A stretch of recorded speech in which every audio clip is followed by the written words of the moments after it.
Hello, everyone. I hope you are all having a good evening.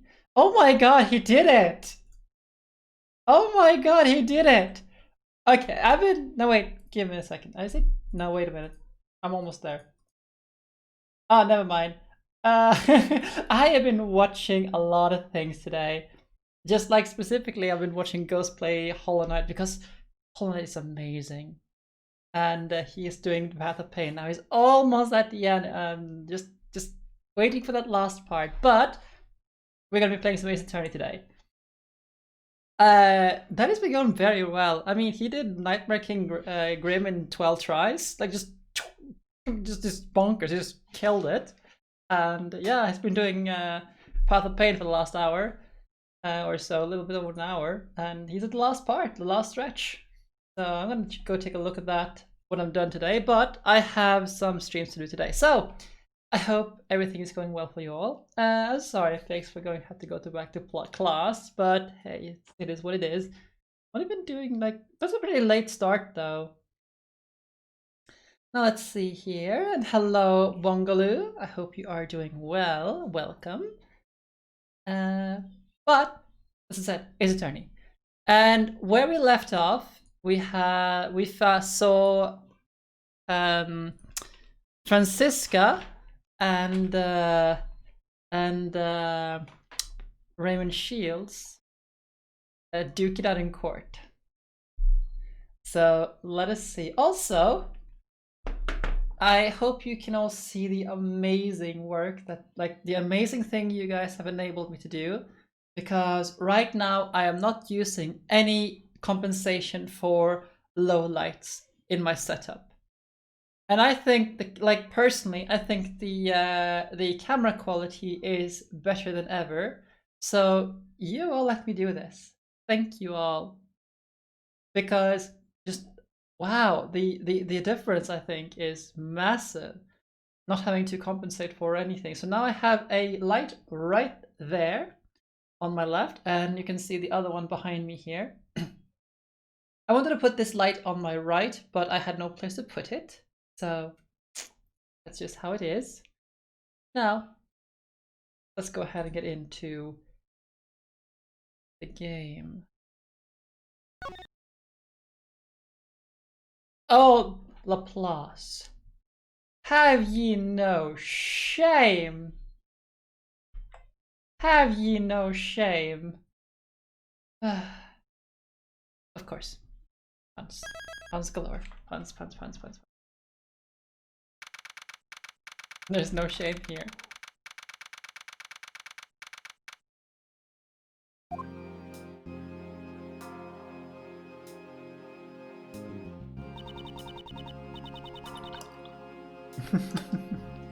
Court is now in session. Is the defense ready? Of course, Your Honor. We can begin it whenever you want. The prosecution has been ready from the start, Your Honor.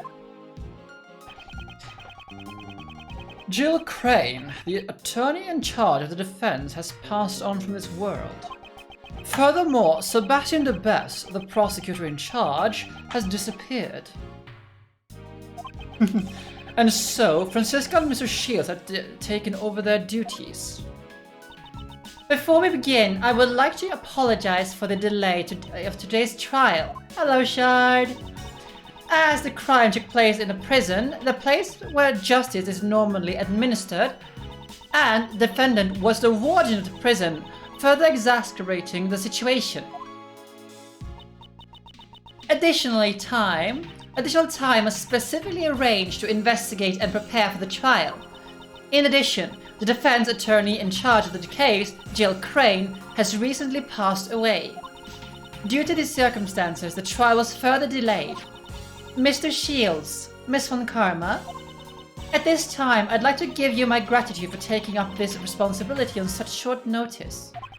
I guess it's the last job Courtney Pie's friend left behind for us, huh? Well, Uncle Ray's more than happy to help out. Although, having said that, I only have enough time to skim through the case files. I hope you are doing well, Shard. think I already said that. I'm so bad at things.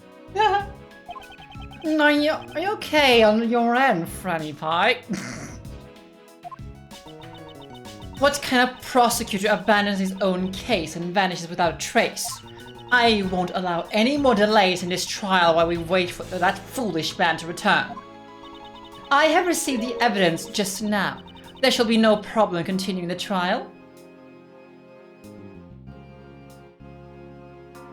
You know, if it was Phoenix on the other side, I think she would already have whipped him. You have my thanks. And with that, I hereby call the defendant, Patrica Roland, to the stand.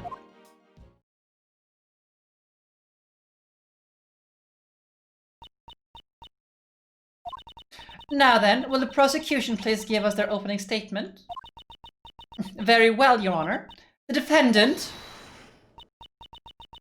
Please wait, Your Honor. What is it? Well, there is something I'd like you to fill me in on. Just what exactly am I doing in a place like this?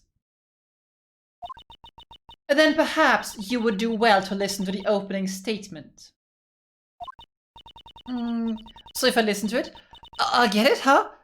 Okay, then let's hear it. That was a plan from the start. Now, if you would kindly shut up and listen. The incident occurred in the detention center, and the prison warden Roland is in charge. The victim is Horace Knightley, who was being held in the detention center. The prosecution is certain that this woman here is the culprit. This knife, the murder weapon, is decisive Huh? Miss Von Karma, is something wrong? That's impossible! The evidence is... What's wrong with the evidence, Franny Pie? Oh, dear. Yes, Laplace. It's not just a scarf. It's the entire coat as well. The coat is alive as well. The evidence? The knife is gone. The chisel with Joey's bell attached to it is missing too. What?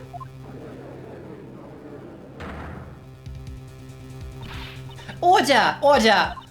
Prosecutor Von Karma, what is the meaning of this? I don't understand either, Your Honor. If there's no evidence, then I suppose there's not much reason for me to be here. Oh my god, the corruption!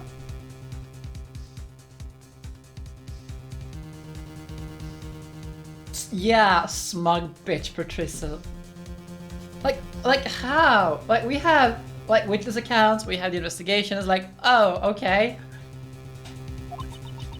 Some prosecutor can't even hold on to one little piece of evidence. What a don'ts.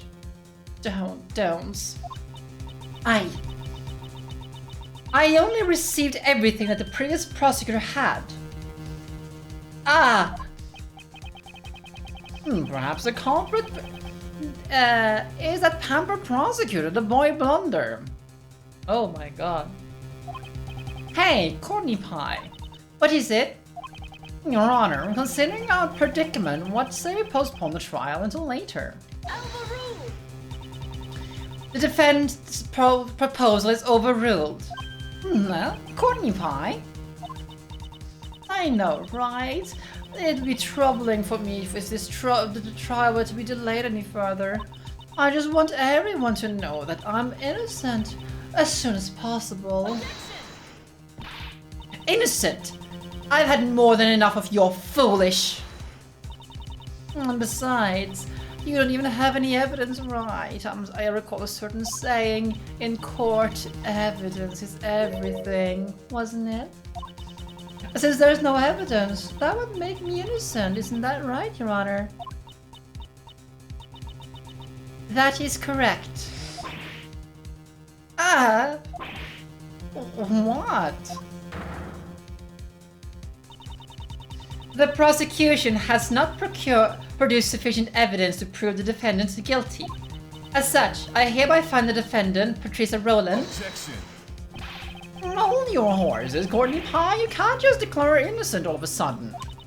Is something the matter? For the defense to object to a not guilty verdict? Well, I mean, even you must know that the warden over there is guilty, right? You were there with us when we found the murder weapon. Mr. Shields, a judge must remain impartial when handing down a verdict. That is why I cannot allow myself to get caught up in my own personal feelings. The person who was present when the murder weapon was discovered and the judge sitting before you now are two completely different people. You're kidding, right? I can only hand down a verdict based upon the evidence that was presented. There is evidence. It's just, well, it's not here right now, but a few minutes, that's all I need. I'll find the evidence and return to the court without fail. The prosecution requests a brief recess, Your Honor. The defense would also like a recess, Your Honor. Courtney Pye, please.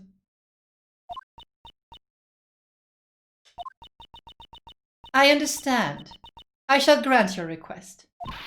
Well, Justine, darling, aren't you wishy-washy today?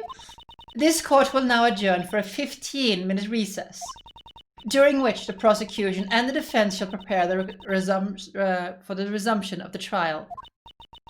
Understood, Your Honor. Oh, that was a close one. Okay. So, honestly, I have problems with the handling of this case here. Because, to be honest, as bogus as it is, Courtney is right. Sure, like, she knows that Patrica Roland is guilty. She was there. She was investigating it too. Also before the... No, this is like afterward. Yeah, but this is before the... No. If you mean Ace Attorney Investigations, no. This is the last case. No, I meant the... Apollo Justice? Yeah. Yes, this is before Apollo Justice. Which means that the only thing that evidence... Yes. They can't... Yes. So, and the other thing is that Raven Shields here, I feel, is doing something morally wrong. Because everyone is supposed to have the right to a defender, regardless of circumstances. Which is why, and this a little bit of a segue here, or a little bit of a sidetrack here, and like in Norway, that's actually now it's 10 years ago now, I think. Actually, I don't know, but the attack on the worker party's youth camp by someone we shall not name, because we're not going to deign him with his name. His defender got a lot of hate from the public.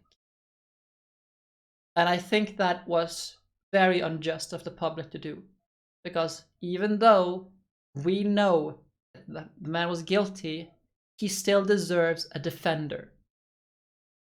And that is part of the justice system. That is a core. That is a pillar of the justice system. You are innocent until proven guilty, and you have a right for a defense. So I do feel that Ray here is he's like, the way Ray is pushing here, that you know that she is guilty, is wrong. And this is something that this is where I really can respect Edgeworth, because he couldn't stand there and defend someone who was guilty. Likewise with Phoenix, really. He couldn't defend someone he knows is innocent. No, he's guilty. With the exception of that one case, but he also knew that, hey, if I get this guy, he himself will like get his justice. Justice will come for him, regardless of what I do. You know?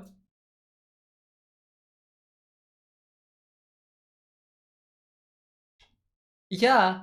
So, like, I am honestly like appalled at Ray's, like, how Ray composed himself here.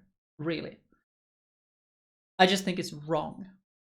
I mean, while we'll most likely say end, he, as a defense, should only be there to defend. At the same time, though, I do think it is right that, because evidence he shouldn't lie. That's the one thing. Yes, but like the evidence is submitted to court beforehand. Like the evidence list and all the evidence for a case is like in the court's hands before the trial starts. And if there's something wrong, like if evidence goes missing between that and the trial starting, then it's absolutely correct to postpone the trial until the evidence is present, because there's obviously someone trying to tamper with the court and interfere with the court. So while Ray is like wrong to like say that she's guilty, Franziska and Courtney, for that matter, are right to postpone it because, as I said, the evidence is already in the court's hands. But, as you say, welcome to Ace Attorney. Courtney is now adjourned. Well, that was a short one.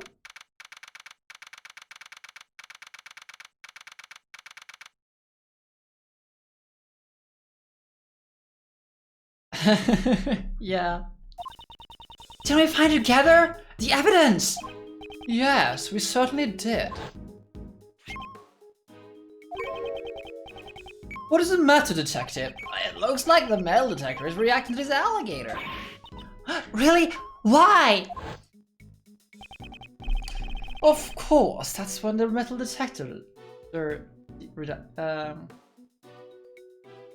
Yeah, that's a thing. That is true. Like signing a deal and stuff like that.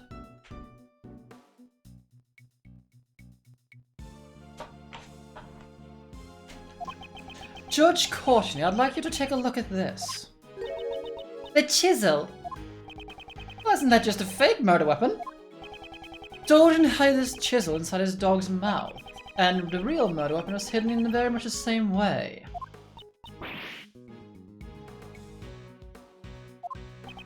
The real murder weapon is in the pond inside the alligator. I wonder if that was stolen by someone. Mr. Edgeworth! Oh, Miss Edgeworth! Oh, Miss Barry and Mr. Case, did you come to attend the trial? I came because I heard there was a really fun show around here, so where is it? Trial for the case I got caught up in was supposed to have already started, but... our practice ran a little late. I believe it was somewhere around here, wasn't it? Actually, two key pieces of evidence have gone missing. The chisel and the knife. The trial's in recess now. Sort of like an intermission. You just missed it, Simon. What? What's that supposed to mean? Looks like Simon's gonna get arrested again. Oh, Regina. You know, like, just when I thought Regina had redeemed herself a little bit, and then her innocence just comes back again like this. No, wait, no, I can't. I guess Simon is his usual noisy self. Huh? Just think that I would be humiliated like this. And here comes another noisy individual. Now, Franny Pine, let's just take a moment and calm down for a bit. Maybe you could put that whip of yours away. What do you say?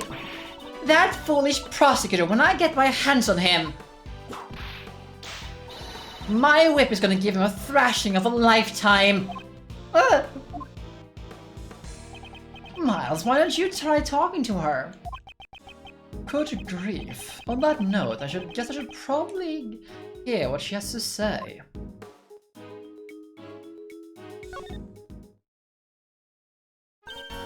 Oh, if it isn't the former prosecutor Miles Edgeworth. Franziska, those who have abandoned the path of a prosecutor do not belong here. Now, be a good boy and go home. Figure out what to do with your life.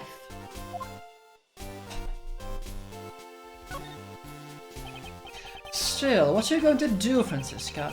The recess is only 15 minutes. You're always so calm and collected. Like an anchorman reading off a teleprompter.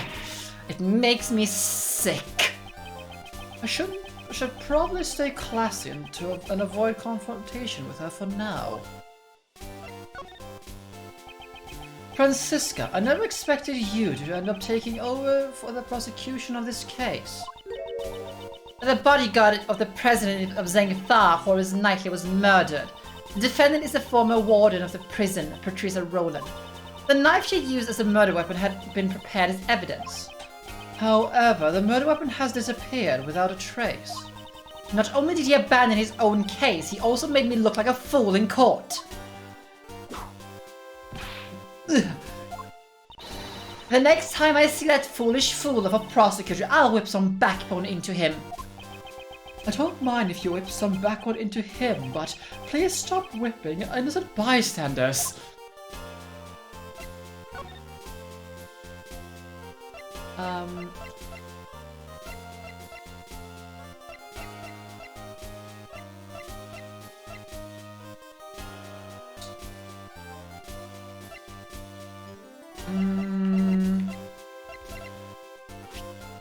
Is there anything here that would be relevant to show to Franziska, I wonder? This is Zengthar. Yes, the president of Zengthar, Deja Wang, we discovered his body just recently. What are you saying? There must be some kind of mistake. No, I confirmed it with my own eyes. There was no mistake. Then, this incident could have had something to do with my trial. No, nothing of the sort. We are just here to speak with Judge Courtney. Miles Edgeworth, are you trying to distract me by showing evidence that's unrelated to this trial? My apologies. It seems I shouldn't have shown it to you. Shouldn't have shown it to me? Are you trying to conceal the incident from me? Just what do you want from me?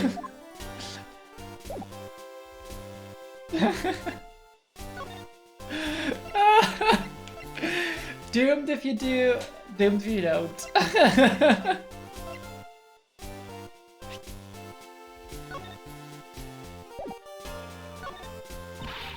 Miles Edgeworth, unlike you, I'm actually busy. I don't have time to look for something like that, so why don't you just look at that evidence again by yourself? She's certainly as harsh as ever. Okay, I don't think there's gonna be anything else from her. Let's talk to Ray. Okay! Looks like you got your memories back. Yeah, I'm all better now! Uncle Ray was really worried, you know. Though that other K was also pretty cute. Well then, now that you're all recovered, how about a hug? For old time's sake. Nope. We need to focus on the trial right now. Yeah, things aren't looking good. I love this song, this is so good. Oh, like, Ray just asks hugs from every girl he sees. Like, every girl. I want a hug. He is wonderful. At any rate, we have to search for the evidence. But we can't interrupt the trial. Uncle Ray's in a pickle. If only there was someone who could find the evidence for us. That look of expectation on your face says it all. Miles, you still don't have your prosecutor's badge, right? Do you finally feel like following your father's footsteps? I simply left it in someone else's care. I wasn't stripped of my badge. Furthermore, right now I am unable to follow my father's footsteps. I see. Well, there's no need to rush your decision. Take all the time you need to determine the path you want to follow. In any case, the door is always open for you at the Edgeworth law offices. Mr. Shields. If only there was someone who would go search for the evidence for us.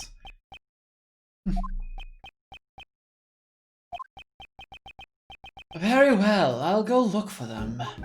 No, Miles, you do that for us? Of course, finding the evidence within 15 minutes will be no easy task. Well, if worse comes to worse, Uncle Ray and Franziska will help you stall for time.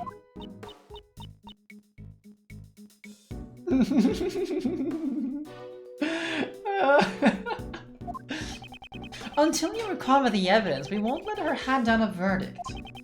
Please do so, Franziska. Please do so. Franziska, you're okay with this?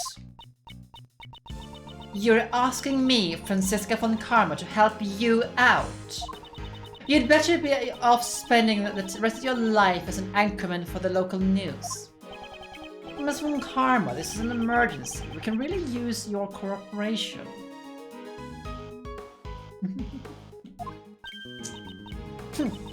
I understand. As acting prosecutor, I, along with that attorney over there, shall continue this trial. Meanwhile, you, the former prosecutor, shall run around and look for evidence. I don't really know. I think it's just like, because of Edgeworth Court. All for my sake. It's a job that suits you perfectly. I'm glad that you're on board. I'll help you too, because I really don't want to get arrested again. It sounds like fun! Regina wants to help tag along too. Alright, that will be helpful. Now then, where should we begin? I think we should go find that person and hear what they have to say. Oh, so we're gonna find Sebastian the Best. Yes, that person in charge of the evidence was Sebastian the Best. Ah, you met a rookie prosecutor, right? Got it. I'll leave him to you. Oh, thank you. We don't have to deal with Sebastian. Although, like, I just feel bad for Sebastian right now, you know? But I don't really want to deal with him.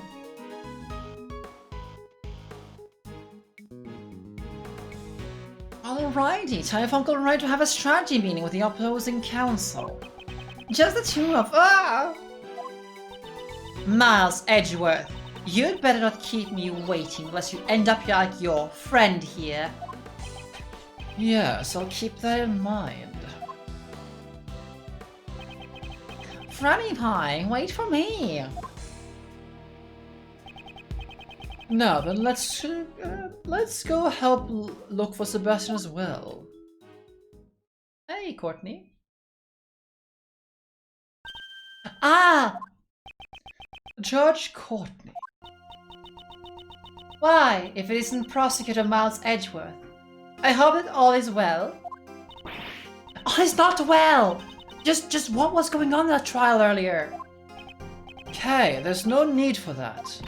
But even though Miss Courtney should know exactly who the culprit is, what made you? In a court of law, the only thing that truly matters is evidence. Whatever my own feelings may be, it should not affect the verdict. So, is this the judge persona of Justine Courtney we're seeing? And so, you know, I really like Courtney. Courtney is great.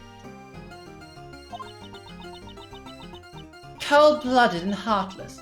It is fine if you think of me as such. Even as a judge, she's still this stubborn. Judge Courtney, there is just one thing I'd like to ask you.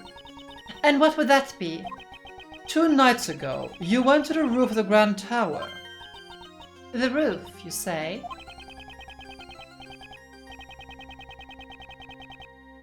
Yeah, that is true. You met with the president there, correct? The 2 of you were caught on the security camera. Is there some sort of problem with that? Today, the president's body was discovered, very close to the Grand Tower. That's... Stretch! Oh shit! I had completely forgotten about this thing. Again. But now it's here. We have captions again. Stretch!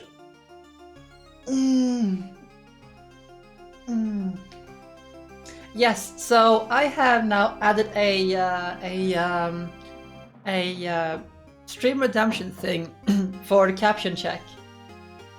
So if I forget, there's a offering redemption on the making me put it on.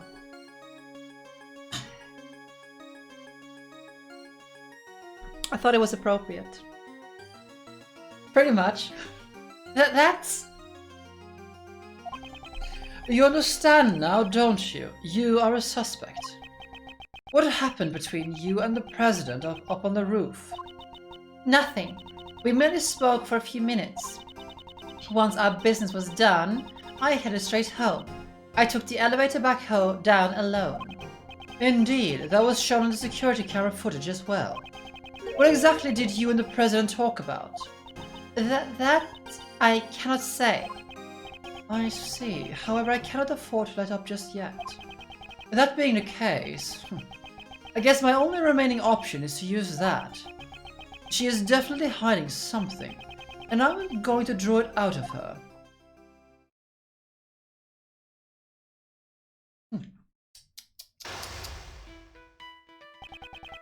2 nights ago, Judge Courtney met with the President Juan. Oh my god, that's a lot. It is true that I spoke with President Juan on the roof of the Grand Tower. However, we only discussed business. There is no need to tell you what was said. Just like on the trial earlier, she won't reveal her personal feelings easily. When she's speaking as a judge, it would be better for me to wait and see what develops. Now then, I'll start by asking her what she talked about with the president. Okay, let's see. Could you tell me what you and the president talked about? My meeting with the president was strictly business. And since it has nothing to do with you, I am not obligated to answer your question. I appreciate your understanding. Even so, you certainly are a very busy person, aren't you? You're a member of the PIC and a judge as well. You even assist with the investigations. I am simply fulfilling the professional duties that have been assigned to me. Was your meeting with the president also one of the duties assigned to you as a judge? Yes, of course it was. I am one who lives for the law. I would never act outside my professional duties.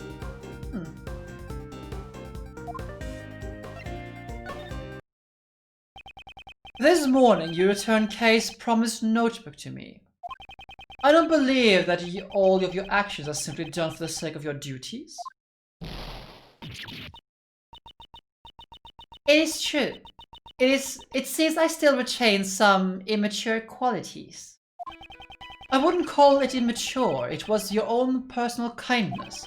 Weren't you also distressed when we found that the president had passed away? Yes, it is very unfortunate. Why did he have to die? It seems he was crushed by the head of a monster called the Mighty Mozilla. Ah, excuse me, you see Mozilla is... Is that true? Well, that is certainly a reaction. You mean the president died at the temporary Mozilla filming lot? Yes, that is right. I'm surprised that you know about Mozilla. Yes. I had heard about it from Sebastian. He told me that the movie was being filmed near the Grand Tower. That's the case. She seems awfully shaken up about that. And I'm also curious about Sebastian, who went missing along with the evidence. Might be. She said she wouldn't talk about the present. However, I might be able to get her to reveal her secret through another line of questioning. She's flustered beyond normal. There must be some reason behind it. Franziska may have taken over the prosecution in Sebastian's place. However, as long as he still possesses some of the evidence, the trial cannot proceed. I intend to carry out a fair trial. If the prosecution is unable to present evidence, the defendant must be declared not guilty.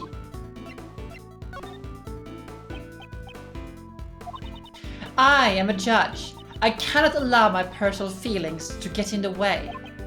So, you're saying you're not at least worried about Sebastian's whereabouts? Of course, I am. I am worried about Sebastian as well, but... You're worried about Sebastian as well? Wouldn't that mean... Hello, Ghost! Wonderful! Great job, Ghost! I would like to give a good cheer to Ghost for doing the Path of Pain. Congratulations! I'm going to go back and see it after I'm done with streaming today. Because I have to see it. I have to see it. Yeah, I have to, just see the frustration and everything. How do you feel now that you've completed Path of Pain? I just have to know. Alright, I need to know more. That there is someone else that you're worried about. Ah. By any chance, would that person have something to do with your unnatural behavior? You feel you can beat Boshi now. That's great. That's a good feeling.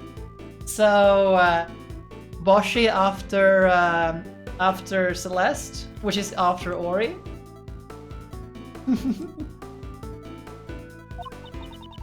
That is impossible. I am a follower of the law. I will not be swayed by personal feelings.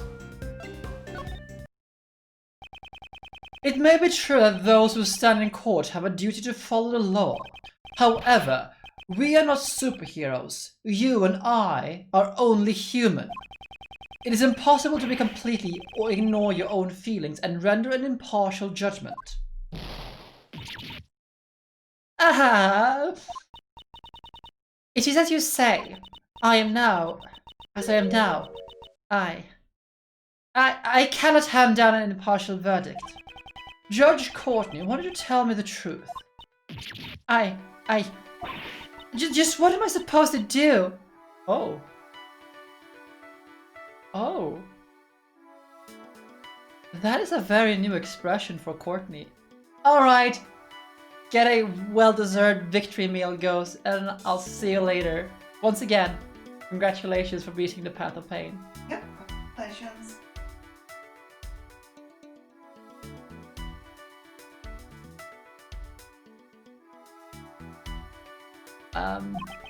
For Judge Courtney to become this distraught, I should find out exactly who she's searching for. Until now, she has been wearing the mask of a judge. This time, I should be able to draw out her true feelings. Yeah, like, that is a very distressing, like, expression for her.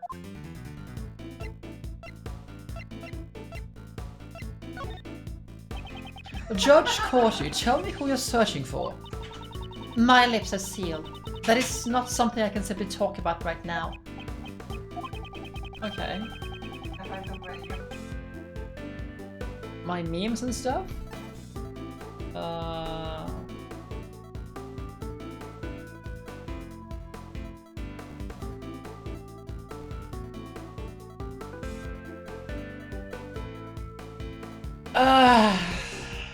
Why? Fair and well.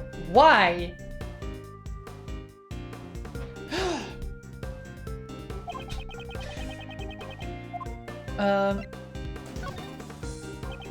Is the person you're searching for Sebastian by any chance? When Sebastian learned of his father's true colors, he went into hiding of his own free will. I am worried about him, but this may be a trial he needs to overcome on his own.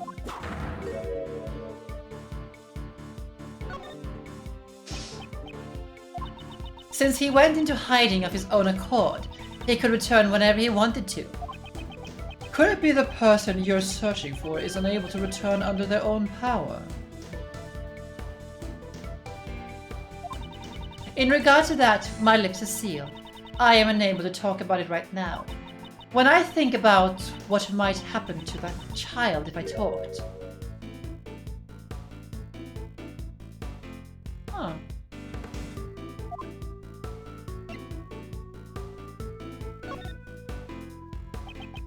That child, could you tell me who you're referring to? It's nothing. Pay it no mind. Judge Courtney's expression has changed. It seems I managed to uncover a clue. Judge Courtney, please tell me who you're searching for. Yeah, like everyone is in danger here. Just everyone is involved in something.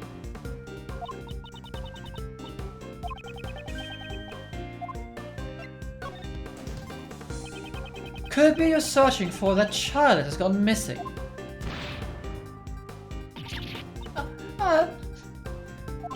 Since you said it was a child, I presume they're of a young age, correct? I simply cannot answer any questions about him. That boy has nothing to do with you or the president's assassination. That was awfully specific.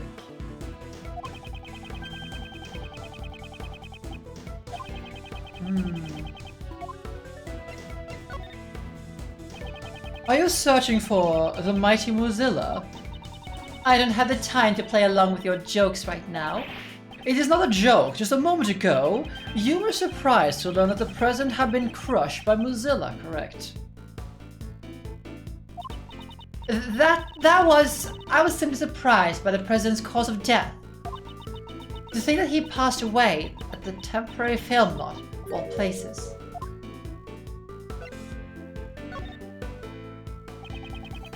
From the way you're talking, it seems you have a problem with where he died.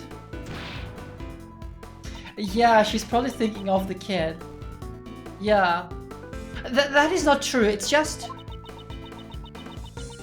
But the president passed away on the film lot. The child actor, the lead actor of the Mozilla film. A place where dreams are made. I thought it would be better if the movie's cast and crew remained unaware of the truth. You know, the more we dig into this, the more ominous this becomes. What?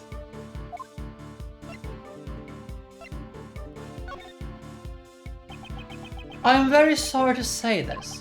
However, the movie's cast and crew are already aware of the president's death. I encountered a female staff member and John Marsh at the crime scene. No! How could it come to this? She seems to react a lot when it comes to the stuff with the Mozilla film. This could be a useful clue.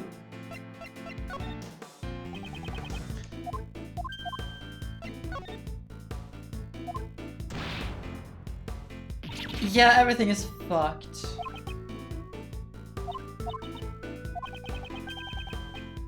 Courtney definitely needs a hug. Earlier, when Mozilla was brought up, it seems to be a sensitive topic for you. Is that child you spoke of involved with the Mozilla movie? Oh, I don't like this expression on Courtney. I really don't. How did you know that? You're usually so calm, yet you're rather distraught right now. Please tell me, who is that child? I understand.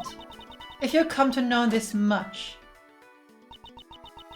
I shall prepare myself for the worst. The child I'm searching for is a boy by the name of John Marsh. John? Why do you want to know his whereabouts? Well, that much I simply cannot say. Judge Courtney, didn't you say you were prepared for the worst?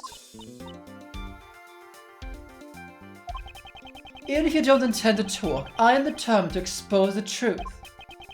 That is my resolve. Why is she searching for John? I must get her to tell me the reason. Are you acquainted with John by any chance? He is a famous movie star. I doubt there is anyone who doesn't know who he is. I actually hadn't heard of him until I met him today. That just proves that you have much to learn. Allow me to give you a lesson. I know everything about him.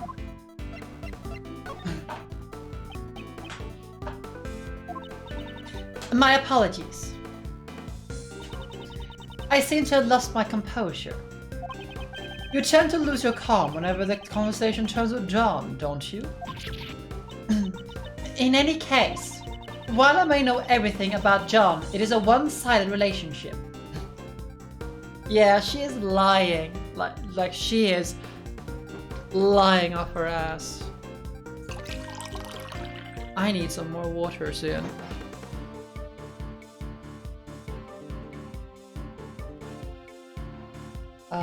Need to do like this. I think she's related. Probably.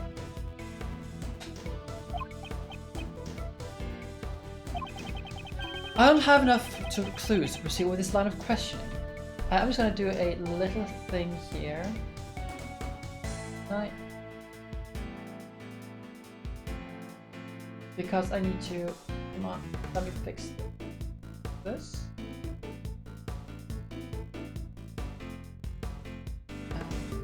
This one over here.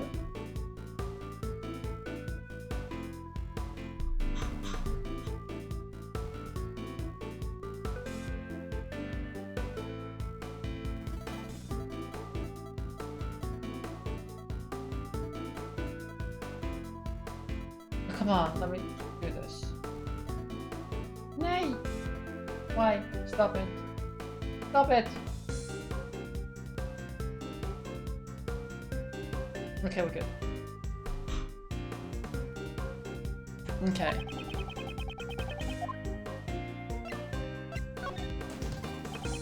Could it be that you're a fan of John Marsh?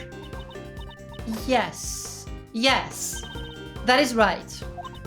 I am a fan of John Marsh, the famous child actor who could also has been called a prodigy.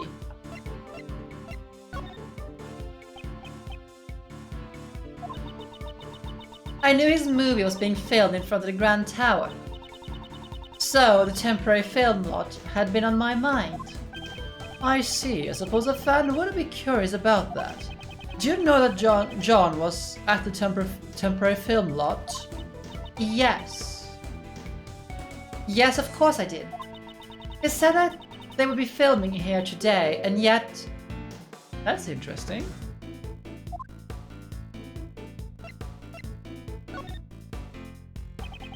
It almost sounds as if John himself told you personally. I doubt he would give his schedule to a mere fan. That's true, isn't it? Please don't pay any mind to that statement. She made a slip of the tongue. She must be really worried about John. So, she has spoken with John. This could be a useful clue. Let's blast through this.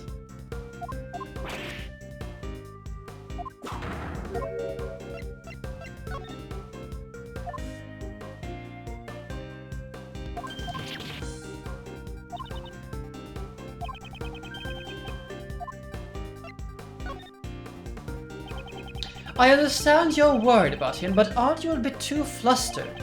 You told me earlier that you had spoken with John. Doesn't that prove that you are indeed acquainted with him?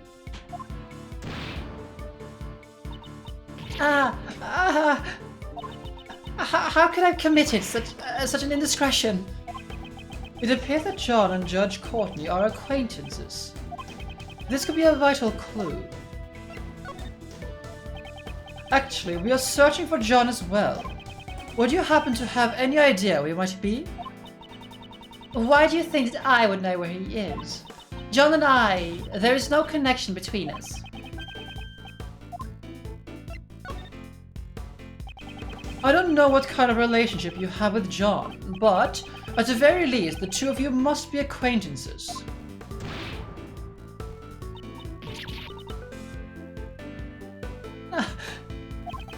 Judge Courtney, won't you allow us to help you in your search for him? Help? No, that won't be allowed. Who won't allow it? The so-called goddess of law? The person who knows where that child is.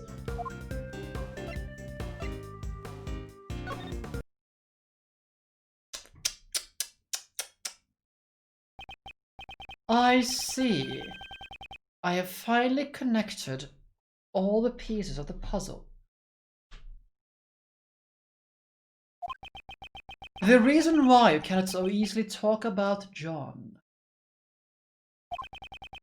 It was because someone kidnapped him.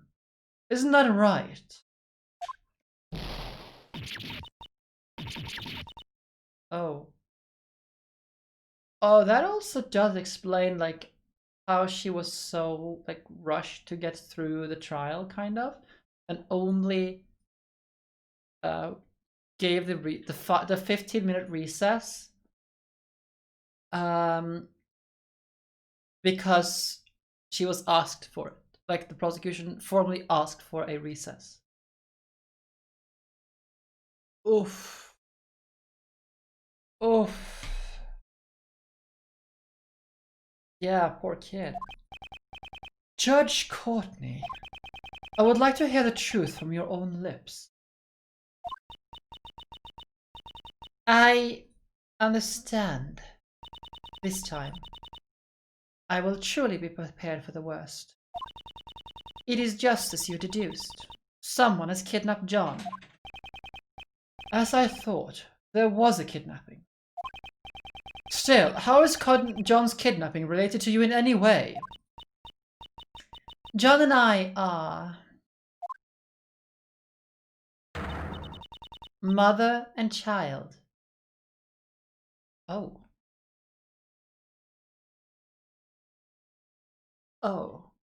That was Oh. Yeah.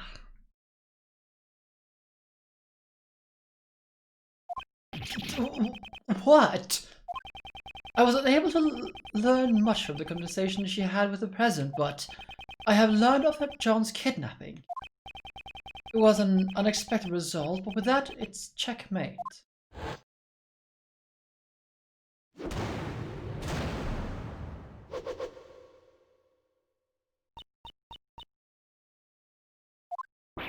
What?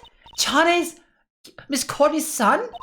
No way! I mean, he's already so big for him to be your... Yes, John is indeed my son. Please look at this.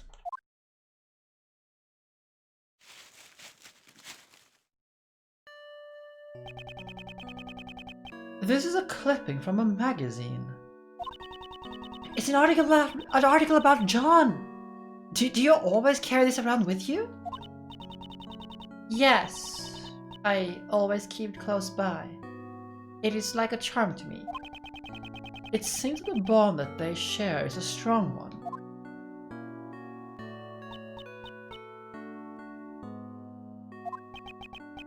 However, are you absolutely certain that he has been kidnapped?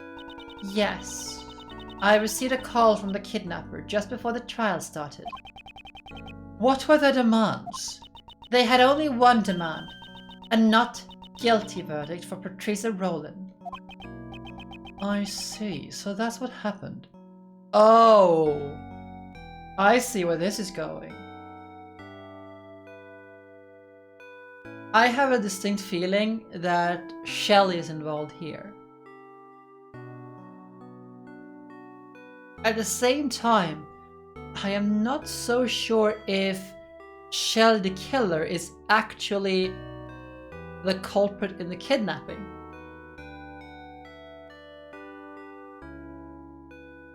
Yeah, I'm thinking like it could be a red herring, because otherwise I don't think Shelley the killer would have contacted Edgeworth earlier, you know? Because like if so, like he would just say, yeah, I have the kid. Like he was just taunting. Are you certain you know the full truth? Are you certain you have the whole story? You know, at the end of the last case. So I don't actually think Shelley the killer is the kidnapper, but I do think he's involved in some way.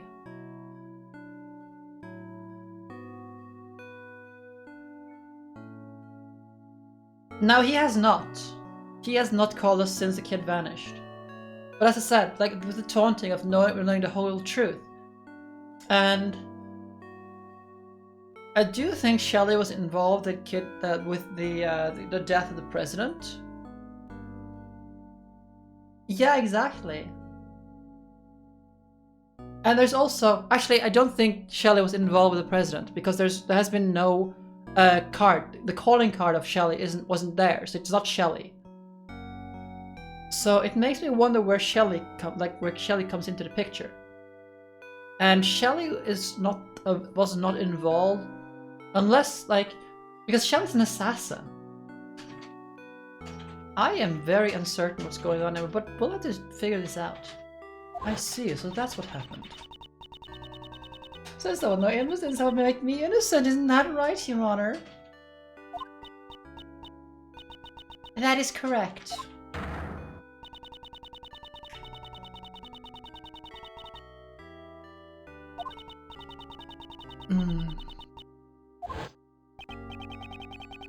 So that is why you were going to deliver a not guilty verdict earlier.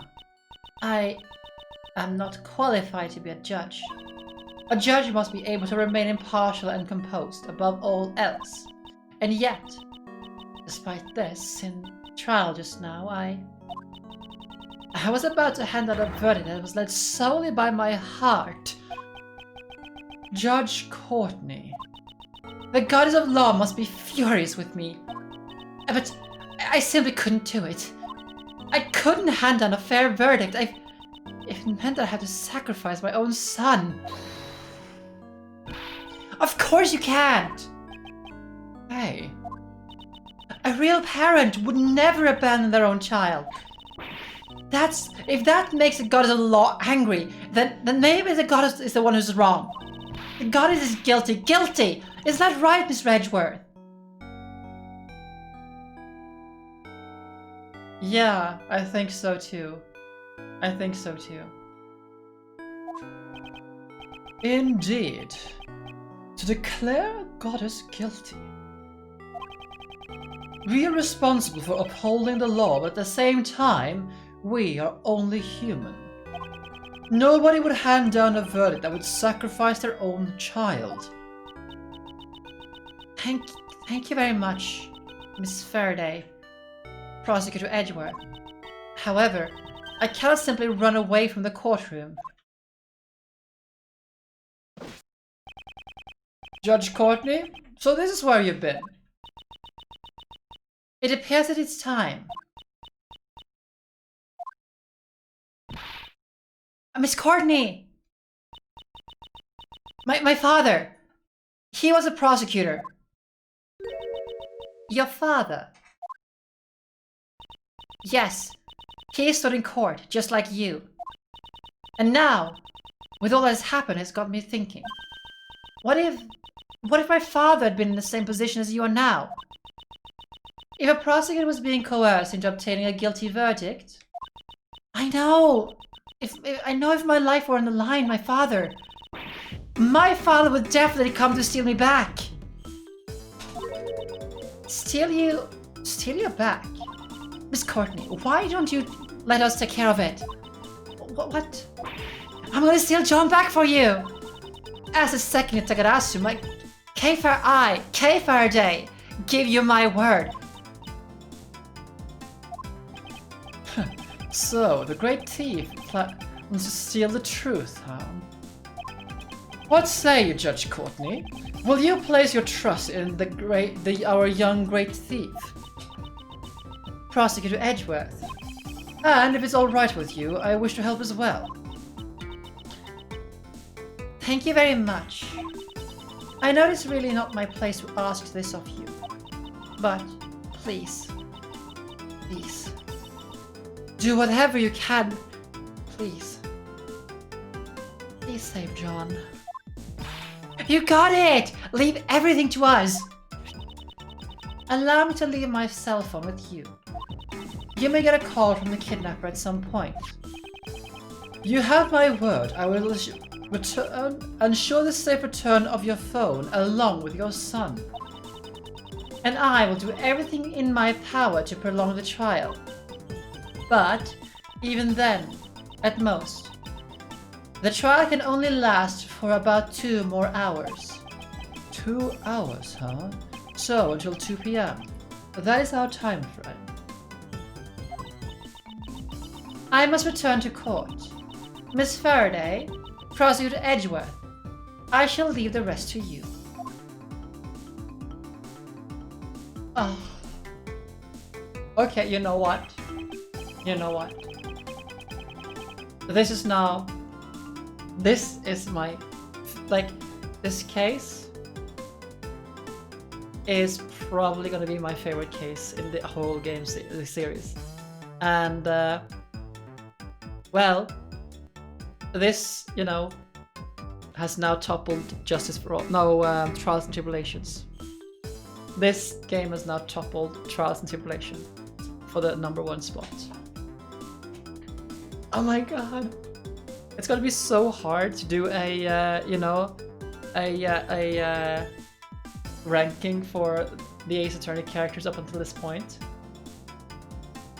I am like, how the hell did this game not get translated, like, officially by Capcom? I would throw money at Capcom for this, because fucking hell, this is so good! Just why?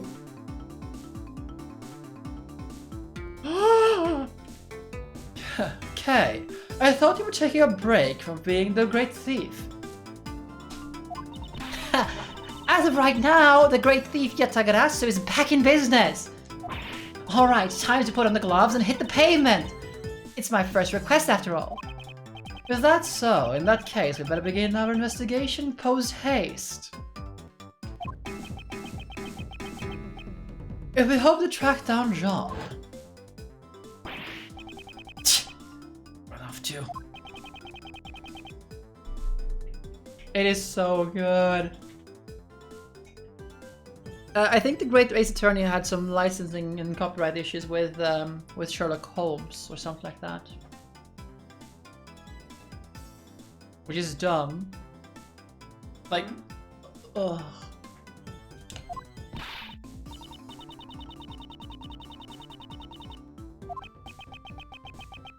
Well, you know, Capcom never made. We should probably begin our investigation from the front of the Grand Tower. Yeah, this game has no such excuse. Why wasn't this ported? This game is fucking amazing.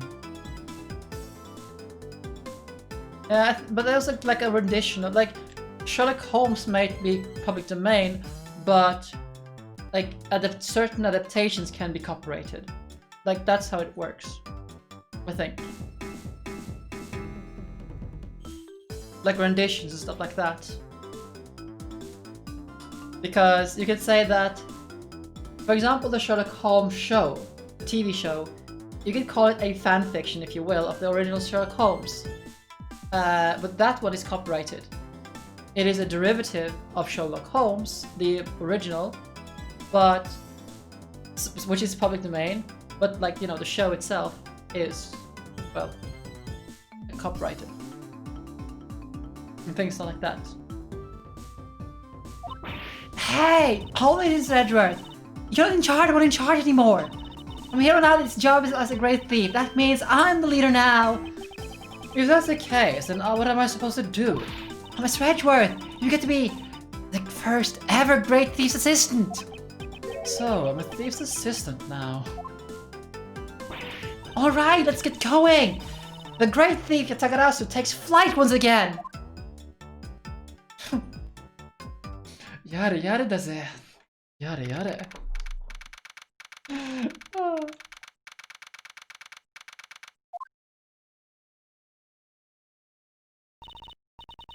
Here we are! The sign of the scene of crime. Let's get to work. Now, say it with me, Mr. Edgeworth. Say what?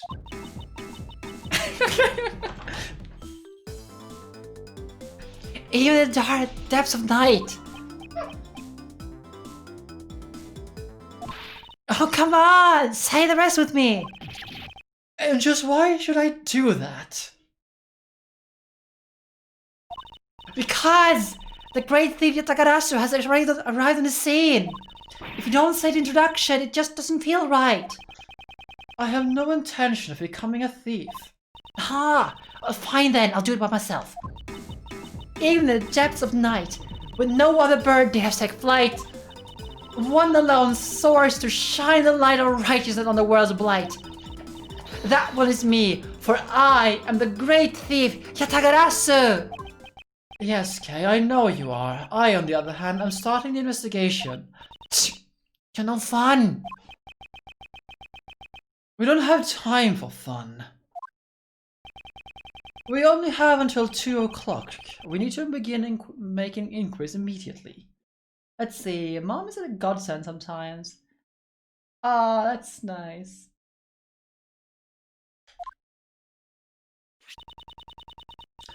Good thing we have a photo. We can ask, go right ahead and ask around. Wait, is that? It is! Isn't this Mr. Powers? Yes, it is!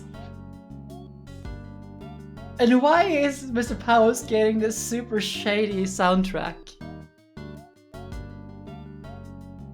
I am so disappointed. We should be getting the great, like the, you know, the Steel Samurai theme here. Long time no see, Mr. Edgeworth. You're... This is Will Powers. He is an action star I met in the previous case. He also played the role of the Steel Samurai, warrior of near old Tokyo. It's been a long time. Pleased to meet you. I'm Kay Faraday, the great thief.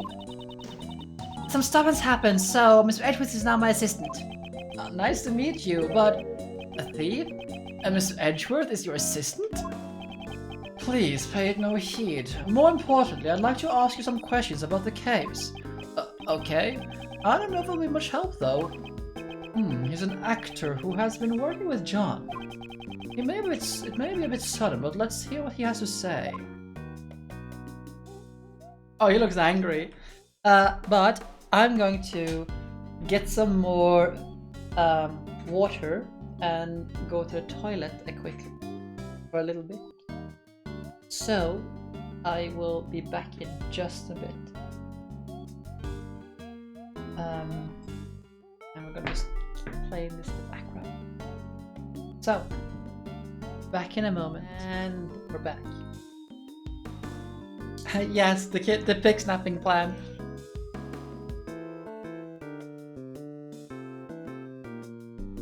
Keep saying, come to Sweden.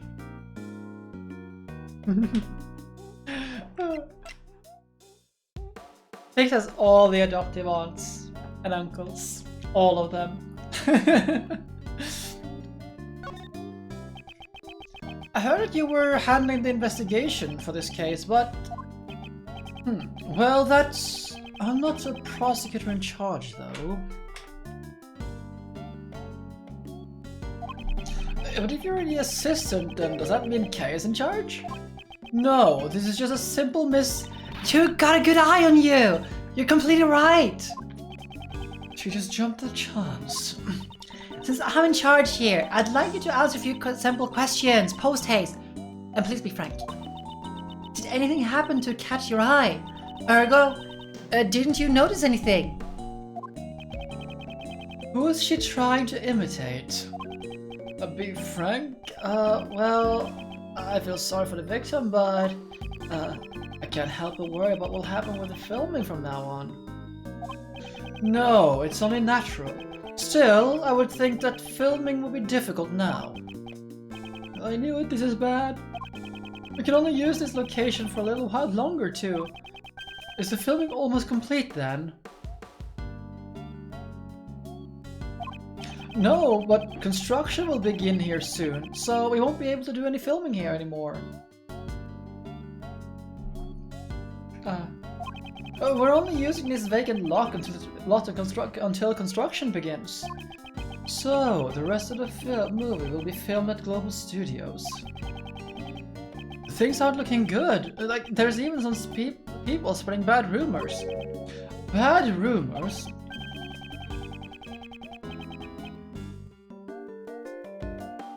Lately, a journalist has been coming by repeatedly saying, "Guess who the journalist is?"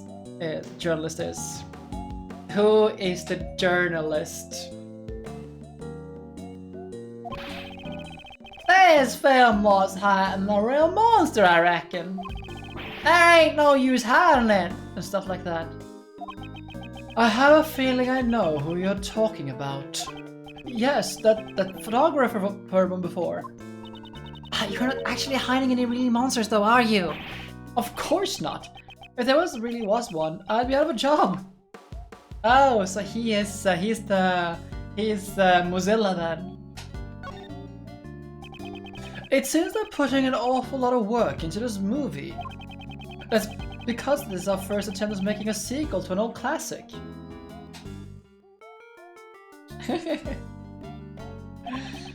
Global Studios pouring their heart and soul into this one. I wish they had put that much effort into making a new Steel Samurai series. Oh, Edgeworth. What role are you playing this time, Mr. Powers? I'm playing the mighty Mozilla. Wow! You're the main character! Well, much obliged. I'm wearing a full body costume again, so my face won't be seen this time either. I see. That costume sure is cool though. I wanna try wearing it too. Oh, I know! How about next time you let me into the costume? Maybe just the horn part. That's not really possible. You can't get inside the horns. Well, I guess that makes sense. But I'm not in the Screen Actors Guild after all. I don't think that's what he means. I would like to ask you some questions about John. I have to, posture correctly. About John? Oh, I heard about it from the girl on staff. How he suddenly vanished from right in front of you guys. That's just like him. He does that, stretching. He does that a lot? I'd say so. During filming breaks, if you even take off your eyes off him a moment, he'll be gone. Do you have any ideas where he might have gone?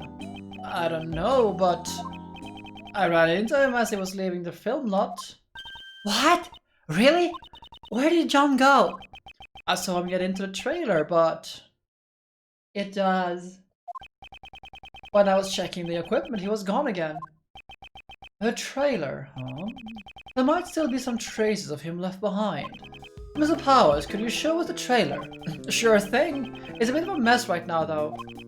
Let's take him up on his offer and examine the inside of the trailer.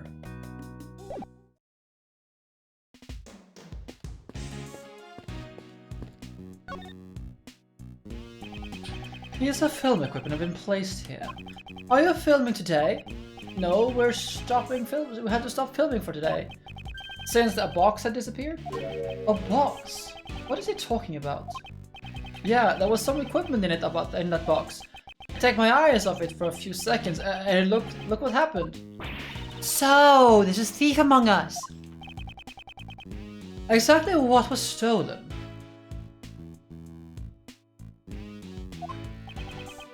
Yeah, not much actually, just that the box is missing. How would someone steal a box? Personally, I would have taken the stuff inside. They probably wanted a box more than whatever was inside of it. They plan to put something inside the box.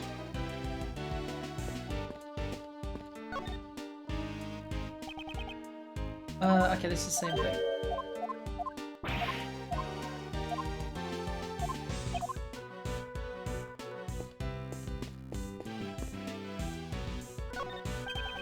Hey buddy, what's wrong? Your face looks so serious. Have you picked up any passengers today? Oh, I sure did. But it was only one group. What did they look like? It was a pair of men. They were both wearing black. Did you happen to see a small boy with them? Here's a picture of him. Nope, just the two guys. I understand. Thank you for your cooperation. I was hoping you would have made some more information for us. But I guess not.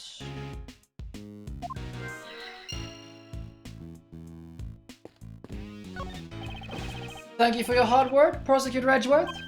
I'm not a prosecutor at the moment, but I'll keep quiet about that for now. Thank you. What are you doing here? Sir, I'm on guard duty. Then, you tell me about the car that passed through here today. The only ones who came through here today were a taxi and a blue truck. So, two different vehicles came through this place. This is very valuable information. So this blue truck. Hey, John! I guess he's not here.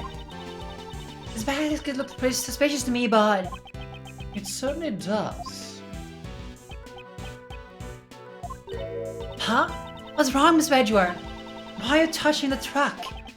The truck's body is cool to the touch. It seems to have been parked here for some time. You can figure all that out by touching it? Considering the length of time it's been parked here, the drivers must not be nearby. I suppose we won't be able to ask them for any questions until they return.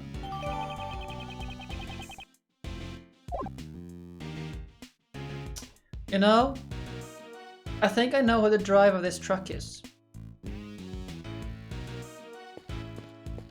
I think I do.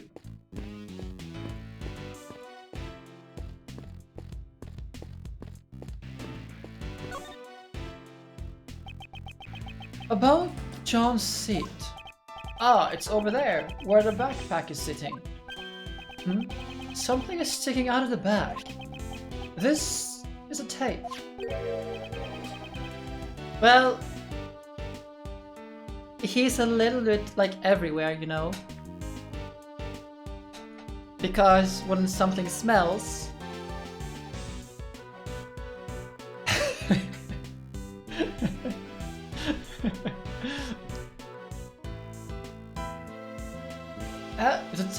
It's a tape for filming. Why does John have one? Did he film something? This might be a clue.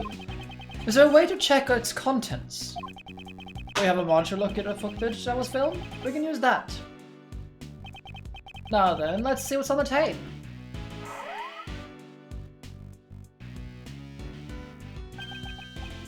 This is... It looks like when John was practicing.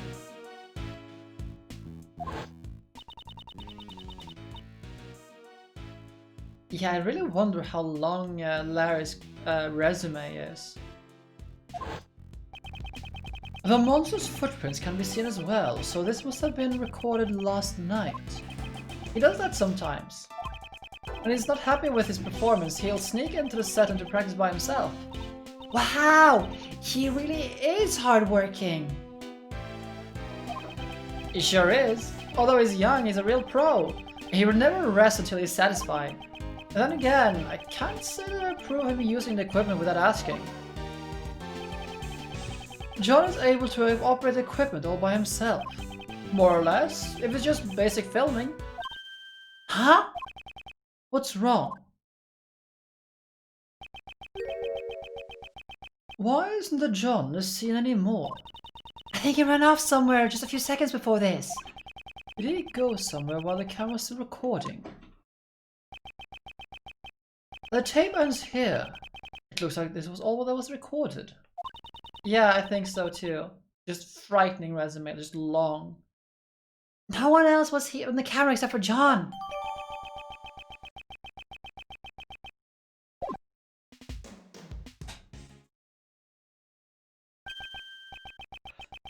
It's already 12:30.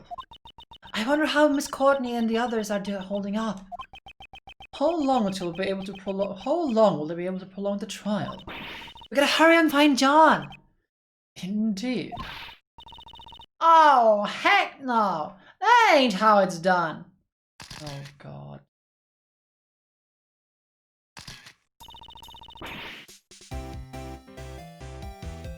That's both of them.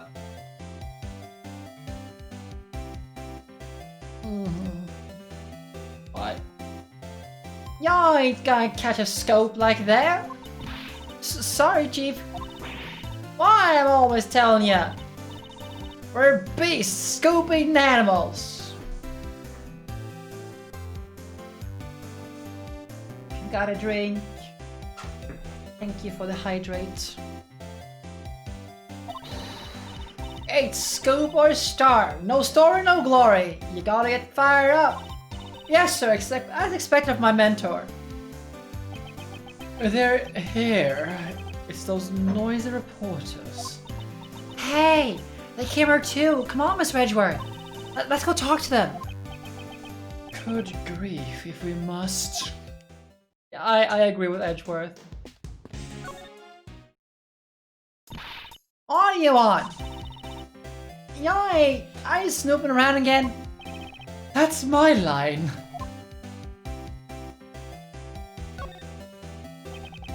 Did Miss Swift call you her mentor just now? She sure did. She's Nicole's my #1 mentor. Oh shit.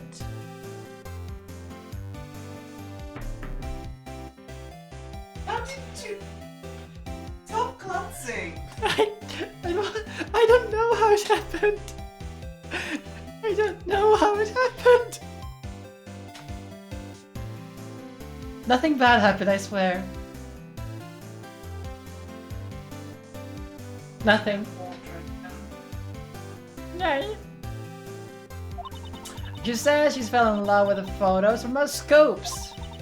And even if our jobs are different, our passion for scoops is the same, let me tell ya.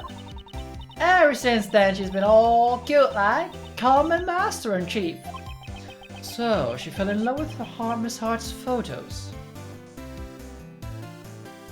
Not the plants. I guess you could say, like teacher, like student. She's still got ways to go and gather information, but her passion's a match for mine. She seems like she's trying to catch a scoop on Brazil's appearance. She's been circling around these here parts all day long. Circling around these area? Maybe she witnessed the kidnapping. Mr. Edgeworth, it looks like we're gonna have to hear what she has to say. Indeed.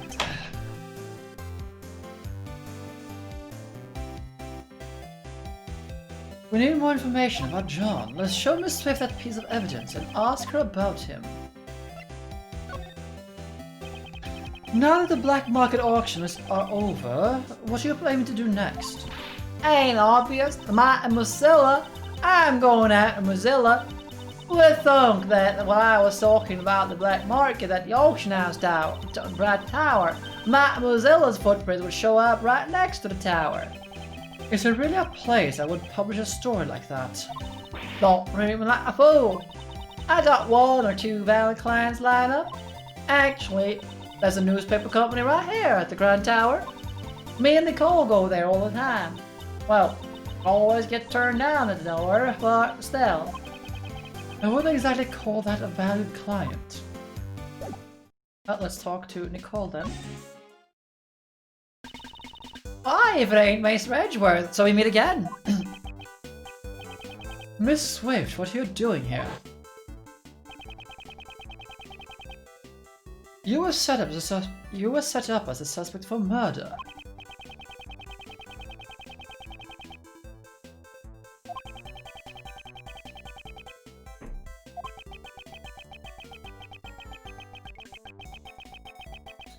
Ah, more drinks.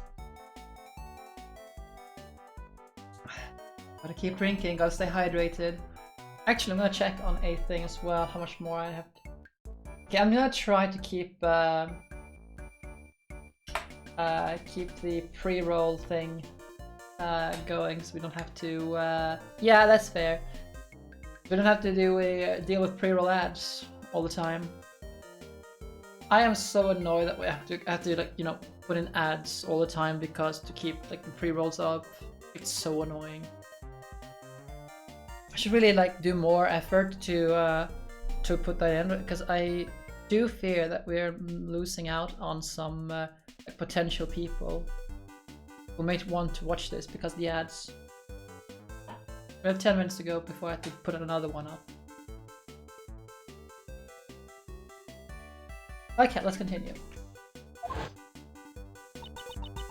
For some reason my questioning was stopped all of a sudden.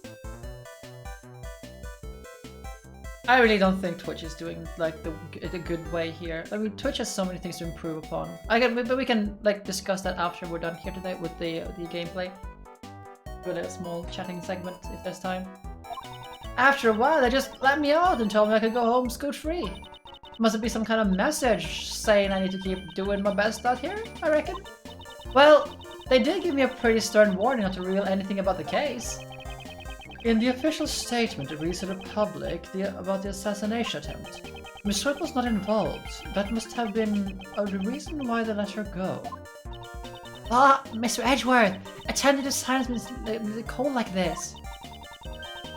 It's like trying to plug a leaky dam with your bare hands. She was quick to say something so harsh. I quickly put together the full details of everything I knew about the case, sprinkled in some of my own dramatization, and brought the article to publisher. But for some reason I haven't gotten any replies yet. Were they pressured to keep it quiet, or were her dramatizations simply too much?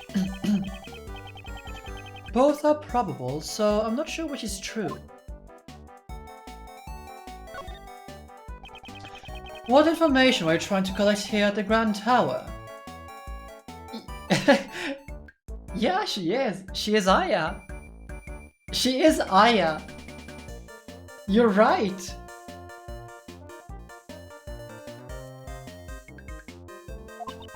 Miss Edgeworth, you still don't get it, do ya? If you wanted to ask a reporter about the question, you gotta give her something first. You mean information that can be used as an article? Bingo! Give me some info that'll make a good article. If you ain't got something like that, I guess we won't be talking. I also need some information about John. Let's show her that piece of evidence and try asking her about him. Oh, which piece of evidence?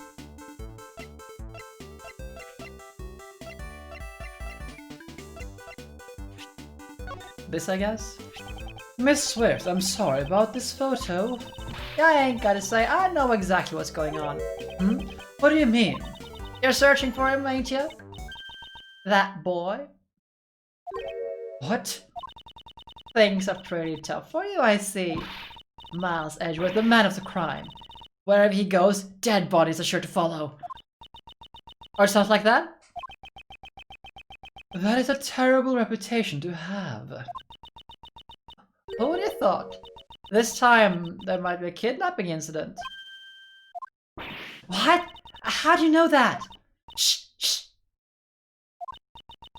Could you keep it down a little? This material is top secret. I ain't even told my mentor about it yet. Y'all gotta keep it secret for me. If she finds out, I'm a goner. Why do you know? Judge Courtney should only have told us. I ain't telling that to anyone, not even you, Mr. Frost. Oh, she's... Oh my...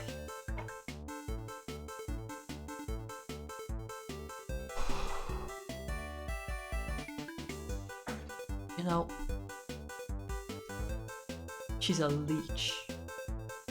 Oh, I know something about the kidnapping, but I'm not gonna tell the authorities because I need my scoop. Isn't that how reporters are anyway? A perfect representation of the real life.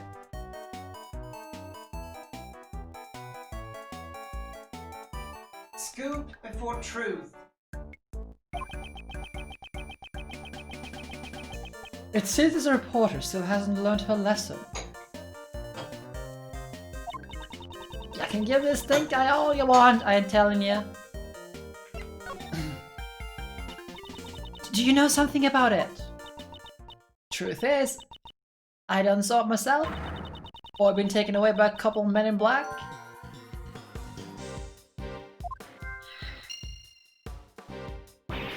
What? Where did they go? That I don't know. They were too far away, I lost sight of them. Darn it! But at least we know what the criminals looked like. Yes, a pair of men in black.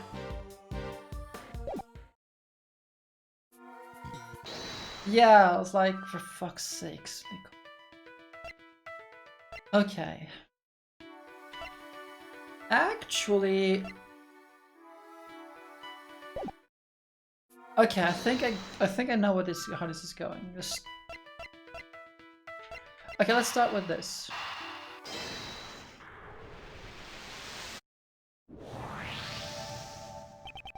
We've now collected some testimony regarding the culprits. Miss Swift says she saw two men slip away with John. Furthermore, the taxi driver says he picked up two men in his taxi. They must be the same guys! It seems likely, however, there's still a problem. According to the taxi driver, the two men were alone. John wasn't with them.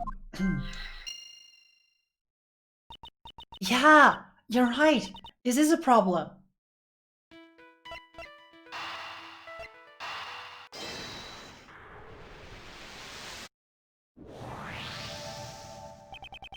What if the kidnappers stole the box? Ah, you mean they... Exactly, they took it in order to carry John inside it. Just a tiny kid after all. And then the reason the taxi driver didn't see John was because it's likely he was put inside the trunk as the kidnappers' luggage. But why do they need to go through that trouble of hiding him? At first, the kidnappers must have intended to abduct him without being seen. However, they didn't anticipate all the policemen in the plaza. Ah, I see. If they tried just walking away with him, they would have been spotted. Just the mere presence of policemen would have been a sizable threat. I get it. In that case, we gotta ask the taxi driver. Did the two men you told us about earlier have any luggage with them? Yeah, they stuffed this huge box into the trunk. And that's that! Those guys must be the kidnappers! Do you remember where you took those men? Sounds like to me like something serious has gone down here. Hey! Snow! Snow is great. If you'd like, I'd take you to the same place I took him. Let's do it, Miss Edgeworth! Yes, thank you for your help. No problemo, just leave it to me. Oh, buttered bread. Yummy. Okay. I'm gonna do another quick ad to turn off those stupid pre-roll things. And while those are going on, I'm going to we can do a little bit of chatting.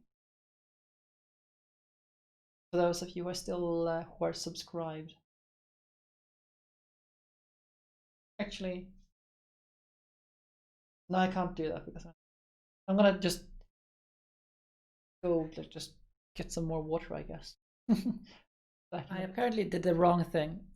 So we have now 20 minutes of like no ads. It's so annoying. So apparently 60 seconds is 15 minutes or something like that, like 20-15 minutes of no ads. What? Yep. So every half an hour I need to run basically 2 minutes of ads to not get pre-rolled and stuff like that. It's so dumb. It's such a bad experience. It's fucking worse than TV now. It is. Actually, no, it's not, but like it feels like it because I'm gonna have to, interrupt constantly like this. It's Twitch. who can't really like figure out how to monetize this. Back when TV ads were only every 30 minutes. Yeah. So actually, just a quick thing on how it works. It's like actually not how it works. Have you noticed that like everything Twitch has done lately has been on monetization, and most of those things have been things the streamers haven't asked for. It's actually been to the detriment of the streamers. They haven't been working on improving the interfaces. They haven't been working on improving the just experience generally of just the clips and the VODs and stuff like that. It's all been just pushing more ads onto the creators. Just, oh, you can make more money if you show more ads. Yeah, but we don't want to put more ads on it. So it's just, I really think it's really bad. I think Twitch has really screwed up like the last years of not like improving the platform and only pushing these monetization things. I think it's really, really bad. Because right now, in all honesty, YouTube is better. Like as a streaming platform in that sense. The only thing YouTube isn't as good as Twitch on is the Twitch community. That's the only thing I think right now keeping Twitch afloat. It's the community. And unless Twitch fixes this, I don't think Twitch will survive 2021. I have honestly contemplated moving my streaming over to YouTube because of this. The overall streaming and viewing experience is better on YouTube. But, you know, how it is. I don't know how the categories stuff like that is on YouTube, but like I don't like the way Twitch has done it here. I think actually that if you want to be like a streamer right now, like if you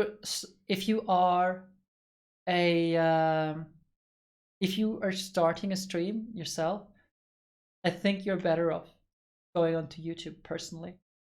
And the only reason I'm still here on Twitch is because right now I'm committed.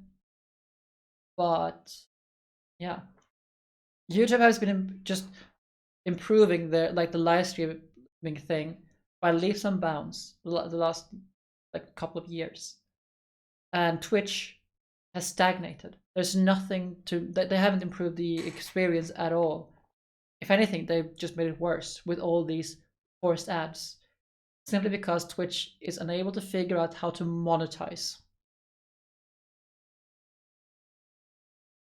Oh, and another thing, YouTube has better monetization for the creators, because here on Twitch it's 50-50.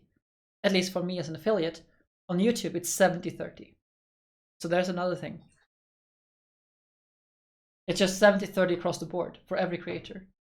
So there you go. But let's get back to the game. A taxi drove way too fast. I don't feel so good. Mr. Edgeworth, are you alright? Your face is really pale. I'm fine. The driver said they came to this house garage. This must be where the two men brought that box. Ah, Mr. Edgeworth, look at the nameplate on that door. Nameplate? Of course.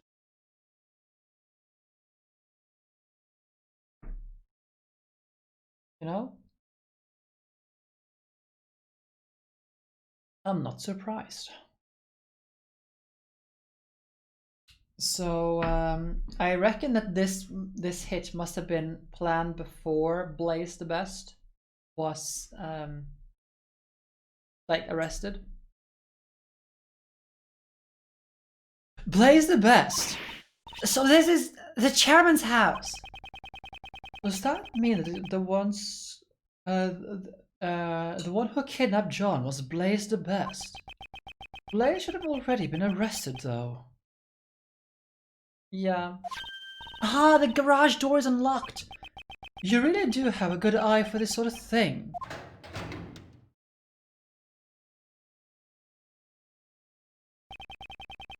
It smells like motor oil. Maintaining that motorcycle must be Blaze's hobby. Excuse me, we're coming in. Anybody home? Doing something like this is as if you're a couple of petty thieves. If we're a couple of petty thieves, yeah. Probably. Shh, be quiet. Right now, we're great thieves. Have some self-awareness. She scolded me. Nobody's here. For now. For now, it looks like we can get through without being arrested.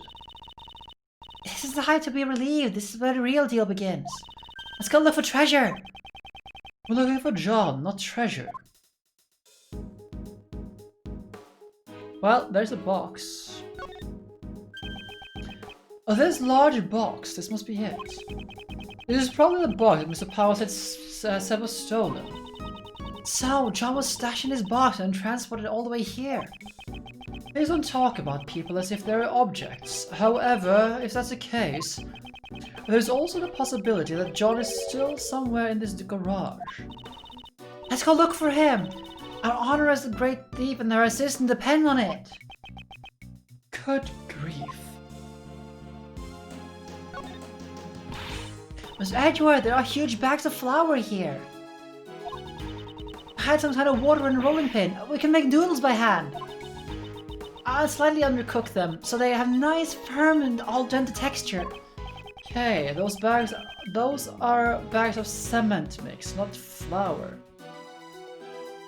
You know what? The fact that Blaze the Best keeps cement mix in his garage like this is very, very concerning.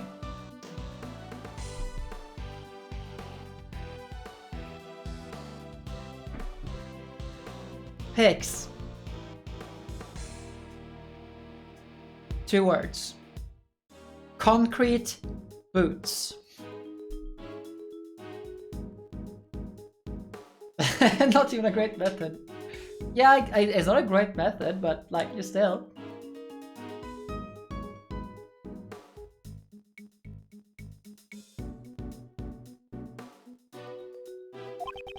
When mixed with water, it will harden. It's not something you'd want to sink your teeth into. But there's also the concrete coffin, I guess. Oh, I guess cement noodles shouldn't be cooked al dente. No, they shouldn't even be cooked in the first place.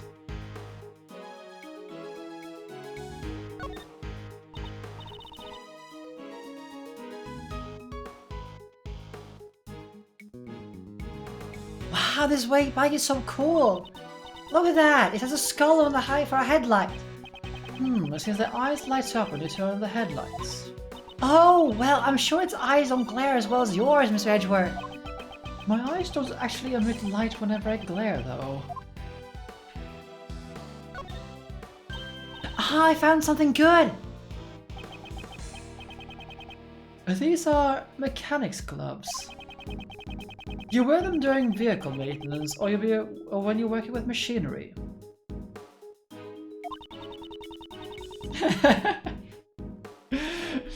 Hey, look, they stained with motor oil. However, they're also horribly stained with dirt. But these gloves have gotten dirty from maintaining just a bike. I don't really think Blaze. I don't really like Blaze, but these gloves are pretty cool. Death on the fingers. Do you think we could come up with some reason to take these with us? When you say it like that, it makes it hard for me to take them as evidence.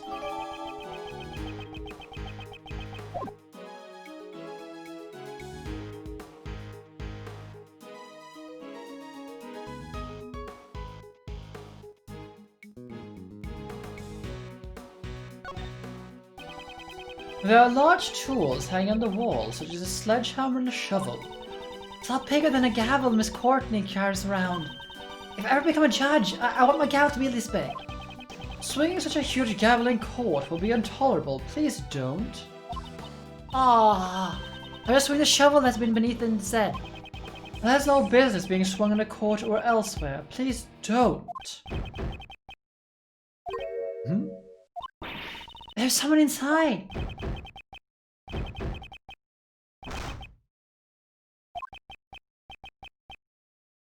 Is it John?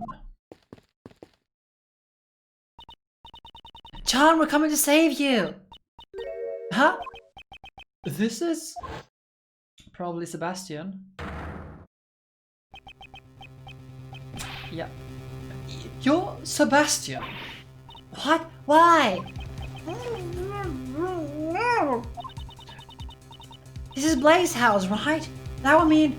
Yes, it should be Sebastian's house. So then, why is he... Okay, go help me out. If it has to be with ropes, just leave it okay. Here I go. Oh, pull and pull here, tug here. Are you alright, Sebastian? It looks a little worse for wear. Why are you tied up in a place like this? How should I know? You guys don't know anything about me. It's because we don't know. That's why we're asking you.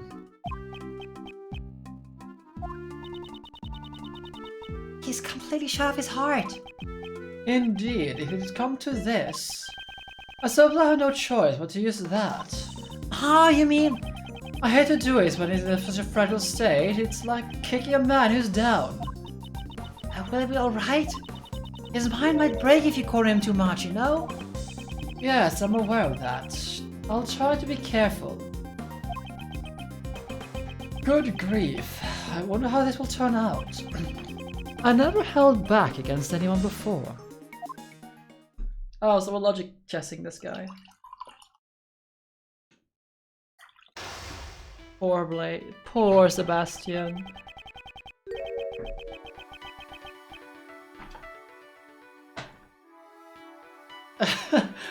Oh my god. After running out of the meeting this room this morning, why would it be here of all places? Yeah, guys, you don't know how I feel. Oh my goodness. He's gone through a lot of shock. He must be on the verge of emotional breakdown. It can't be helped. At times like this, I must quietly listen to what he has to say. No one tells me anything. I'm always the one being left out like an idiot. Oh my god, I just feel bad for the kid. I should try to answer his questions as best as I can. Considering how fragile he is, I won't have much time to spare. I need to ask him about his true feelings, and try to calm him post-haste. Oh my god. You're a failure as a person! Oh my god!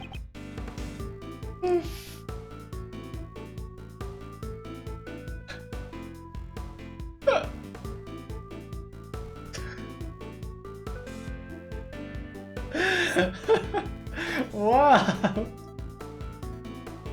Oh. Could you please tell me what's on your mind? I don't wanna! It's not like you'd listen to me anyways.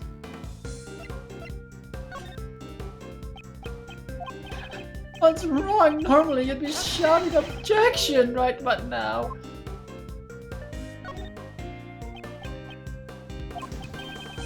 You're serious? You're really gonna listen to what I have to say?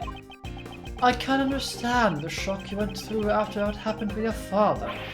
It wasn't just Pops. This morning I lost everything.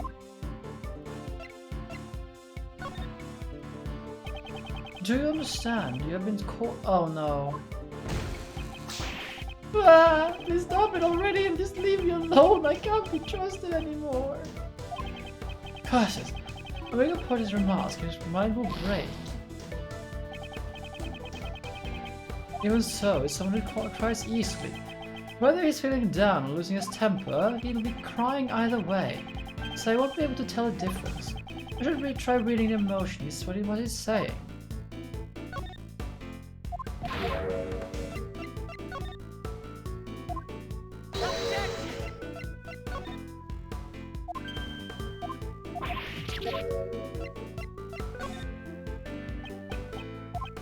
Everything I had was given to me by Pops. But tell me, Mr. Edgeworth, just what am I supposed to believe in?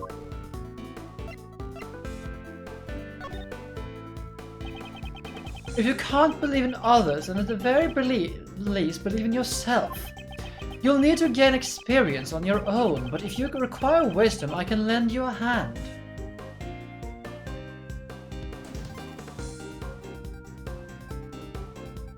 Yeah. Ever since I got locked up, I've been thinking. Am I too inculpable to be a prosecutor? Incapable? Whichever one was it?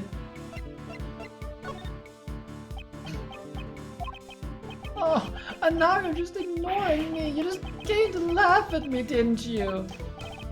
Calm down. It seems I've waited a bit too long. Oh my goodness. Okay.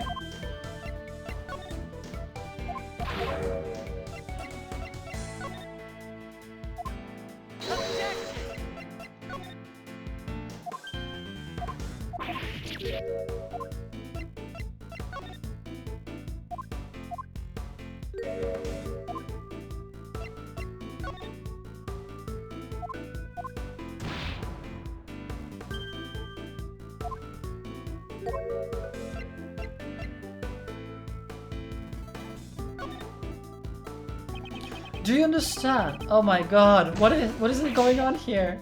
Oh my god, I have no idea what I'm going.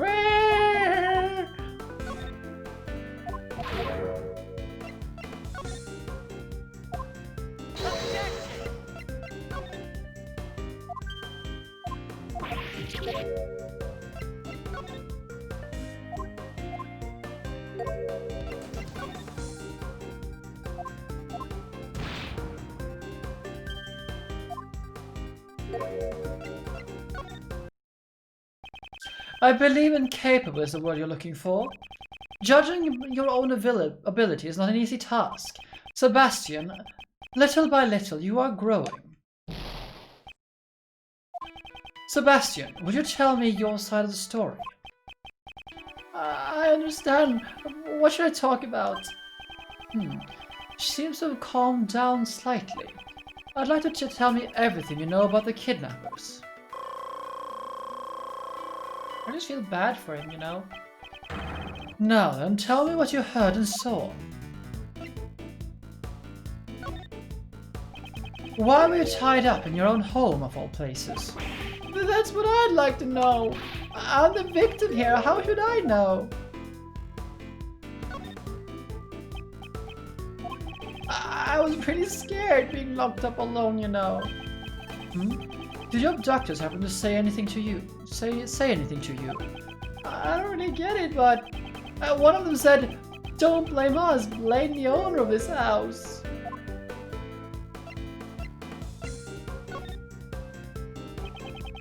The owner of this house, wouldn't that be Blaze the Best? Huh? Pops? I get it.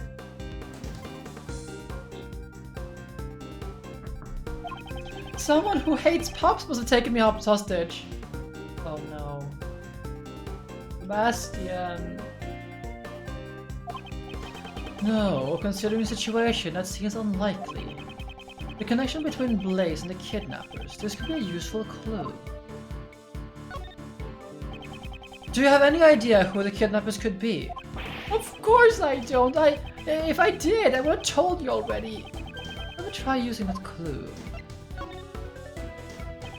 A kidnapper can easily use his own home to hold someone captive. Sebastian, you were kidnapped by your own father. What? It can't be. Was he going to kill me because I was a nuisance?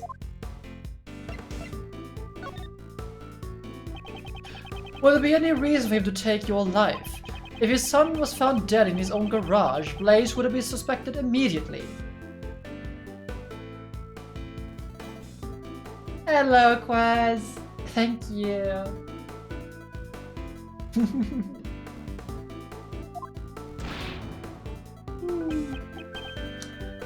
I think it's a, like, he kidnapped him to keep him from talking, keeping him out of the way, because Sebastian could ruin him. Yeah, Blaze is a fucking monster. No, I think it's more like, just keep him here until it's over, so he can't talk. We don't have to think. You don't have to. No, Quetzalcoatl, no. This kid is just. No, just no. Sebastian is not a killer. He's just poor, manipulated, and emotionally abused kid.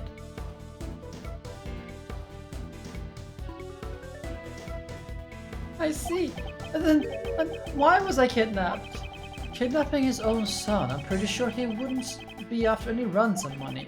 There must be some other reason why Blaze ordered the kidnapping. This would be a useful clue.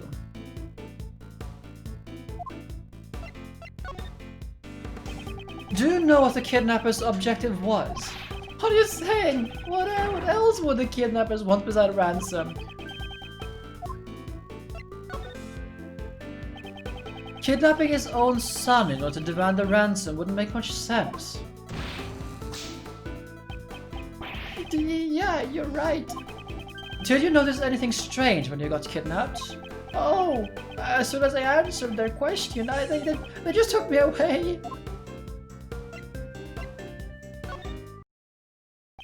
They asked you a question. Tell me what they asked you. What? Don't glare at me like that. I think they asked me, do you know Courtney? I see. The piece of the puzzle is starting to fall into place. Blaze and the kidnappers did not intend to kidnap you. Their objective was John Marsh. They were planning to kidnap Judge Courtney's son.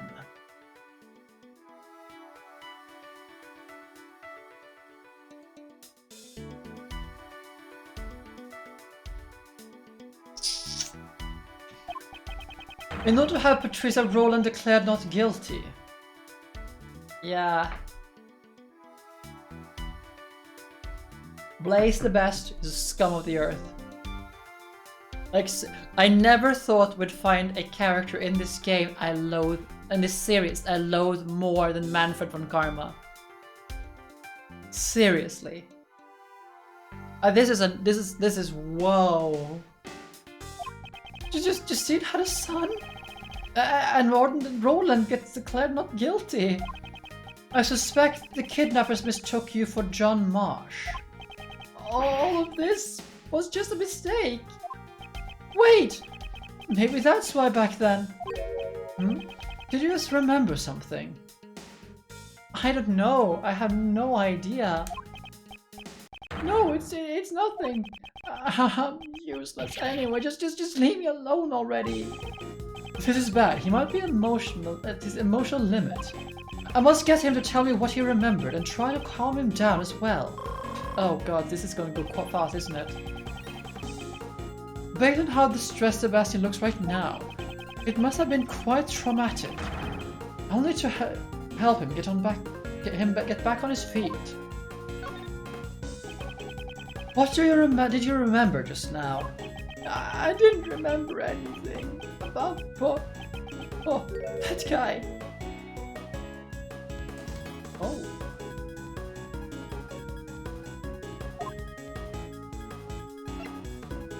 Pops. Yeah, Pops. Would that guy happen to be Blaze?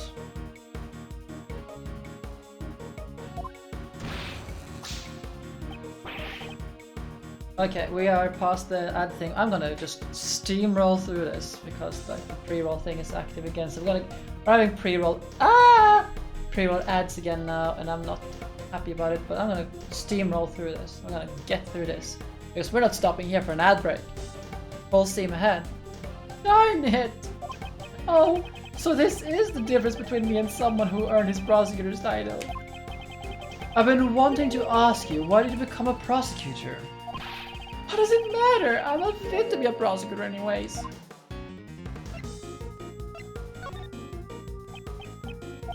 Say something. You must have some reason for choosing this path, right?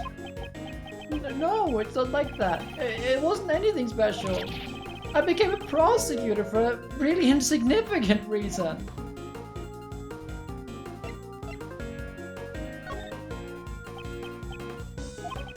It was just a personal reason. Just like you, I too became a prosecutor for a personal reason. Huh? Is that true? But you're a really successful prosecutor. I'm sure that Pops, the PIC chairman, would have been more proud of you than me.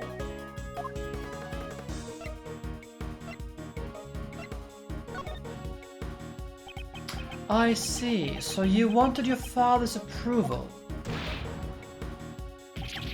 Oh, I thought that if I became the best prosecutor, he'd be proud of me. That's why I just wanted to help Pops out as much as I could. Would you happen to be protecting your father? What? I don't have any reason to protect someone like him.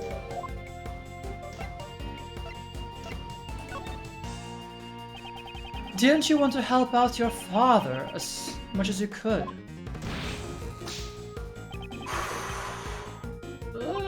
Just once! I just only wanted to be useful to Pops just this once! That way I could help him regain his reputation.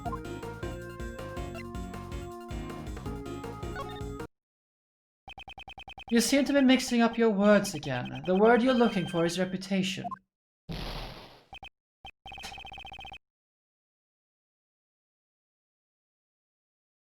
No one's ever told me that before. Your father, who is straight from his path, continues to add to his crimes. Hello, Mattion. Missed the stream? Oh, Doggo is... Ah, Capamon is dead. Capamon is dead. Capamon is dead again.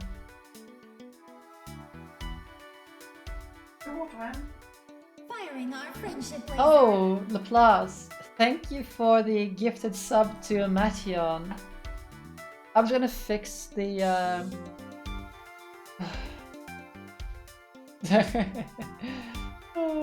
no more ads. Yeah, I'm just going to fix the kappa on my this way. My fox is broken. Why is my fox broken? Okay, I'm gonna fix the fox.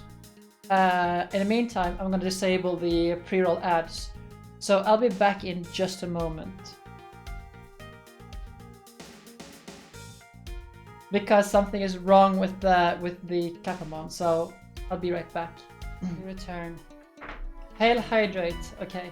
Okay, see you in a little bit then. Mattheon.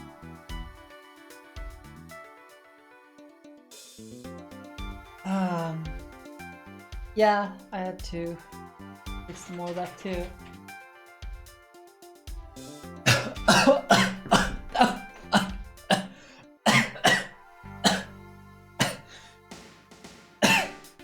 Excuse me. Normally I would be like very worried and stuff, but the fact that you're sitting there smiling.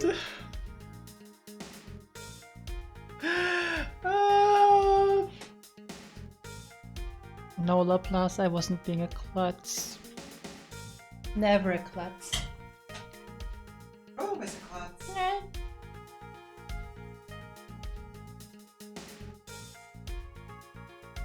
Well, the fox gave us a good excuse to get rid of the pre-roll ads. Okay, let's continue.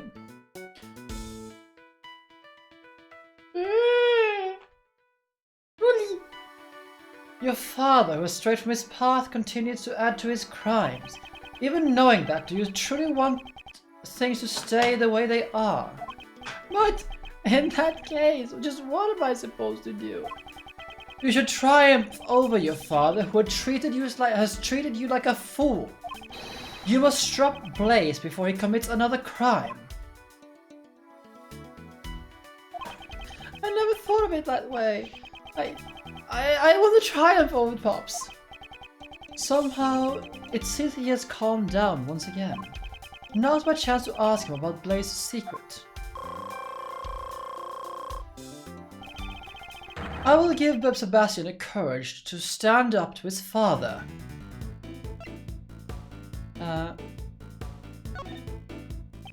Was there some connection between your father and Patrica Roland? I'm sorry, I don't really know. Even every tiny bit helps. Can you remember anything at all? I think sometimes they would interact with each other during work, but...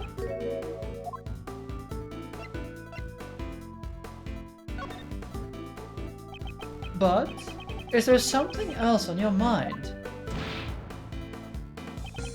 Apparently Pops was the one who recommended Roland to be the warden. Oh, that is a... Oh. Oh. Was there a reason for Blaze to recommend her? Probably because, unlikely, Pops actually cares about her. Nobody likes it at all. This is not the time to be jealous. Well, Pops has known her since she first became chief prosecutor after all. What is it like when he was a chief prosecutor? Oh, Pops was amazing! He looked over every single piece of evidence that went through the prosecutor's office. He looked over every single piece of evidence. This could be a major clue. It seems that the evidence regarding Patrica Roland never made it to trial. It is a duty of a prosecutor to watch over the evidence. Did you care for it properly? That's not it! Just listen to what I have to say.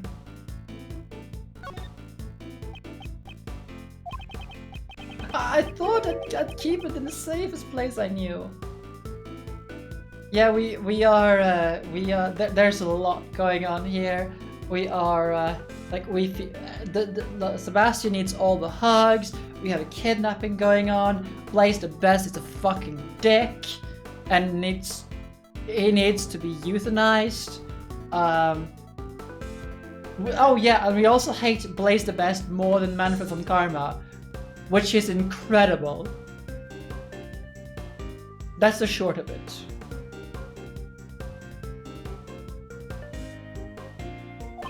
What have I done? He seems to have become unsettled again. I suppose I should lend him a hand. The place you thought would be the safest, would that have been in the Blaze the Best's hands? What? He told me they would save her if he took the evidence. I'm sorry, but he has betrayed your trust in the worst way possible. Pops, why would you want to hide the evidence?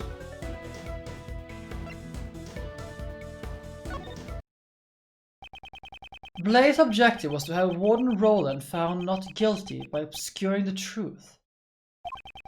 Sebastian, you were used by your father. Oh, that's...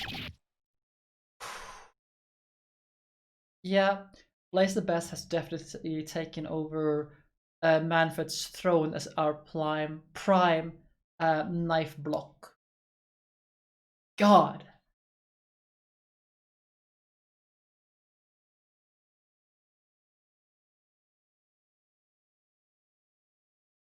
So, like, the best, like, Sebastian is just traumatized. It's just like, he's been emotionally abused, manipulated, and just, he's at the edge of his mind, just betrayed by the one he trusts the most and what he looks up to the most.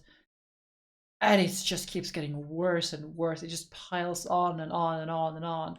And the Best just needs hugs. And just, oh my. It is possible that Blaze the Best has the evidence with him. Furthermore, we still have no idea where John is. I must return to my investigation post haste. However, this is all my fault. What am I going to do now? Seeing him like this, I just can't leave him be. He is still suffering in the gap between his ideal and reality. Yeah, same. God. he's just a child who looks up to his father and wants to, you know, make his father proud of him. And the father is just a manipulative scum of the earth who exploits this adoration in the worst way possible. It is just, oh my god. He will never move on until he figures out how to live his own life. And like the best also seems very dependent on others right now. And that is, I think, because of his own father, how his father has raised him, making him dependent on him like that. Which just makes it even worse. Just like, oh. Sebastian is about to face his greatest trial. Perhaps this is fate. I shall give him the push forward that he needs.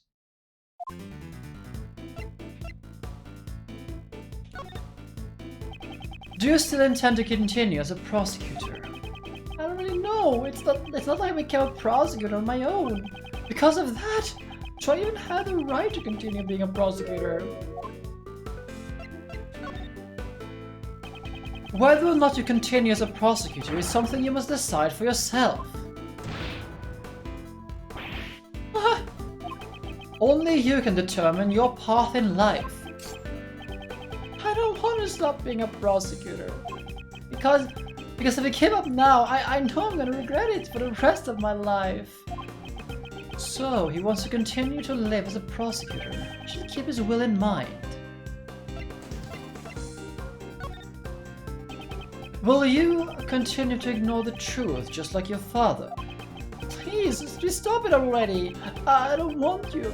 Putty, just leave me alone.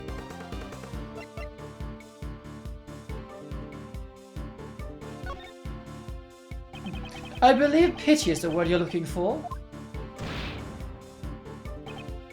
Oh, really? I also have my own reasons for wanting to speak with you. There was a time when I too did not seek the truth and continued to run away from it. However, thanks to a certain friend, I was able to realize my mistake. That's nice. You're lucky, Mr. Edgeworth. I don't have anyone like that.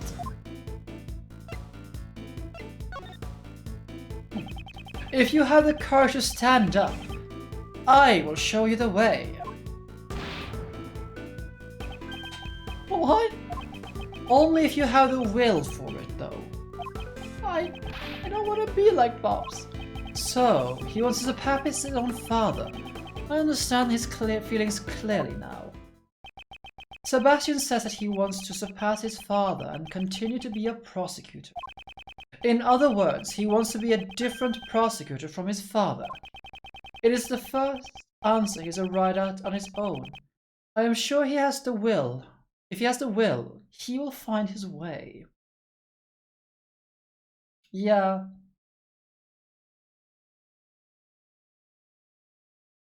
I do. Oof, this is so good. What are you going to do now?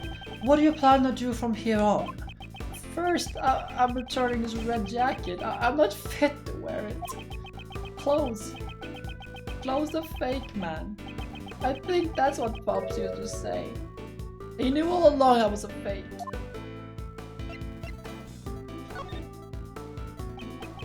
It is not fake. The saying is clothes make the man. You are what you wear. Thank you, Mr. Edgeworth. I'll learn something new yet again. Yes, you also have to do... All you have to do now is become a prosecutor who is fit to wear that jacket. Yeah, I'll do my best. That way no one will ever make fun of me again.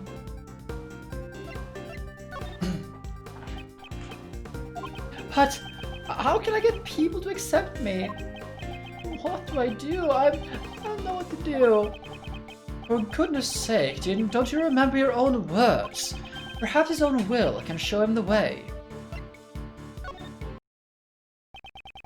As a prosecutor, didn't you want to walk a different path from your father? Certainly, the path you have chosen is not an easy one. Nevertheless, you still chose to live as a prosecutor. In that case, it should be clear to you what you need to do.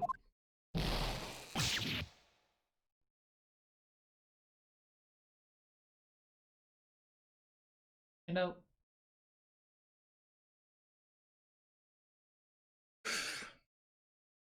like, sometimes, you know, it just breaks my heart, like, when seeing like a person like this.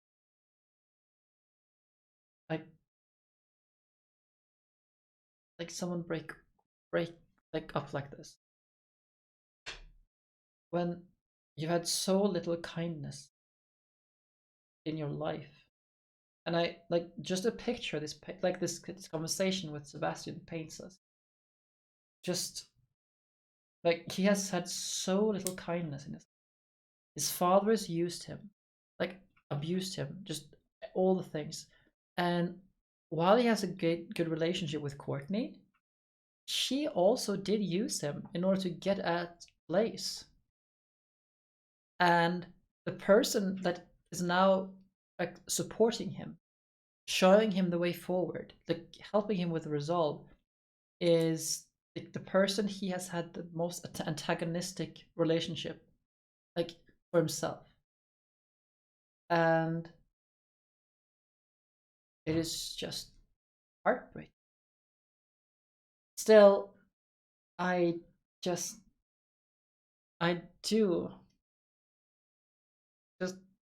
do really like just Edgeworth's resolve, like how he just pushes forward like this, how he pursues the truth, but he still has that human element, you know?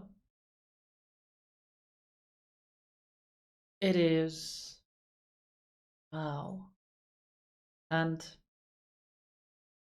you know, I think overall, with all the characters in this game, I think Edgeworth is just my favorite. Like, just, you know, I just think that Edgeworth is just my favorite because while we have, like the character development for all the others, like how Phoenix develops from the first game, like the first game into Trials and Tribulations, and from Trials and Tribulations into Whole Justice. Like we see Edgeworth's like just travel from being this prosecutor who is just set on the victory, set on the trial, everything, but like has evolved into this character who just pursues the truth, has the human element, and just relentlessly just walks his path. Just wow. It is amazing. It's just wow. And it says something when I have this attachment to these characters. Yes, it's a fictional character, but it's just so wonderful. And they did just such a fantastic job with Edgeworth here. And I will just say this thing. This game is not the last game we'll see Edgeworth in. We'll see more of Edgeworth in the next games coming next, going forward. So we'll see. Let's continue. I still question how I live my life to this day. But you, Sebastian, you have found your own answer. So believe in yourself, prosecutor the best.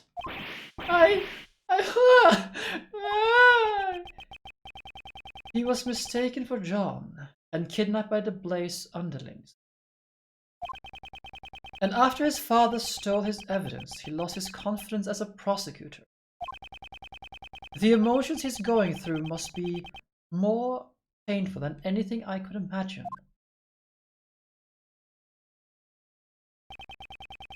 It has taken longer than I thought, but with that, it's checkmate.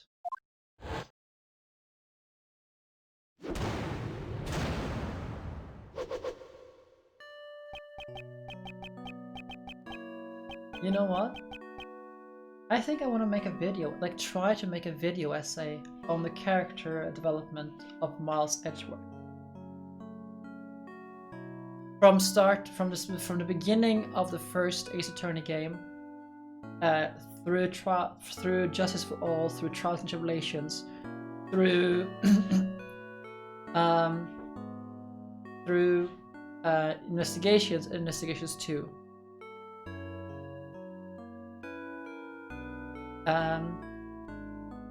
It'll be the first time I make something like it. I've never done something like that. I haven't like done character analysis in a decade. But for this, yeah, I'll find the my old, just try to dig up my old notes on this, because this is amazing. This is quality, just character story, and I seriously wonder how Capcom can justify this game not being translated for the Western audience. Seriously. Like, because, truth be told, just from this, and what we're done with this case, this game is a masterpiece of character writing with everything else. Like, it is just that. It's a masterpiece. I think this is thus far from all I've played of Ace Attorney, this is the, what's it called? The, what's the phrase again? What's the phrase again for, like, this is their, like, the, what is it called? When the best work, the best, yes, the magnum opus, thank you. This is Ace Attorney's magnum opus so far. In just everything. And I'm amazed that Capcom didn't release this artwork in the West. Let's continue. Darn it!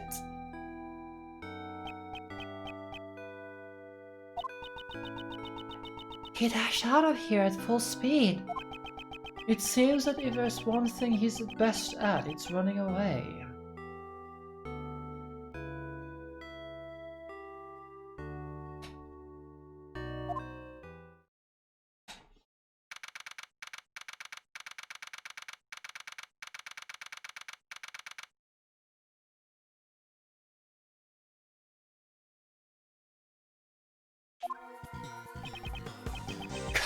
Curses. Running out of time. We should check in with Mr. Shields. I'd also like to know what the situation is like on their end. Has Mr. DeBest run off again? We'll just give them the new information we discovered. Franziska will take his place. I wonder if that's not going to be enough. It can't be helped since he ran away, and there's nothing more we can do.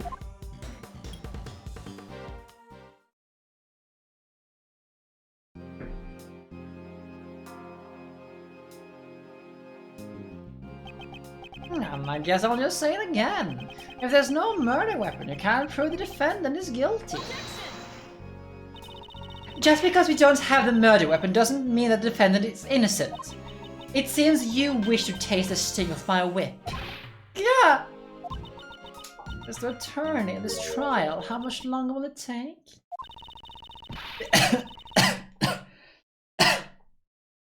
Because it feels like it hasn't gone anywhere for a good while now.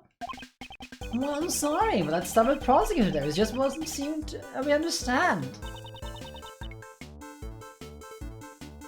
Until I am satisfied. This whip will lash out at you as many times as I see fit. By now, she's probably with me more than ever once from every year that I've been alive. Miles, what's taking you so long? Even though we're just stalling for time, Uncle, I can't keep up with this much longer. Oops, excuse me, phone call. Mind if I take this? I will allow it.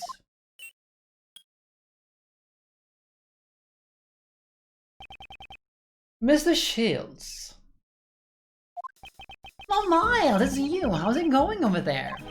We found Sebastian. No, and the knife and the chisel? It seems he had handed the evidence over to Blaze the Best. It is very likely that Blaze knows the whereabouts of the murder weapon. Next, Chairman the Best, but why would Blaze? That I don't know yet.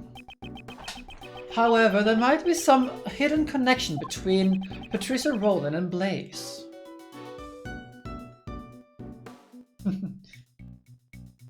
Yep. Gotcha. In that case, I'll issue a subpoena for Blaze the Best right away. I'll grill him personally. I will continue searching for the missing evidence, and John as well. Try to hurry it up, will ya? We're at our wit's end over here. It feels like the verdict could be handed up at any moment. Understood. How much longer can Judge Courtney's heart hold out? I know she's in a lot of pain. I've got to hurry. So, how's the trial going? Blaze will be taking a stand. I don't know how things will turn out, though. I'll do anything from hiding evidence to kidnapping. He really is nothing but trouble. I agree. We should probably take another look at the evidence concerning him. Okay, leave it to me. First, here's the latest evidence fresh from the scene. The gloves from earlier, though I'm certainly curious about them. Anything else? The case file from the IS-7 incident, if I recall. Blaze was involved in this, is right? Indeed, he was involved in destroying the evidence. For now, let's keep on this on hand. Alright, Shark. Thank you for hanging out with us so far. And sleep well. See you next time.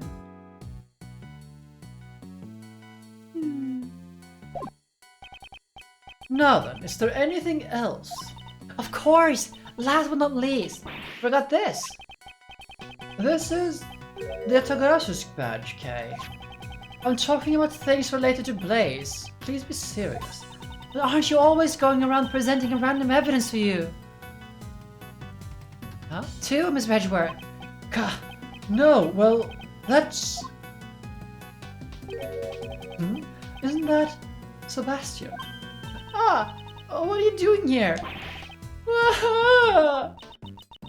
He ignored us. He came out of the Grand Tower. What is he doing here? Let's go investigate what the Bast was up to. Yes, let us go.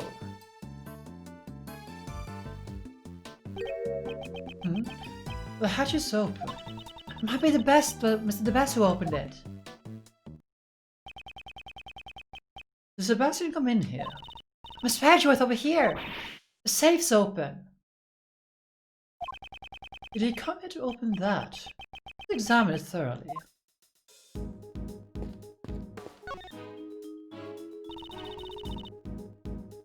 Hey, look, it's the chessboard.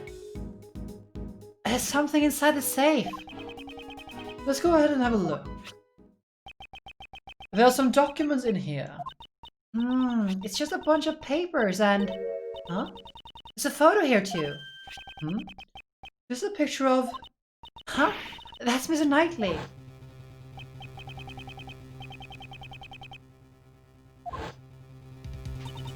Why is his picture here?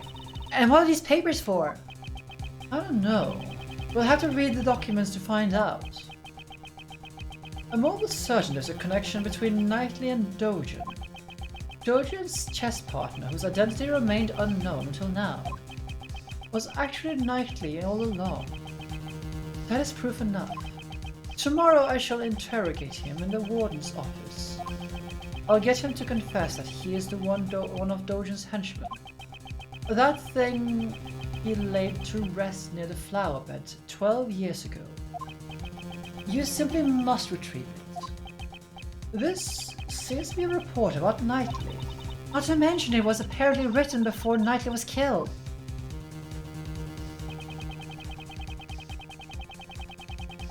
Yes. The assassin in the prison with the dog. Horace Knightley was murdered while he was being interrogated in the warden's office. Judging from the content, this document was probably written by Patrica Roland. I knew it! The question, however, is who this report was addressed to. Ah! The owner of this safe is the conductor, Blaze the Best. So, this proves Miss Roland and the Blaze are connected. Indeed. However, it's not just the two of them. Huh? Blaze the Best and Patrica Roland were searching for Dogen's henchman. Sharon Dogen, that dog-loving assassin. This means that there is a hidden connection between the three of them. I wonder what it could be. I don't know, but it must be related to this case.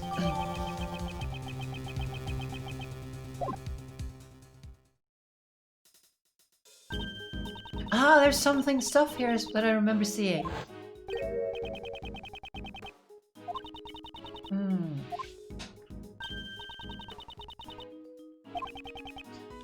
Ah, the ring. It's Horace Knightley's ring, the chessboard and the ring. All of his possessions are inside the safe. So, basically, all this stuff is the evidence from the prison case. Correct. Then, the knife and the chisel might be in here too. Let's see, Mr. Knife, Mr. Chisel. They're not in there. I guess it's all that's Knightley's stuff. I see, that's too bad. Horace Knightley is dead.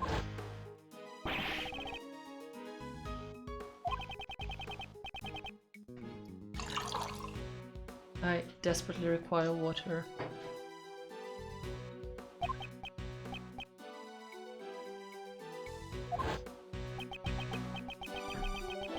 However, this game is not over yet, unless I can see it through to its end.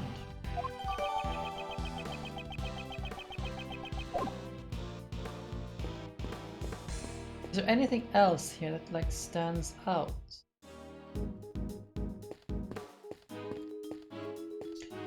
I can't see anything else that would stand out here, so let's leave. Young lady, good sir, might I interest you in some cotton candy?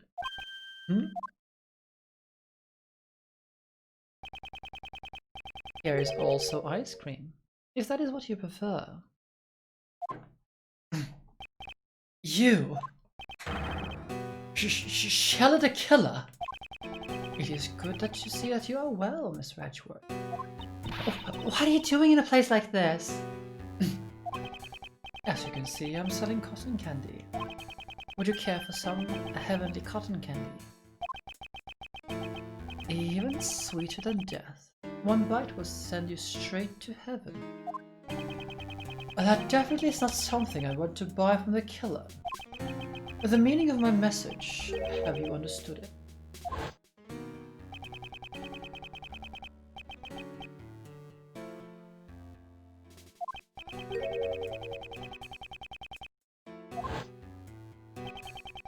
Have you been spying on us the whole time? Spying? Heavens no. I was simply watching over you, while disguised as a cotton candy salesman. Isn't that the exact same thing? What is this man's objective? Were you the one who murdered the president? No. The contract with my client has already expired. President Huang's a bit of a celebrity in the world of assassins, you see. Over the years, many attempts on his life were made, and yet he stubbornly lives on. He is a robust man, surrounded by flawless security. He even employs body doubles.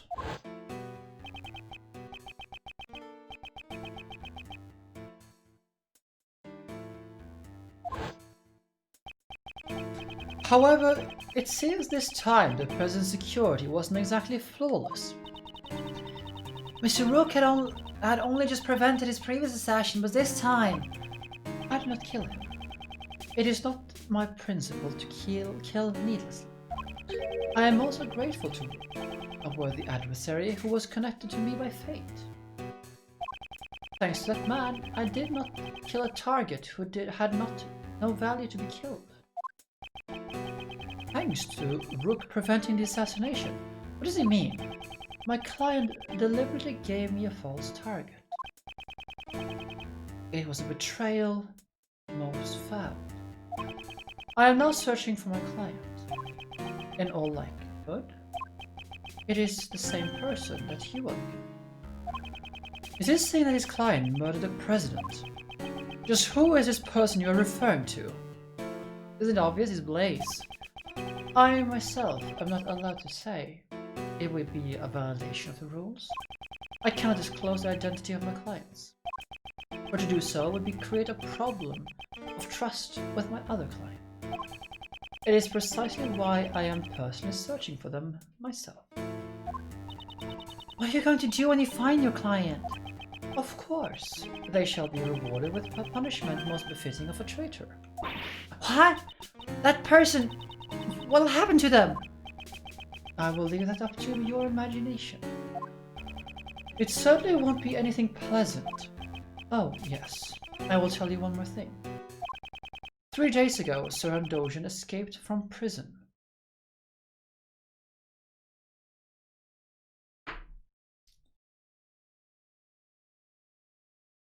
It just keeps getting better and better. I believe that Sir Andojan does not have the same principles as the killer. Of the two, I would prefer to deal with the killer. What? Oh no.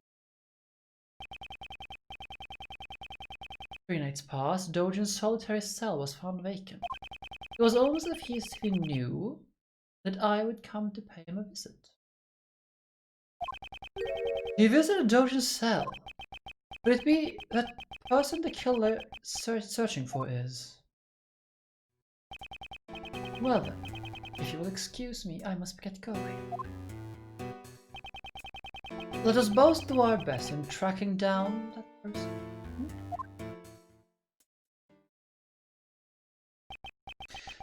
So, the killer and Dojan, those 2 assassins. Yeah, the killer is unreasonably chill. Like, he's like, well, reasonably chill, provided you are honest with him. And aren't on his hit list.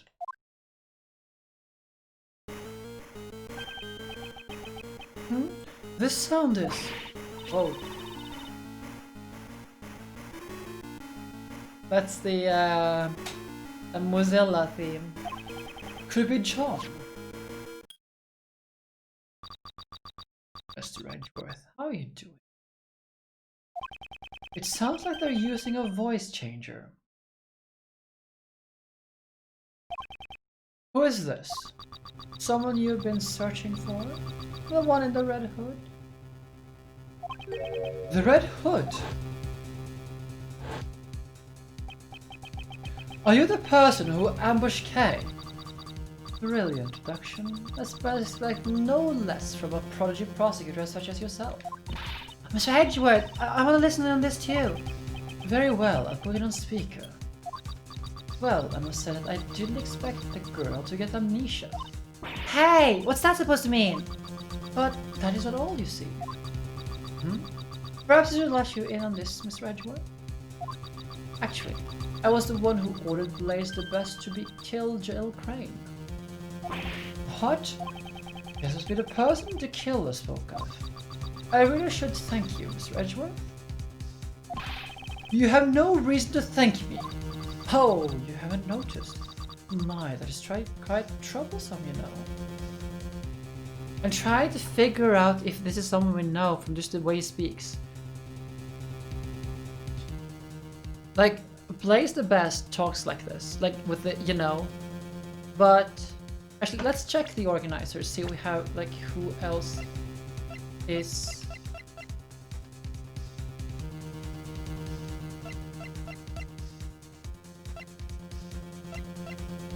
Okay, so I don't. It's not the. It's not the killer. And Dojin was a lot more formal with how he speaks, right? It's not. I don't think it's Dojin.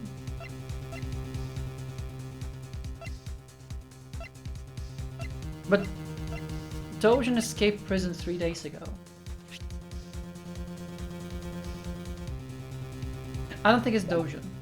It's not. It's neither of these two assassins. Knightley is dead. Blaze the Best is arrested for murder. Nicole Swift does not talk like this, unless it actually is Nicole Swift. Simon Keys, no. Regina, no. And not Ray either. He is also busy in the courtroom. And it's definitely not Lang. He is also too direct. I don't think we have. I don't think we have the profile on the person.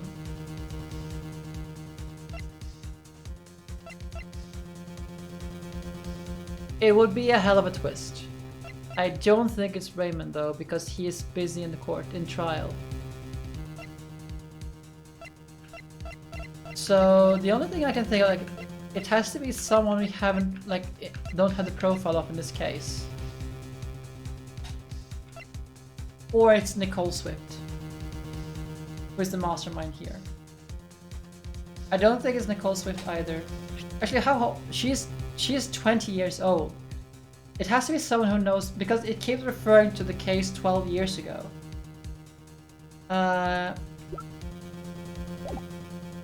So it has to be someone who's old enough for a case for, like, that's 12 years ago. Lang doesn't. It can't be Lang either, because he is, like, also looking for answers regarding the case 12 years ago.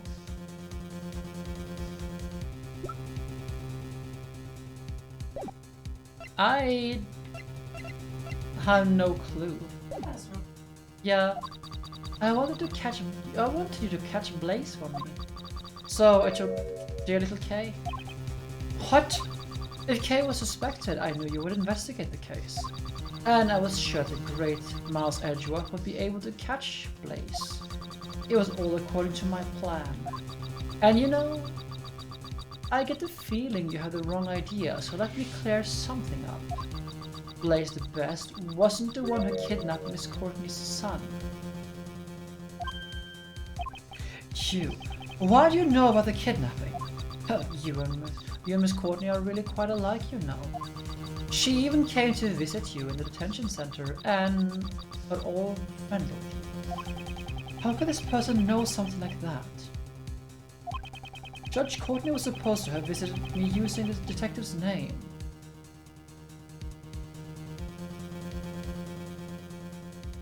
Ah. I bet you're wondering how I knew about the kidnapping, right? It's quite simple, really. It's because darling little John is in my care right now. What?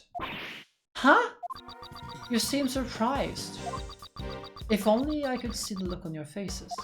Quickly, okay? You have to hurry and steal him back.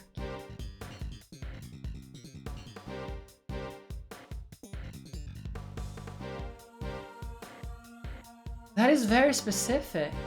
That's very specific. What the hell?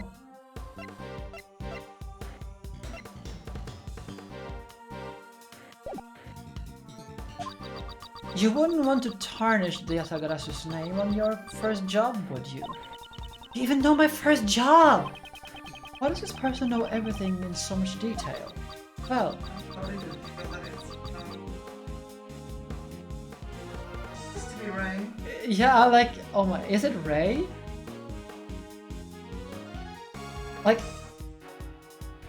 Like, good boy Ray? I'm starting to think it might be. Yeah, because he does speak like that.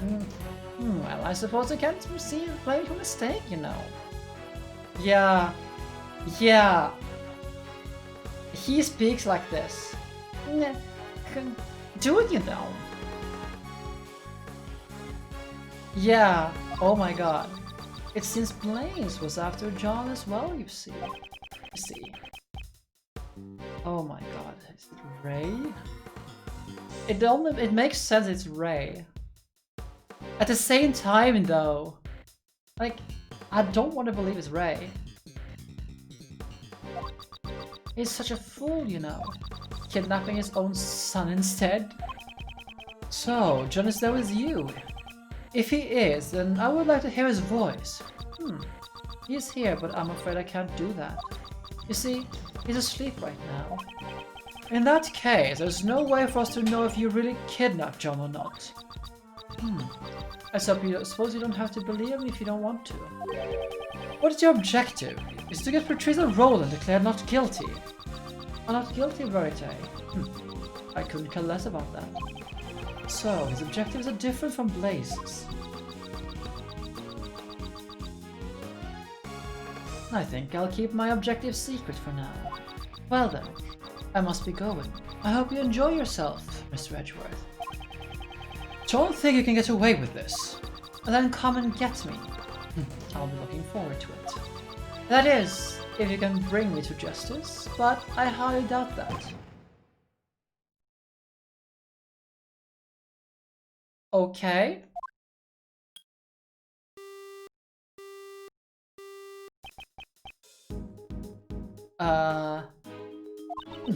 When in the world was that? I don't know. We don't have enough information. Darn it! We're totally clueless.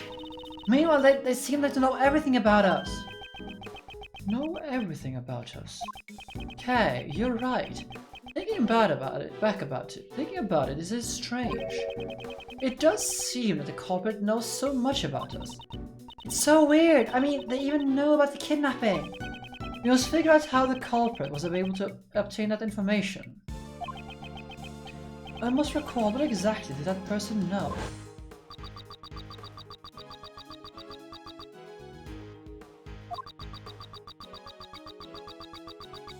Who else knew about this?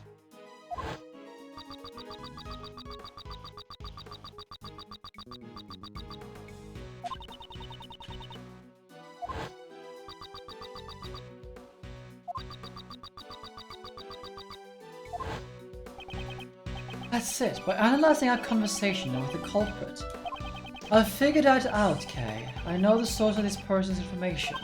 What? Really? In all likelihood, this person probably.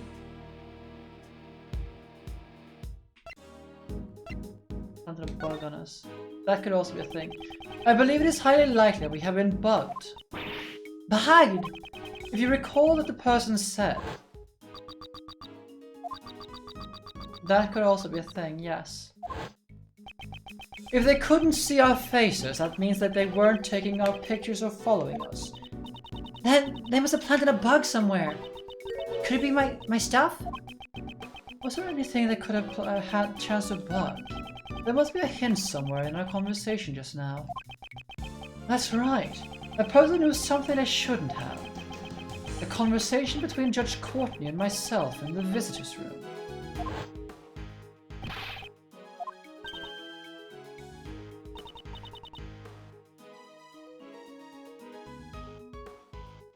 Wait, please don't tell me it's her phone.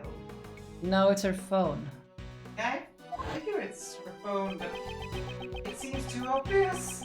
The only evidence I had with me at the time was a bug planted.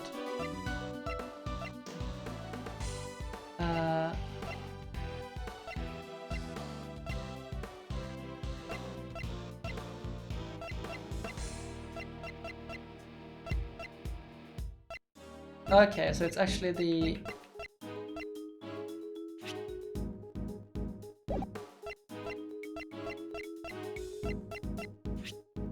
Take that! Okay, may I see your badge? My Targaras's badge? No way! Why not? Miss Edgeworth, just because you became a great thief, assistant, doesn't mean you're ready to wear this badge yet. That's not it. It's very likely that a bug was planted in it. What? It's on in my badge? Let's take a closer look.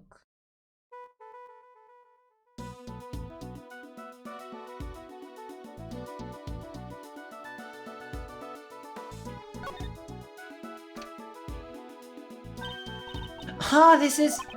It seems I was right.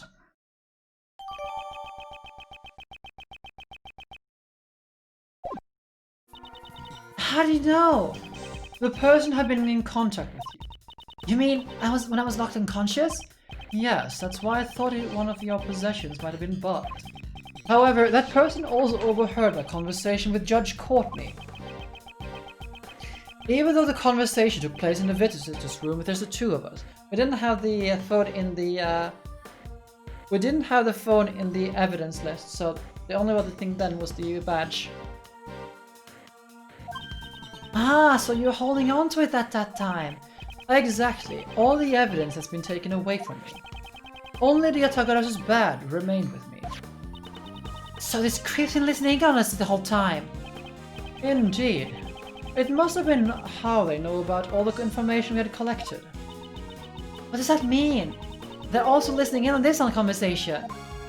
Most likely. Hey, Buster! Okay. Eavesdropping is for cowards! Why don't you come out and fight us fair and square?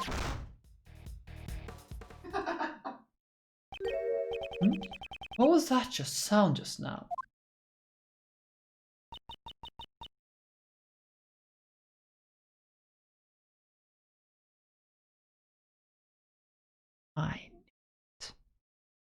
I knew it.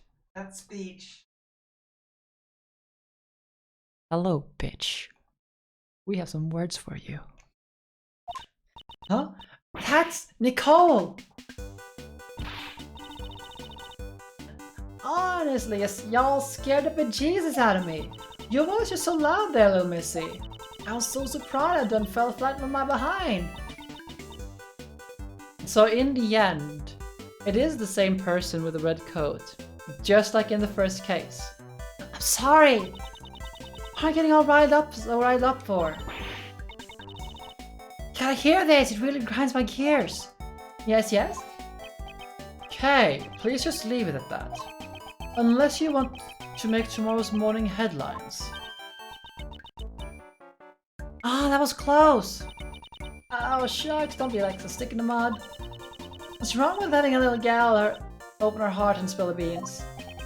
But what connection does this girl then have with the thing from 12 years ago? For now, I'll just turn the bug off.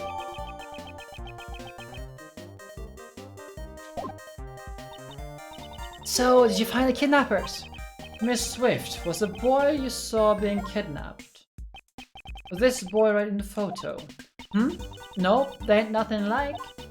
He had more stupid looking face and was wearing a collared school uniform. I thought so. Yet again, we were led astray with this woman's testimony.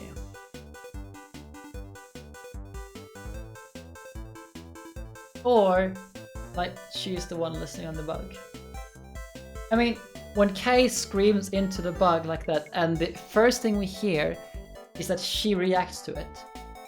I mean, she has headphones. Yes. We'll have to conduct an investigation all over again. So, we're back to where we started. Are there any new leads? There's only 20 minutes left until 2 o'clock. Will we be able to make it in time? Miss Edgeworth, about that phone call just now. Wasn't there a strange sound at the end?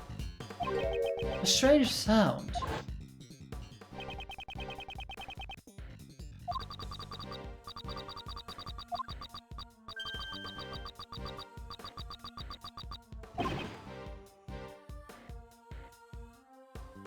Okay, so actually no, because we didn't hear that sound on our end. Because if she was that close, we would have heard that sound. Probably.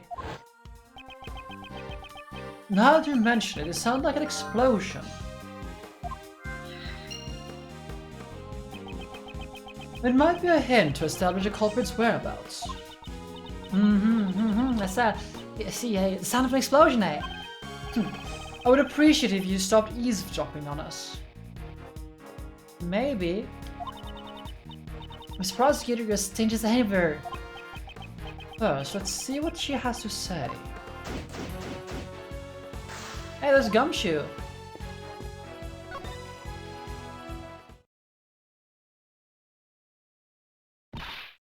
Kami, why are you running away?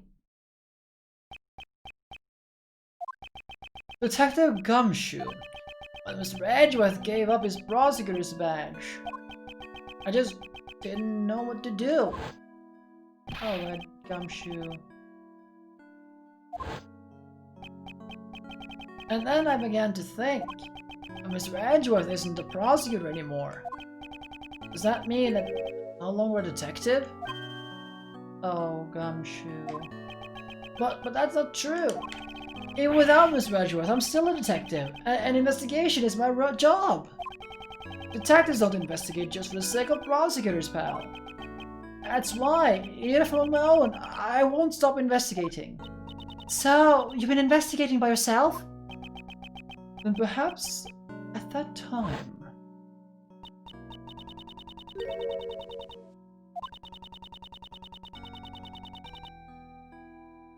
Yeah, everyone in this case needs a hug.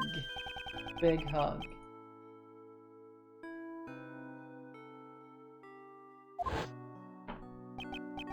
So, Jill Crane's autopsy report. I went to the detention center to see how Kay was doing. That's what I heard.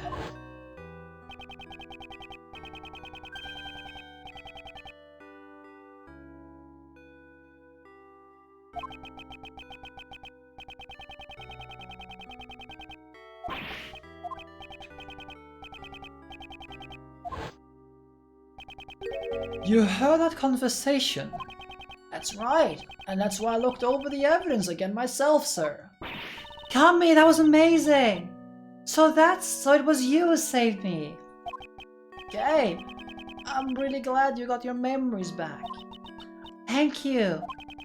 You get it now? I can investigate on my own. Kami, don't run away. We've already proven that you can investigate on your own. After all, you saved me. Detective, I need your help. Currently, I'm not a prosecutor, nor am I much of anything else. Even so, I will pursue this case. I ask you not as a prosecutor, but as a friend. Detective Gumshoe, will you help us?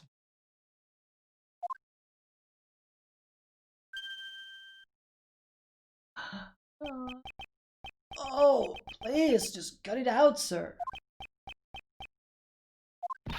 Gummy!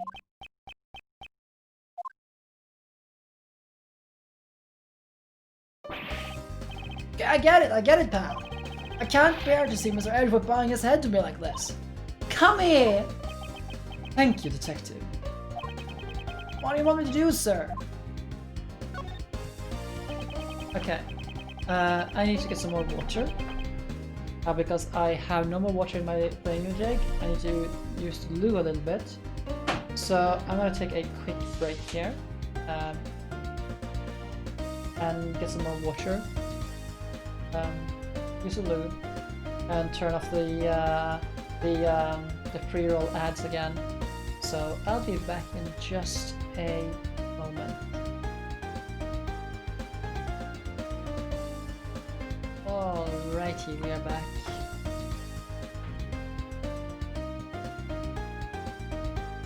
Detective Gumshoe, please tell me what you have found in your investigation so far.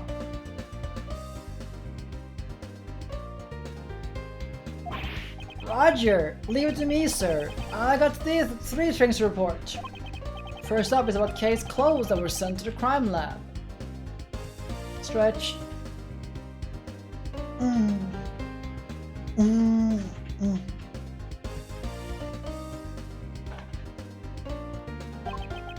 Traces of an extremely powerful sleeping drug called Sleepies were found on them. So that means that after Kay was drugged at Gordon Lake, she was brought to the roof of the Grand Tower. That's right, sir. Now for the item number 2. The footage from the security camera of the Grand Tower's elevator. The footage captured President Juan and Judge Courtney going up to the roof.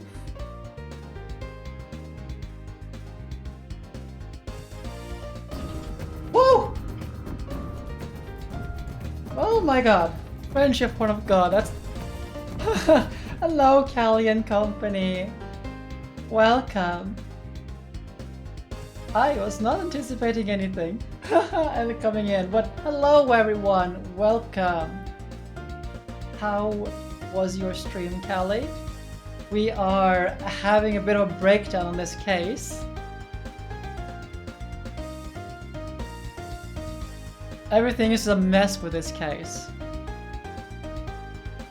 Yeah, this case is just killing us all on so many levels. Oh, what game are you playing then?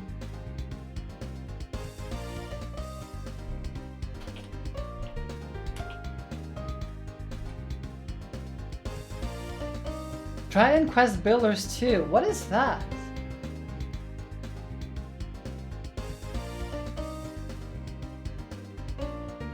Yeah, we have a new knife block.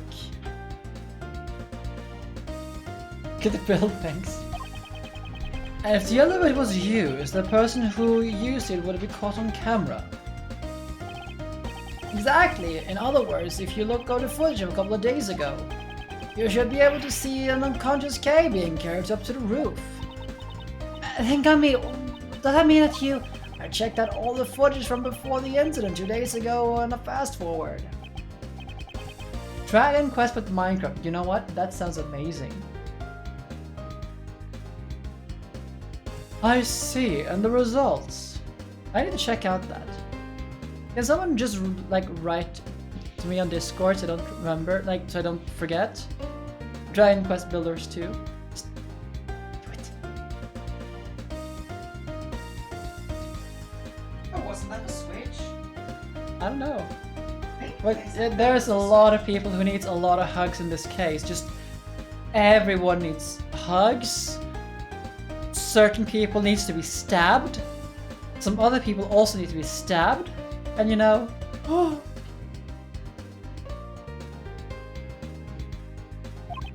well, actually nothing came up, sir. Kay never showed up on the tape at all. That was unexpected. I guess it won't be so easy. How was Kay brought up to the roof of the tower? You take a moment to carefully consider the possibilities. Well, there's the black market question. Well then, let's hear your third and final report. Yes, sir. Last but not least, the most important thing to report.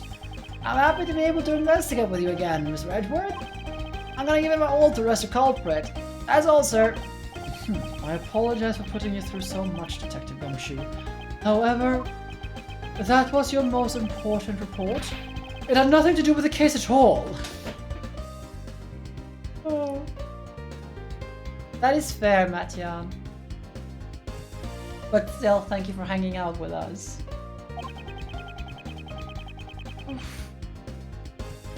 I would prefer to something that's actually useful.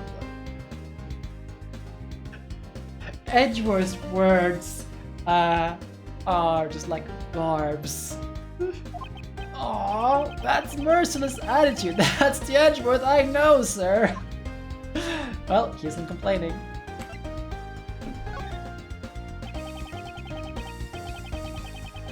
A young boy has been kidnapped. I want you to help us search for him.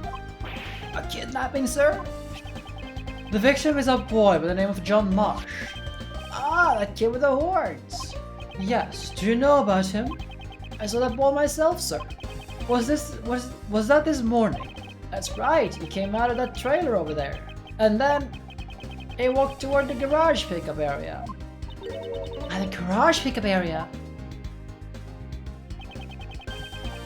It's right over there, pal. That's where the trash from the Grand Tower office is collected. I don't know what happened after that. Since I left the place around then, it seems we must investigate the garbage pickup area. The garage. That's not right. Okay, let's talk to her. Hard's works help move the case forward. I reckon it's all in good in a time's work. I'm not sure about that, but we'll chase it after an entirely different person. Indeed, it seems she did not properly examine the photo earlier. What now? Was my info really that bad? No, some of the blame also falls on us for relying on a dubious information source. It is time for us to regroup and start over. Can you hold on a sec? If you think I'm staying quiet after being called a dubious source, then I got another thing coming. Fine then, guess I'll just have to tell you about the scoop I've been saving. You've been saving a scoop? Oh my god. Although I'm not expecting much, let's hear it. What is this scoop of yours? In Mozilla, I got it with decisive evidence that mighty Mozilla exists. Okay, let's go, Kay. Hold up, I'm being serious. You might not believe it is true. We don't have much time, but I guess there's no other way. Would this decisive evidence of yours be something recorded on that tape recorder? That's Miss Edgeworth for you. You're good at figuring things out, aren't you? It's the sound of Mozilla spewing fire. This place nearly became a sea of flames. If you say so. That's gotta be an explosion, right? Don't make that face! If you think I'm lying, then you better listen for yourself. We're gonna have an explosion, right? Ready? Here comes the flame.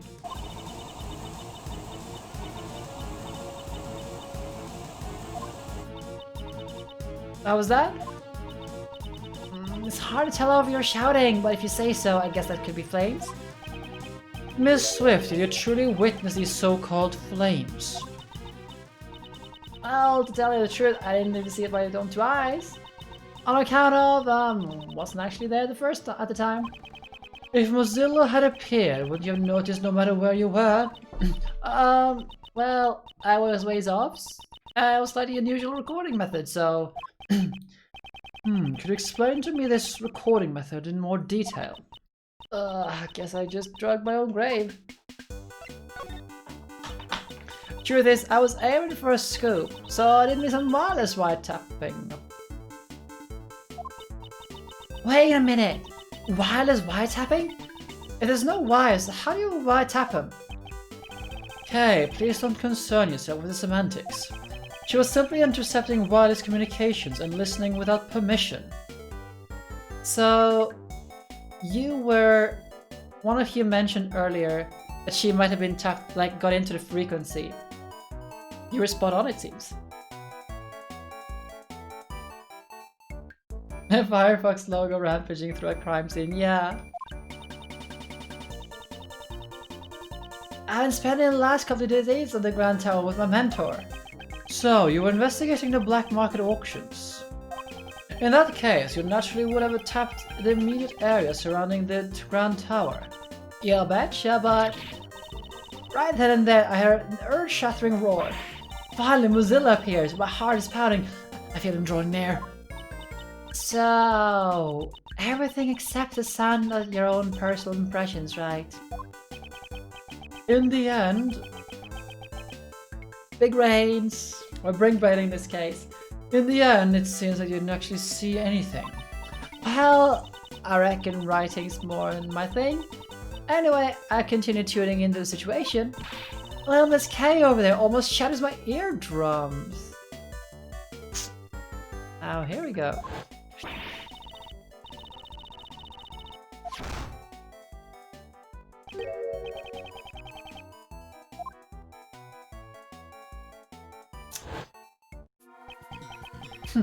I see, Miss Swift.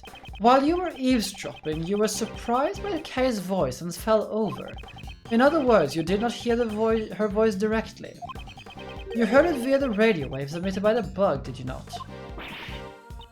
Hey! Hello, Will! Yes, you arrived here with Callie's raid. How are you doing? I hope you are well. What? Then, does that mean that the one who planted a bug on me was... I was just eavesdropping. I never stood the job bugging nobody. Miss Swift, do you mind if I borrow that tape for a while? I just want you please already. Just want to please already. This case is so long.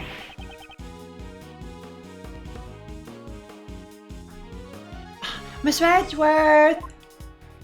Hello, Regina. Oh, Mr. Case, Miss Berry. Ooh, cool.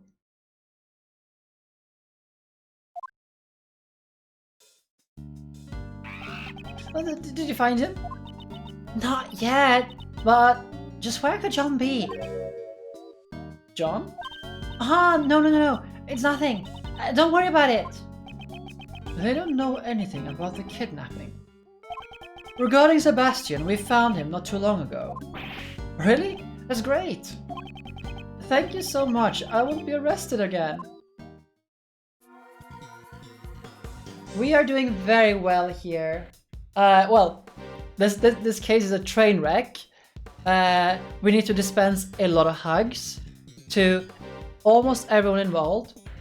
When that is done, we're gonna bring them along with us to stab some people because there's a lot of stabbing to be done, and preferably with the ones we hugged as witnesses for all the abuse that they've been suffering. You know, as you know, and we have concluded that this is the magnum opus of Ace Attorney. This game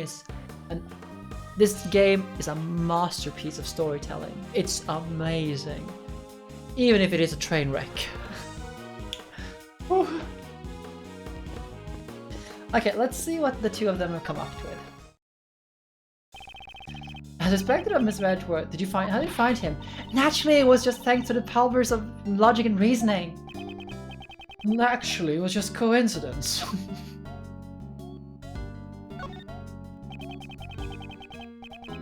So how is that commission coming along? You're gonna, like, is it going as you wish it to be? I guess we weren't any help after all, at all, were we? Don't be silly, of course you helped. Really, thanks a lot. Where were you guys searching, Simon? It was a bit far off, but we searched around the Sunshine Coliseum. Why did you search the Sunshine Coliseum?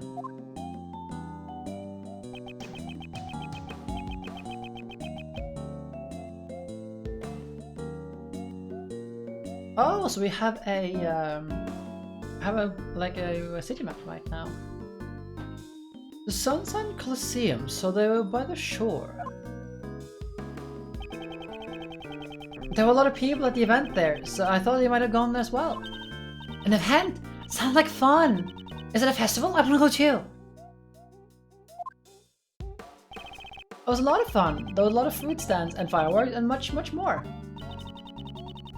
Fireworks! So, we're going back to the Sunshine Coliseum, which is the same Coliseum we are in Apollo Justice.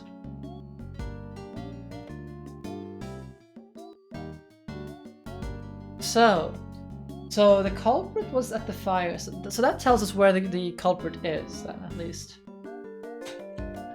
Simon got all worn out by the people in the crowd pretty quickly, though. You didn't have to tell him that. It's settled! Once we wrap up the case, let's go there. Let's finish doing, investigating all the things, but I think we know where the kidnapper is now. At any rate, I'm so glad you were able to find him so quickly. Why is that? The truth is, our circus show is about to start soon. So I don't think we'll be able to help out with the research much longer.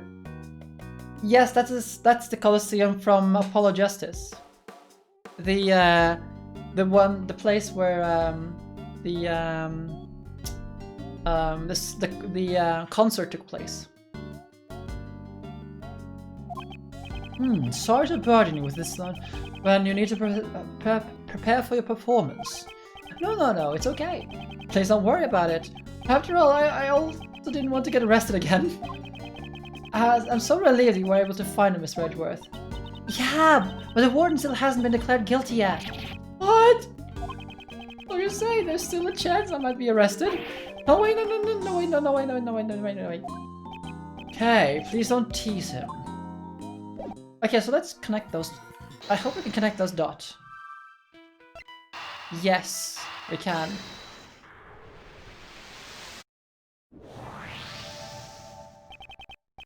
Mr. Case, didn't you say there were fireworks at the Colosseum earlier? Huh? What about them? Were those fireworks set off during the day? Yeah?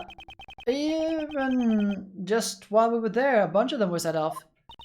What is it with Mr. Edgeworth? That explosion sound we heard at the end of the kidnapper's phone call could very well have been that fireworks. Ah! We will do so. We will get them.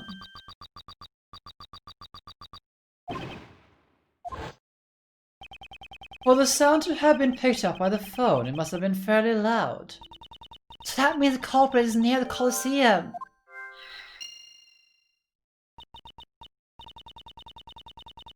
I'll hold them still for you, Pix. Even so, I bet the fireworks can be heard from a lot of places around the Colosseum. Indeed, it would be impossible for us to search the entire area by ourselves. If only we could have the police lend us a hand. Is there anything else we can, like, deduce?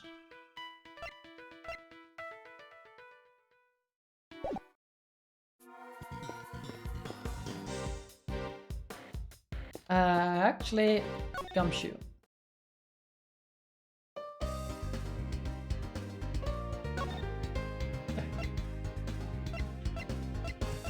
Actually, let's figure out, let's listen to if there's anything on the recorder. Okay, it can't. We can't. Okay, then, let's go into the... Come said John headed towards the garbage pickup area. Indeed, there might be some traces of him left behind. Hey, there's a carton, the milk carton.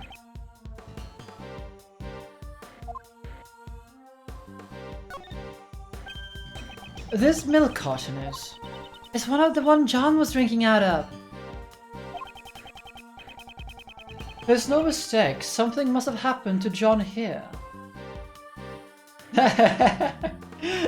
Oh. Looks like the garbage pickup area is locked. It's probably to prevent people outside the Grand Tower from disposing their trash here. The garbage pickup time is at 11 AM, so that's why there's no trash. I looked up early, that was overflowing with garbage, sir.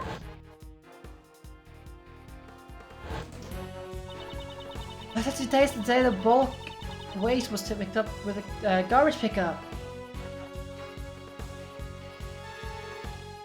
In this case, your daddy's cool. That really lot of bulky items here, Mr. Pal. The garbage track compactor can crush any kind of garbage dust. No, it's in the case of the bulk waste. The transport is as is without being crushed. Huh? Why do you know about how bulk waste is disposed of, Mr. Edgeworth? Maybe Mr. Shields, in order to accomplish his Mr. Edgeworth acquisition plan, sent it something like a moving process instruction brochure, okay? There are times when you are so sharp it's scary, although they're few and far between. Combined with Detective Gumshoe's testimony, the chances are high that John was attacked at the garbage pickup area. It was there when there wouldn't be many witnesses. But why would John have to come to a place like this? It would be natural to say that he came here to throw something away. We have no way of knowing since the garbage truck has already collected everything.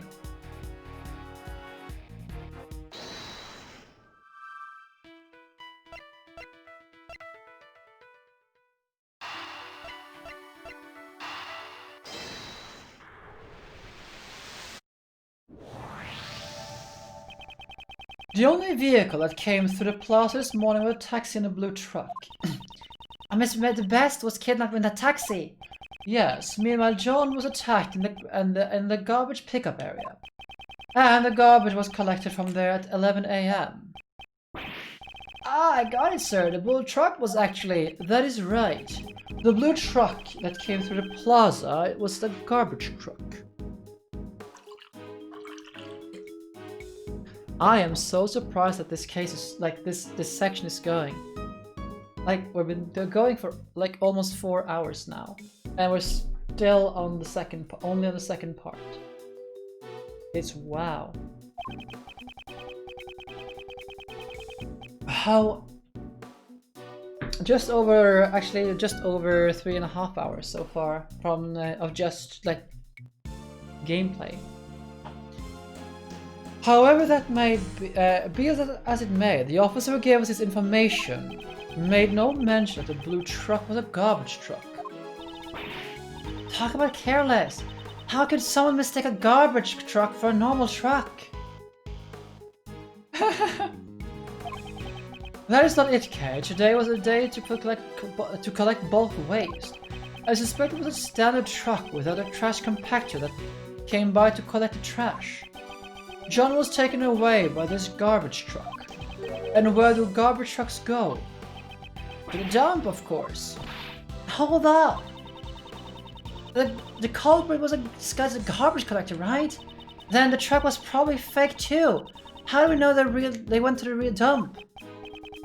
No, the garbage trucks should have been real. Why is that? That will be made clear if you simply take a look at the garbage pickup area.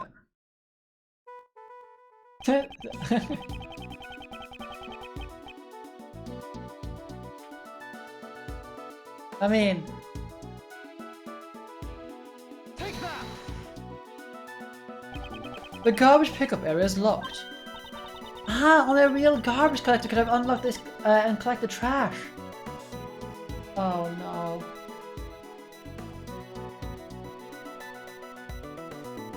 I'm gonna just quickly check how Twitch is on the bitrate. It's fine. Bitrate is fine.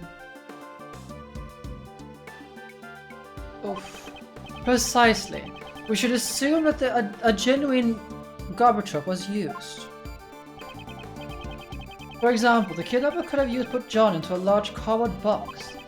If the box was mixed in with the rest of the bulk waste, the garbage collector would have carried John away without anyone knowing. Okay.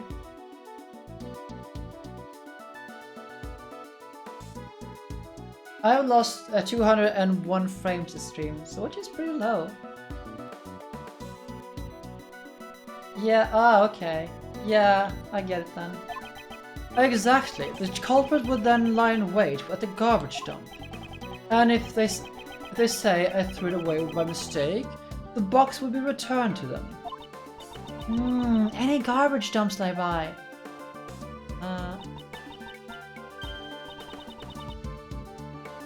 Let's see, there's 2 of them! So that's the Dawn Waste Center. So, which garbage dump was he taken to?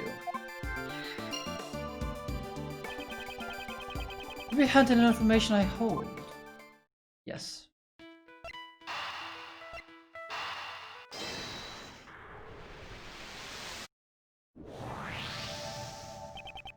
Based on the explosion and the sound we found on the kidnapper's phone, we know that John is being confined in some place in the vicinity of the Colosseum.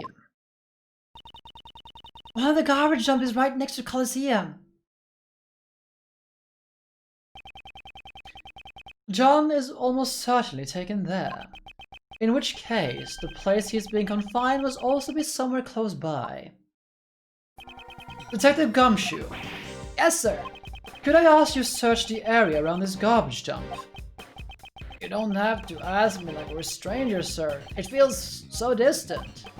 Please just order me around like you normally do. Are you sure, detective? Right now I'm not a prosecutor. Didn't I tell you, sir, that they don't investigate for the sake of prosecutors? You have my thanks, detective.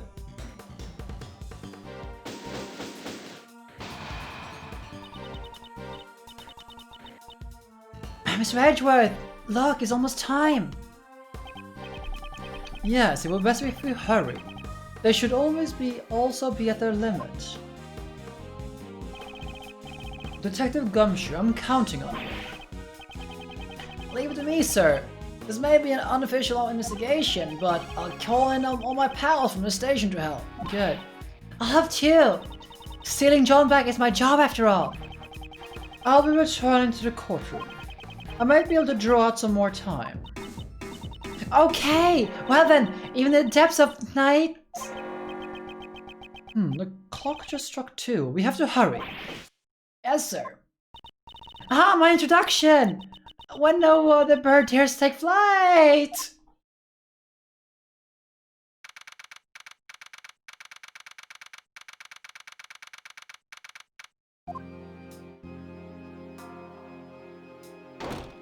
McCue!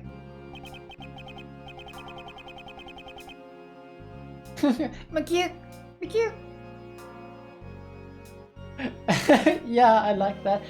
Well, if he's former prosecutor Edgeworth. Blaze the best.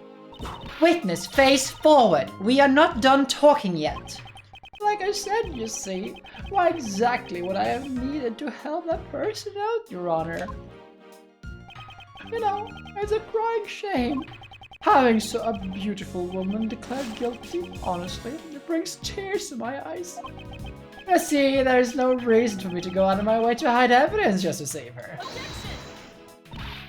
However, we still have the testimony of your son, Prosecutor the Best. He testified that he handed the evidence over to you. Well, I haven't the slightest clue what he was talking about. I simply cannot imagine why Sebastian would have said something like that, you know.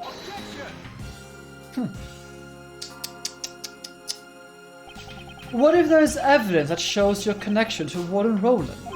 And just what do you think you're doing, former prosecutor Edgeworth? I was under the impression that you were no longer in any position to stand in court.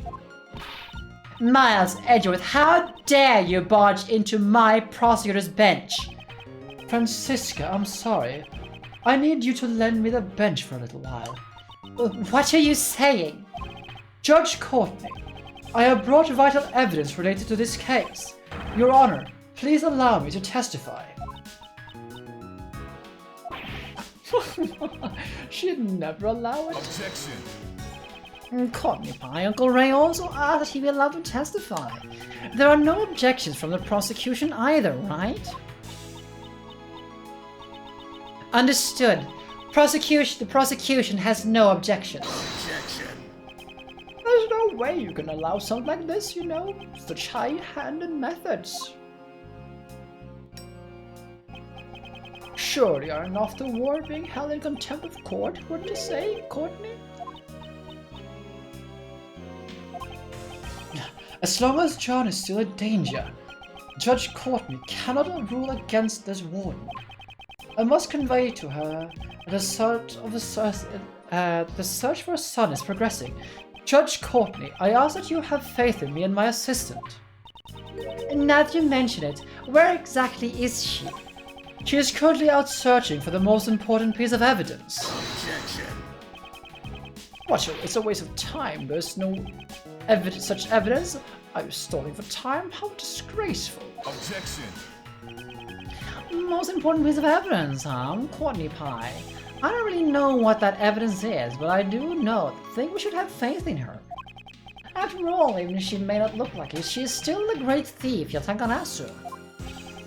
Somehow, it seems that Mr. Shields understands. Judge Courtney, we have already determined the general location of that evidence. It is only a matter of time before she steals the evidence back. Yeah. Raymond Shields' objection is amazing. But I'm not going to try to make a voice like that. And I do like this voice like this, but he gets serious and goes all super deep on the objections. I understand. Then I shall grant you special permission to testify. Thank you, Your Honor. This is ridiculous. This vital evidence that you have found, please present it to the court. Blaze the Best and Patrica Roland are somehow connected. Allow me to present the evidence that proves it.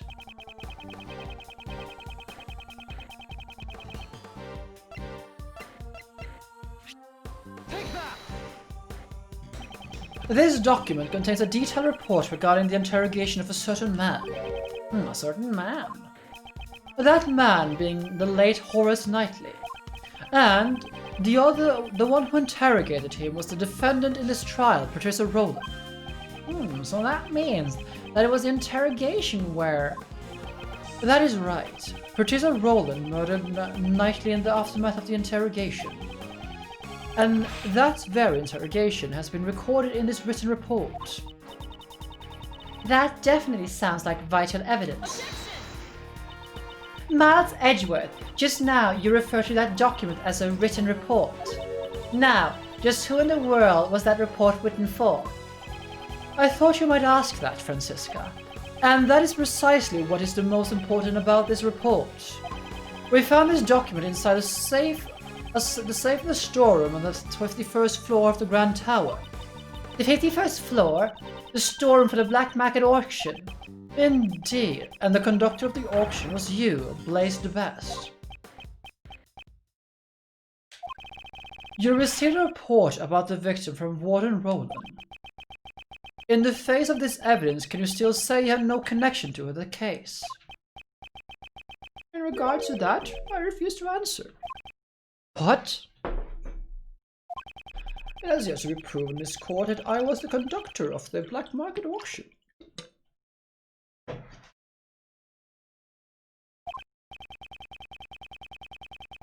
Oh, have you already forgotten the events of this morning? I believe I had already proved it back then, did I not? I will not deny that I was bested by you. However, that was at the crime scene.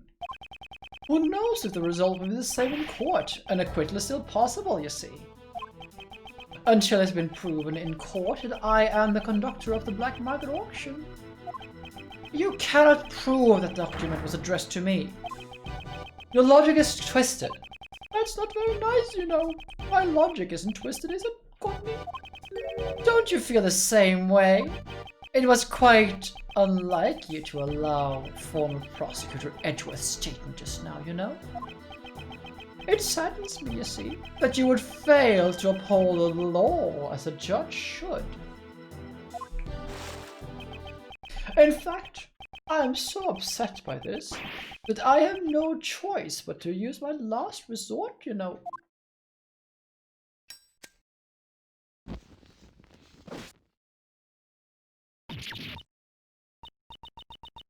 It is as you say. Something that has not been proven in court does not merit any deliberation. I will have to overrule Mr. Edgeworth's claim. As I thought, until John has been rescued. You see, the truth at the scene and the truth in the court are two different things. So, you're saying the truth can be distorted in court as long as it's for your sake? What horrible thing to say. I'm not distorting the truth or anything like that, you know. If not, a not guilty verdict is handed down, then it becomes the truth. That's all it is, you see. It's useless. There's nothing we can do unless the missing evidence turns up. Now then, Courtney, why don't you deliver a not guilty verdict and let's get this over with? After all, that evidence isn't going to show up anytime soon, you know.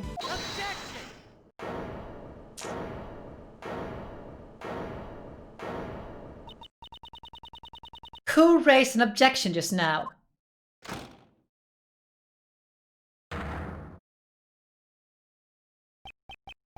Pops! Sebastian? Oh my god. Sebastian, just all of the hugs! Sebastian!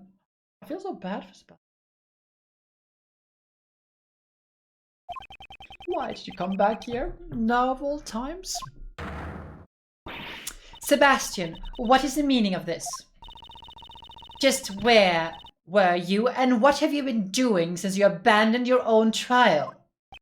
I am sorry, I was Such an act is unbecoming of a prosecutor. You should be ashamed.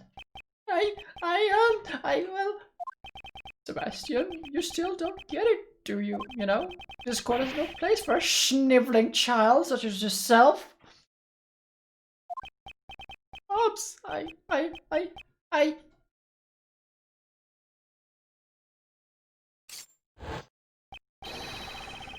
I've come to present new evidence, Your Honor. So please, let me take back my place at the prosecutor's bench.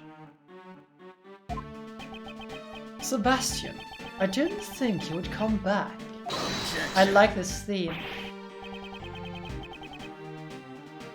He's getting his own theme, as the great revival of Sebastian. It's great. It's great. What's this now, Sebastian? You don't seem all like your normal self. Pops. Come now. What's the matter? You want Daddy to play with you? Is that it? Well then, why don't you just head on back home? Return to the witness stand. What's wrong? You're shaking like a leaf. Your Honor, the prosecutor officially in charge of this case has just arrived with new evidence. The trial is still in session. In light of this, shouldn't we continue with the proceedings? It's a good theme. Naturally, the defense has no objections, Your Honor. I'm sure the defense attorney originally in charge of the case would say the same. The prosecution has no objections either, Your Honor. Continue with the proceedings? That won't be necessary, isn't that right, Courtney? Blaze still believes that he was the one who kidnapped John. As long as John still hasn't been found, Judge Courtney will remain bound by Blaze, and nothing else will change that. Oh, Courtney. Courtney. Yeah, I don't like that raise hand in defense flinch. God, this man is just evil.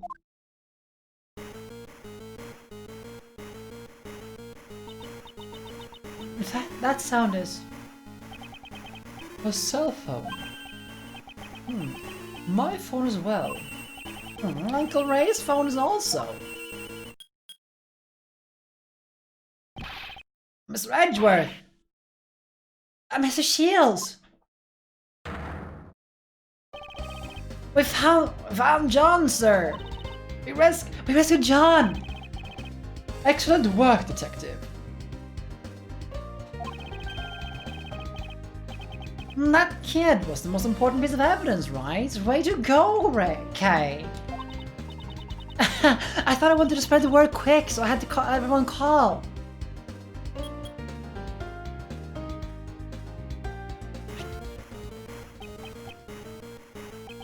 Judge Courtney, if it's for you.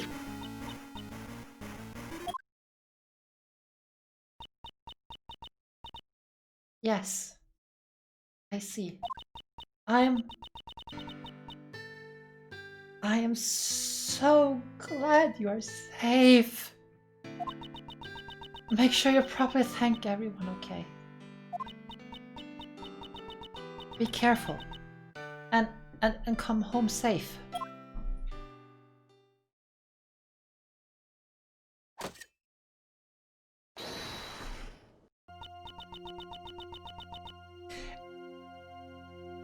Yes!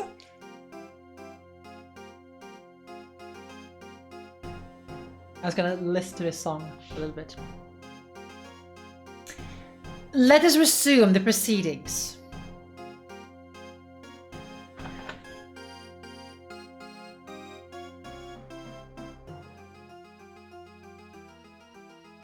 I love this. You know, I think it was New Frame Plus had an amazing video on how Ace Attorney brings life to their characters. I wish they would make a together with 8-bit music theory, we'll do a collaboration with the music and the animations of this game. Because holy shit, this is so good. This is amazing. Like the shift in tone, like how Courtney is just silence, like this, like just this relieved mother, like hearing the like getting this, you're safe, and then just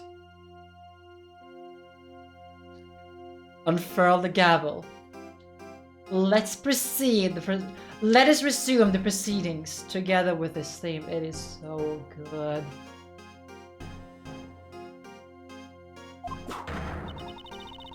Now that I may once again swing my gavel to my heart's content. Ha! You're kidding me, right? It's just a sad joke, you know. So good. I love this. Witness, this is no joke. Please return to the stand. Prosecutor De Best as well. Promptly return to your seat at the prosecutor's bench. Yes, Your Honor.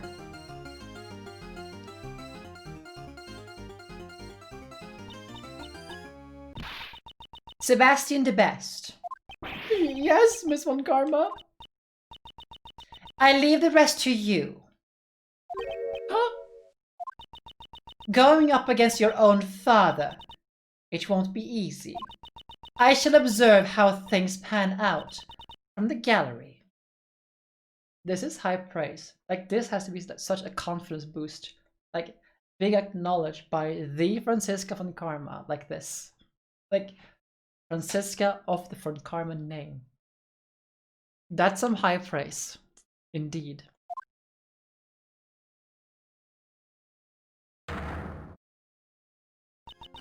Now then, allow me to ask once more. Is the prosecution ready?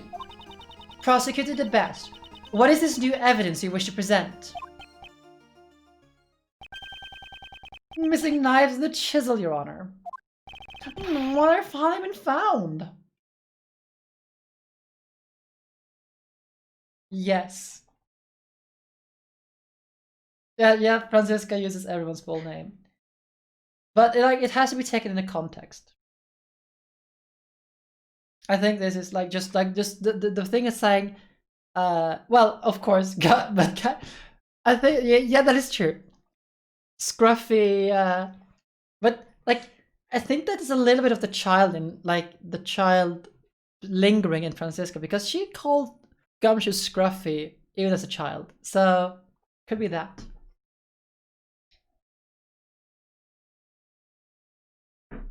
You mean I've finally been found?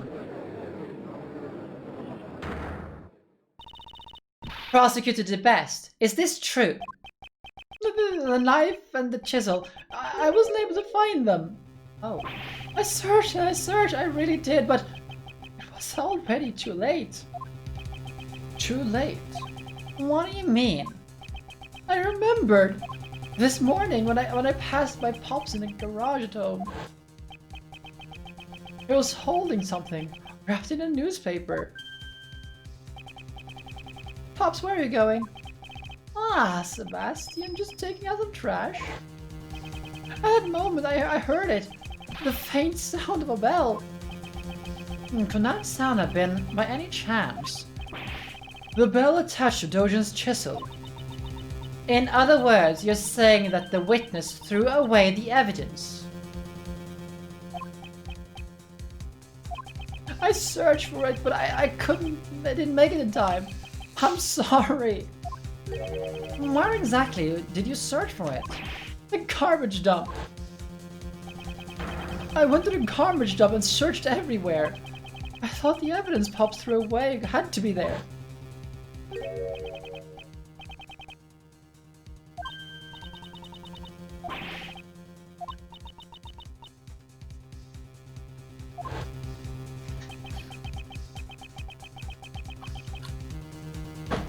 So, at the time he had gone to the garbage dump.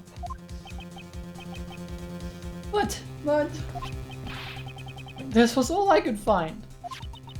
This is... well, this smells rather peculiar. Now you mention it, there's kind of a funky smell coming from you as well. What do you expect? I was digging through garbage. And what of the knife? I think it's buried somewhere in that giant mountain of trash. But I couldn't find it by myself. I understand. I shall accept this into evidence. Well done, Sebastian. You never betray my expectations, you know. You searched so desperately through the garbage and that's all you had to show for it. Oh, what a tearjerker. I'm tearing up already. Objection. It's a bit early for tears, don't you think? We haven't examined the evidence properly yet. I think it's just a pointless waste of time, you know. We're counting on you, Sebastian, Miles. Show him the truth can be exposed in court and take him down. Mr. Shield is backing us up. Now, all we need is a breakthrough. Prosecute to the best. Let's take a closer look at this evidence. Right.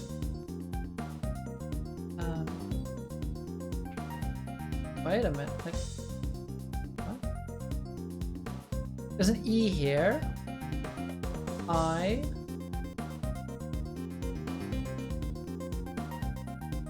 So there's an E here. There should be a D here. So there's the D, I, the D, A, E, H. The I is an I is a T. So this is like him holding it. Like the engraving of the of the glove. Let's take a look inside, but maybe you can find some kind of proof. This is the bell that was attached to Dojan's chisel. Are there any traces left behind on it? Oh, it's no good. There's nothing, even a single smudge on it. What did you find, Prosecutor the Best? You didn't even find anything. Darn it. Of course you didn't find anything. Something like that can't be even called evidence, you know. All it is trash. Might be sad, but that's the truth, you see. Were Sebastian's efforts for naught? Indeed, this bell does not seem to be a valid evidence. However... Mr. Edgeworth, are you really giving up? As always, Edgeworth. Quite unlike Sebastian here. Well then, is the prosecution finished with this argument?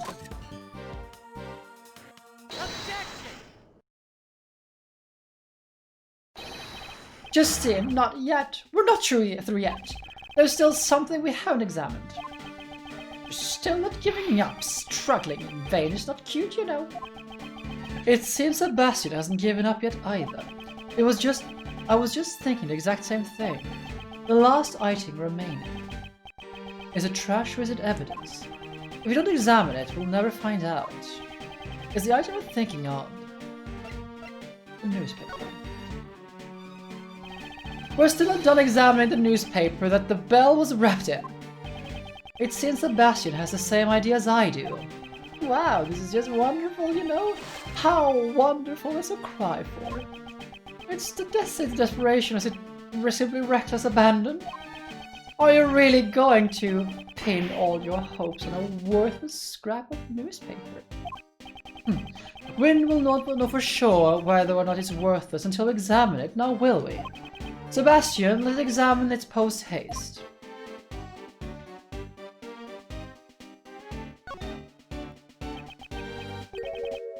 Okay, so the I wasn't the T, it's the part of the A. Is this a handprint? There's something greasy in here too. Is this oil? Judge Courtney would like to request a fingerprint analysis on this paper. Will you please summon someone from forensics? Your request is accepted. Contact the lab at once.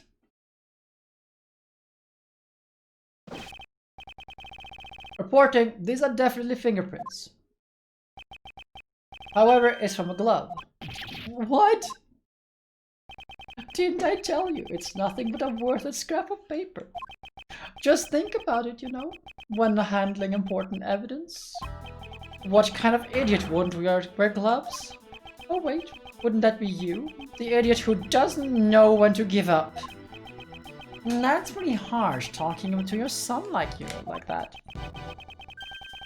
What's wrong with calling an idiot an idiot? Stabs. If you want to be the best, you have to be heartless. I have no compassion for worthless individuals, not even my own son. Pops! You know, you've always called yourself a genius prosecutor, haven't you? Didn't I explain this to you this morning, why you were a genius up until now? That's right, it was all because of me, because of my authority. You were always being protected by people like Courtney. Now, get that stinking face of yours out of my sight. Stinking? You know, now to think about it, that stench might suit you perfectly. Just keep it away from my nose, or my eyes will start watering. Wrong. You're wrong, Pops. Sebastian, what are you talking about? You're the one who stinks, Pops. It's you, not me. What? You haven't noticed, have you? You smell, Pops. So much that you can't even hide it. Mr. Edgeworth, try smelling the handprint on this newspaper. The smell. It smells like oil. I know something that smells just like it. What to think of it back then?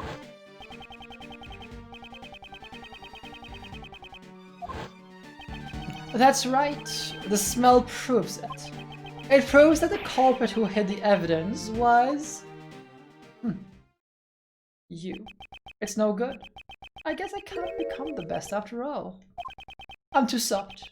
I could never be so heartless. I just can't bring down my father with my own hands.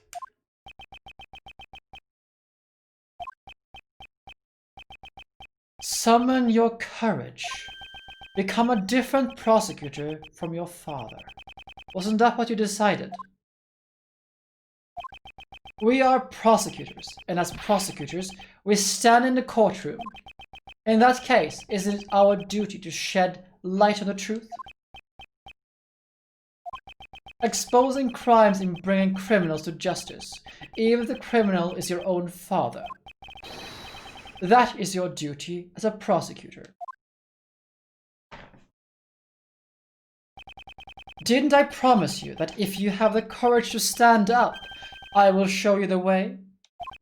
And if you cannot do it alone, then we shall do it together.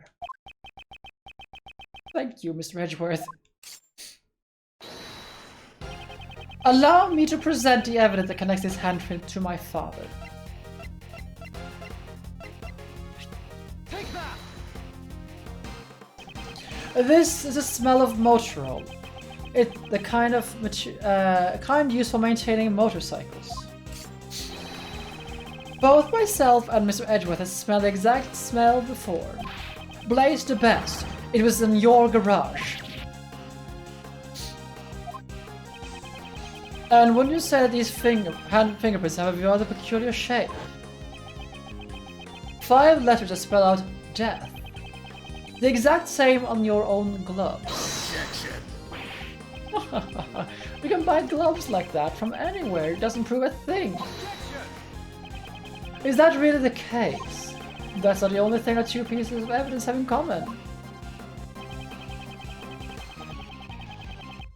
The fingerprints that on the newspaper that was used to wrap up the bell. And Blaze Mechanic's gloves. This is the unmistakable similarity they both share.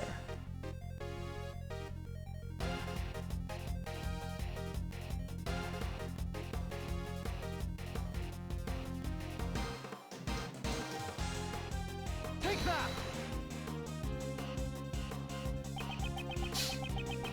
If you examine the imprint left by the letter A, you will see it unmistakably on this glove.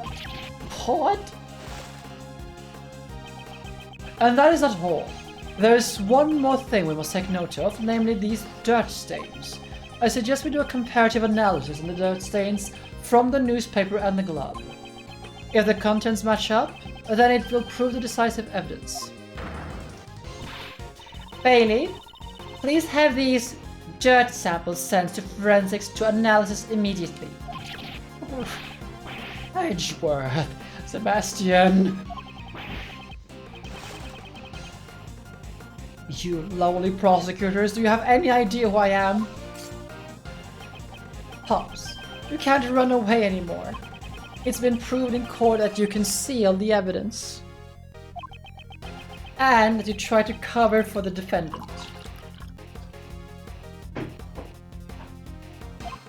You're saying that I'm guilty? I'll be sent to prison? Me, Blaze the Best? A couple snot-nosed punks gonna make me disappear? That must be some kind of mistake. Hail hydrate. Drink and claim the destinies. Be a man and admit your crimes. Objection. Do you really think you can survive if I'm not around? We're fine now. I thought I wanted to be the best prosecutor so I could get your approval, Pops. But when I was kidnapped by your men and stuck in that dark room, I started thinking, I am truly powerless. I despaired and averted my eyes from the truth, but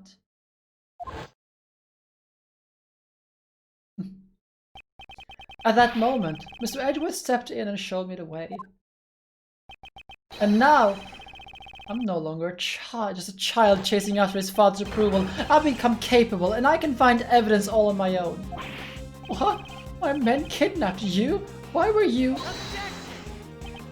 Pops, I'll show you the truth you never knew. Through this trial. Sebastian, how dare you speak to me like that? You should be stated as an idiot son.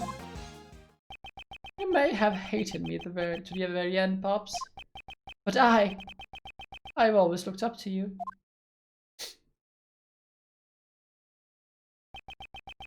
Thank you for everything up until now. And goodbye. You? Since when did you? All you ever been able to do was but depend on me. Sebastian!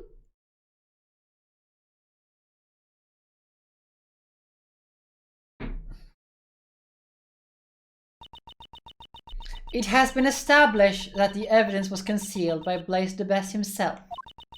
A judgment regarding his concealment of this evidence shall be delivered at a separate trial. The missing chisel and the knife have yet been found. However, once a search of the waste disposal site is underway, they will surely be discovered. The knife will be found? What will happen to me if it's found? No need to worry. You'll simply receive the punishment you deserve for your crime. Punishment? For me?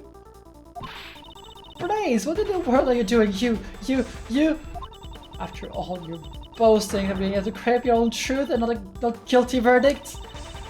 That's why I contacted you immediately after the prison incident in the first place. And to make matters worse, you even kidnapped the wrong kid. I can't believe this. You really are a completely useless. That was certainly a violent outburst, but you heard her, Prosecutor the Best. Yeah, she got flustered and said a bunch of important stuff, right? Indeed, that is correct. He still does seem very sure of himself. Very well, and with that, this court is adjourned. Oh no! Why are you interfering, Lang? Why are you here now?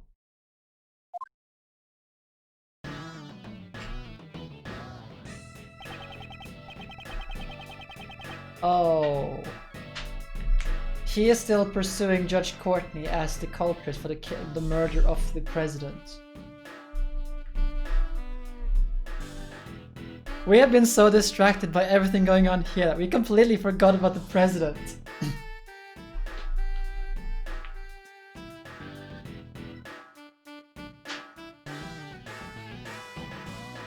Judge Courtney, it's still so too early for a happy ending. Langzy says, the end of the trial is not always the end of the case. And who might you be? Name's Shilong Lang. I'm just a humble lone investigator. Do you have some objection with this trial? Ha! Not a chance. The defendant there has a heart as black as the moonless night. Lang? You don't tell me you're the one from 12 years ago? Ah, you got it. Now ain't this nice? Now you're finally going to prison where you belong. Wait, how old is Patricia? Ah, so she was 25 at that time. 12 years is a long time coming from a suspended sentence, don't you agree? Agent Lang, what you're talking about? The SS5 incident from 12 years ago. The case I'll never forget. 12 years ago.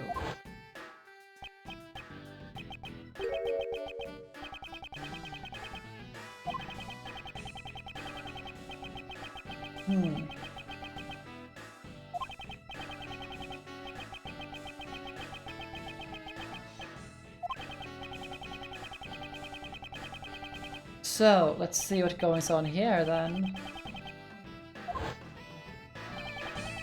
Might have something to do with Lang's father when President won. Patrica Roland.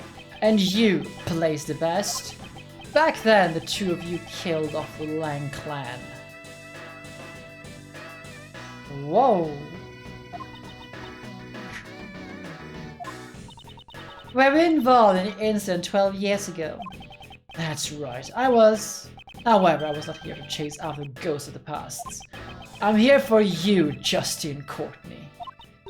Me? You and the one other.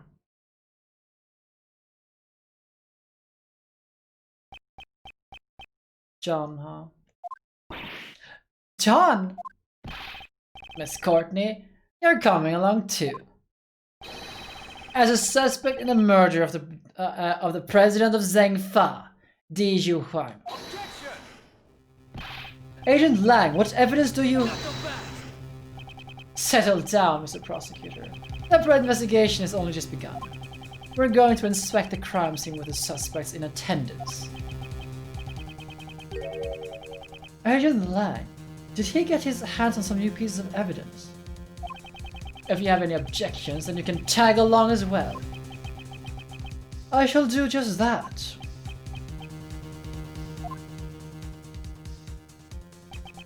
The end of the trial is not always the end of the case.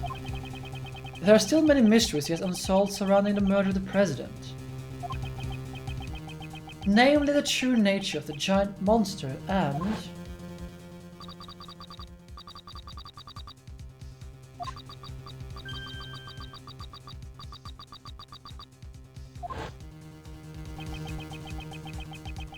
the true identity of the person on the other end of the phone.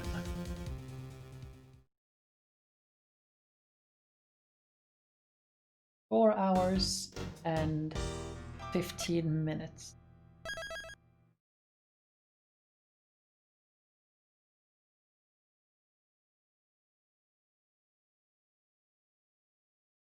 That's the time it took to get to this point. This case is long. I think this is what I think this is the longest case in like we've played in any Ace Attorney game.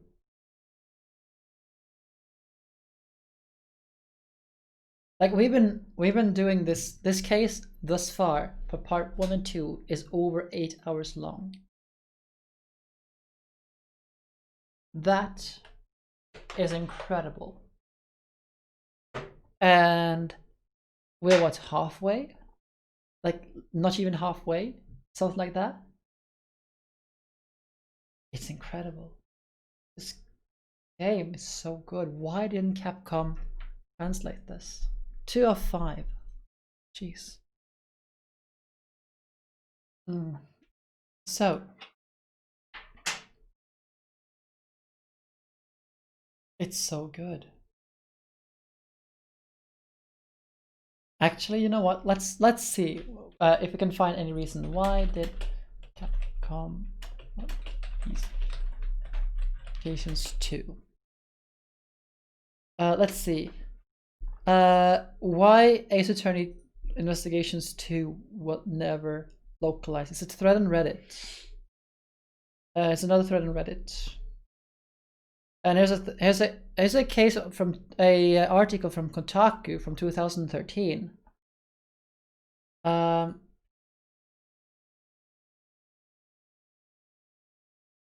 So let's see what they have to say. Let's start with the Kotaku article. Let's see. I was gonna like just. Oh, it doesn't even say. The main reason, like, okay, here it is. Most people assume that Capcom held the game back because Ace Attorney Investigations didn't sell well. But according to longtime series producer Motohide Eshiro, the localization was actually held up due to scheduling. The main reason was just scheduling, Eshiro told me through a translator at E3 today. Also, the staff for Ace Attorney Investigations 2, after they finished developing the game, they were disbanded and went to different teams. So they weren't in a position to localize.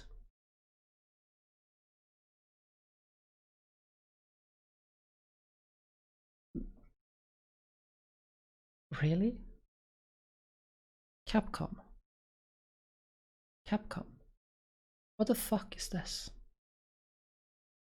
Like, this game? So it's literally a case of don't you like money? It is actually a case of don't you like money? You know what? In a little bit more than a week, on Wednesday in 2 weeks, the 3rd of February, it'll be 10 years since this game was released. 10 years since the game was first released in Japan.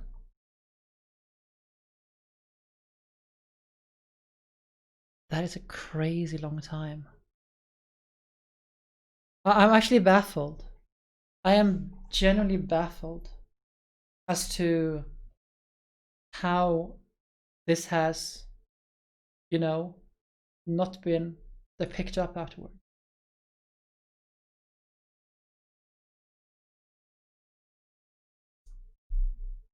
Like,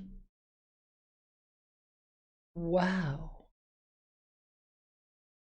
And the article is from 2013, that this was just scheduling. Ace Attorney fans have been clamoring for this thing to be localized and released in the West for almost a decade. Actually, it has been a decade. I will just say it's been a decade now. It's as good as has been a decade since Ace Attorney was like this game was released, and they still haven't done it. And really, this is the best game so far, and we're not even done with this case.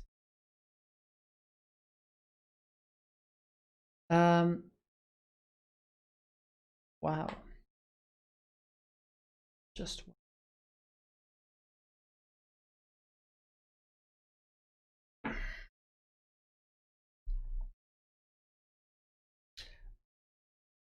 I genuinely don't know what to say.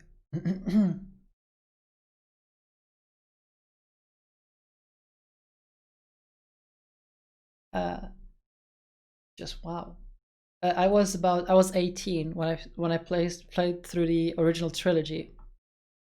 The first time I was 18. It was in 2010. I wasn't 18. Not 2010. I was 19.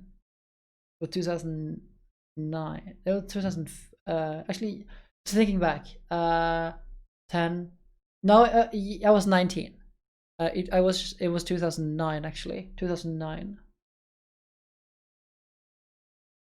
and I just thought the game was amazing. The series was amazing. I played through everything that come to that point. I was like, oh, there's another Ace Attorney game, the Ace Attorney Investigations. I want to play it. I want to play it.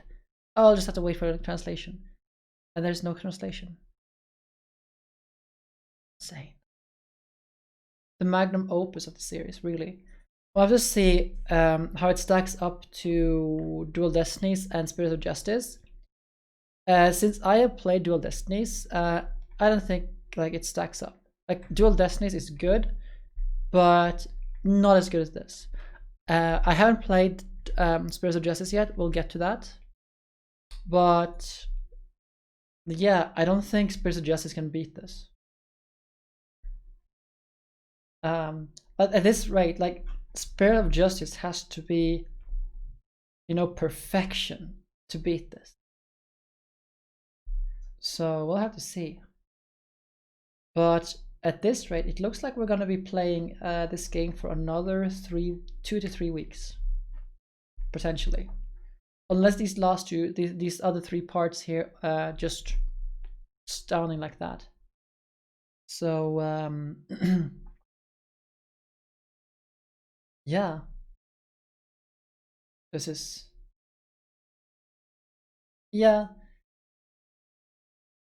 let's see. So Investigations 2, Trials and Tribulations, Investigations 1, Ace Attorney, Justice for All, and Apologists. Yeah, it's about the same for me. I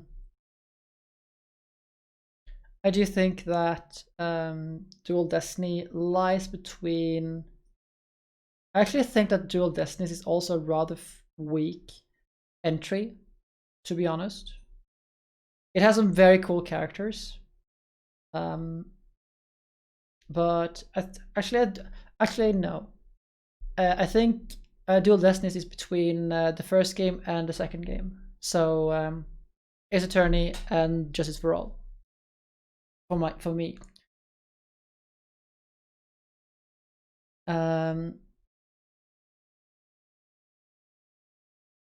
Yeah. I'm still trying to get over the fact that this game was never released in the West. And insanity.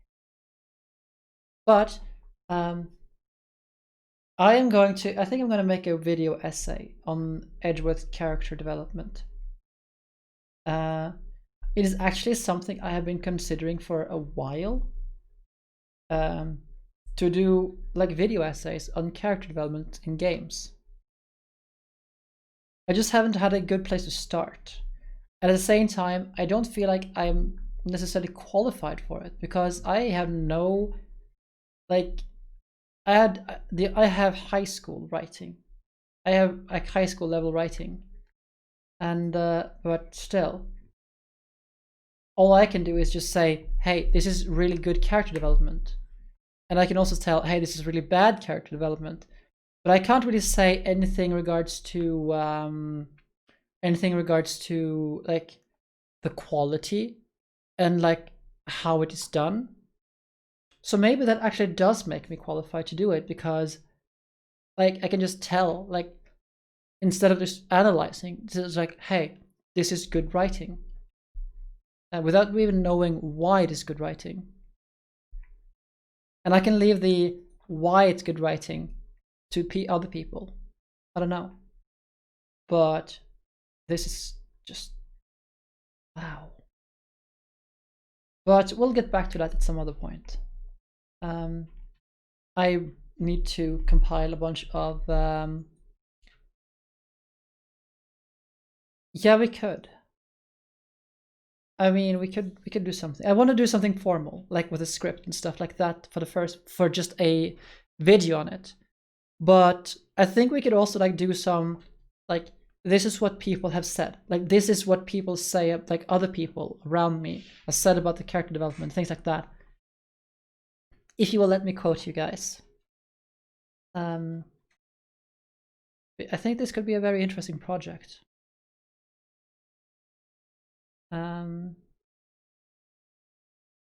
Yeah, I would like to have a like good just script and make something happen here together with the community.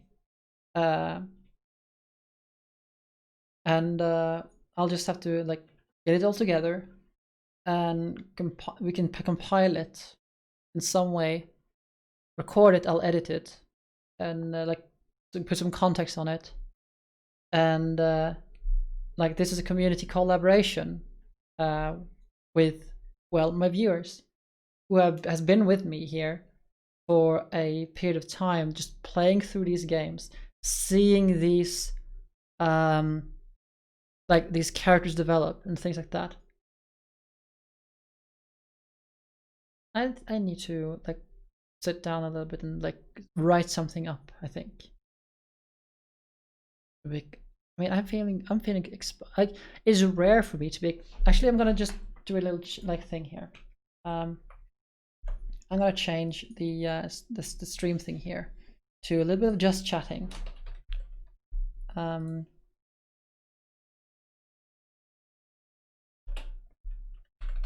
It's late.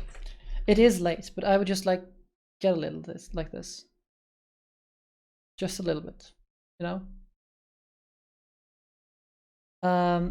Because it is very rare for me to be like inspired to this degree by games. I had this experience with Celeste. I had this experience with Hollow Knight. And let's see what other games have had this like this profound inspiration. Oh yes, Ori and the Will of the Wisp and Ori and the Blind Forest. Those two games. I had this experience with Life is Strange when I first played Life is Strange. Just things like this. And, you know, it does something. I think it is... Yes, I will, Pix. I will poke at you. It's just... Wow. I don't think, like, writing in video games get enough credit.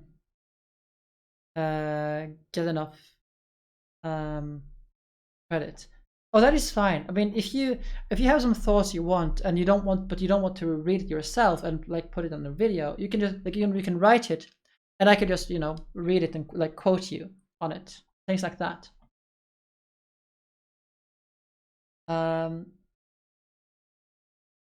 But I do wish that the writers of various video games would get more credit than they're like getting from like just the other things, you know. I mean, sure, we have the Game Awards and all that stuff, but some of these storylines just go beyond that. Like Nier, Celeste, Nier, Hollow Knight, here with this game, and so on. I really think the writers were, as I said again, I'm just saying the same thing over and over again. They should get more recognition for it, because this is top quality writing. It just makes you think, you know.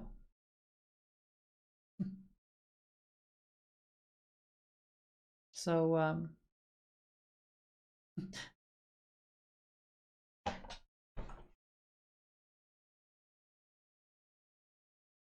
I think it's also a something to strive towards.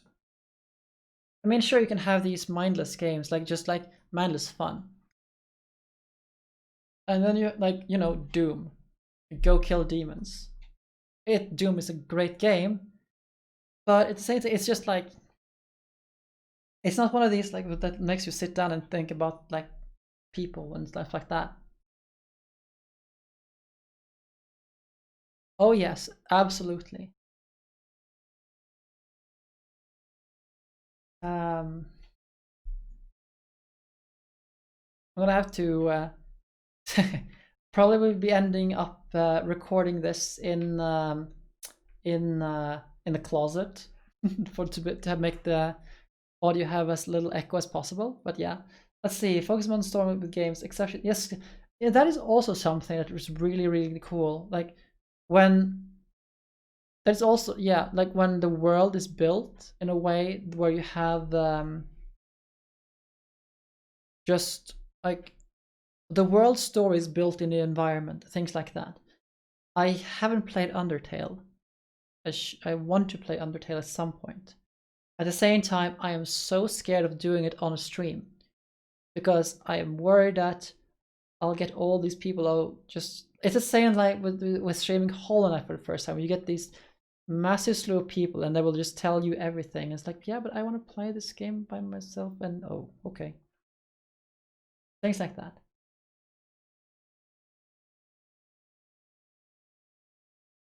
I would take you up on that, yes.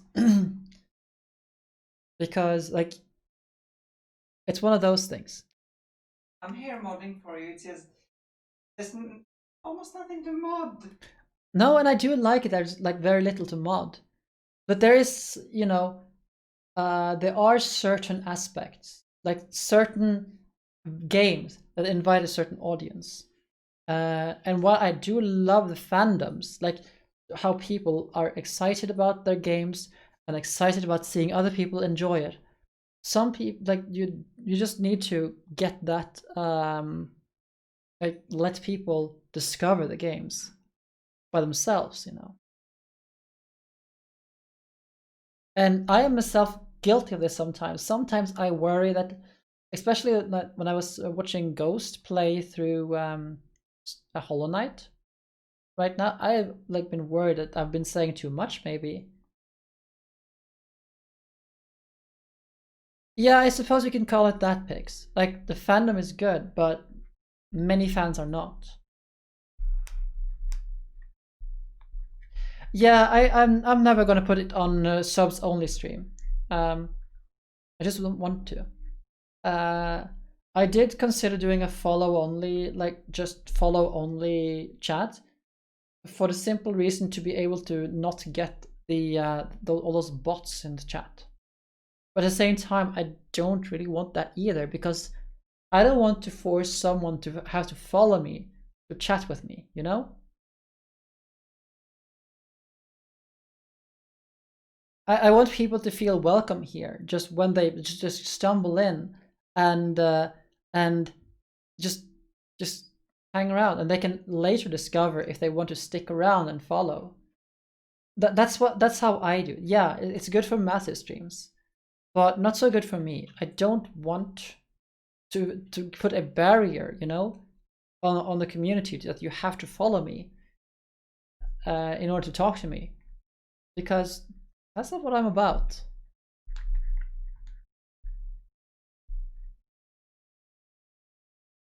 Yeah, I can definitely see that, like how that would be off-putting. I mean, I watch GDQ from time to time, but I don't chat there. I don't say anything. It's just, and I do like what GDQ stands for, or at least on what they're doing, but I'm not so fond of the organization, to be honest. But that's neither here nor there. I think there's a lot of shady things going on in the organization, even if I like what they're doing, that the organization does. You know, it's hard for me to explain that. So, I have to catch up on sleep. I think I will save catching up on Ghost's stream for tomorrow morning, because I should probably get to bed. But it's just,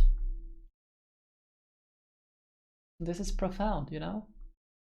Like sitting after everything, and we're still in this roller coaster together. We're still not done with this case. Wow. So we're gonna stop here. I'm gonna play a nice outro music, an outro song. Yeah, it isn't like, and that's something I also fear. Like, I do fear, like, if I were to become a big streamer, I've never had the ambition to become a big streamer. But if I win that lottery somehow, I do like I'm a little bit afraid of what will happen.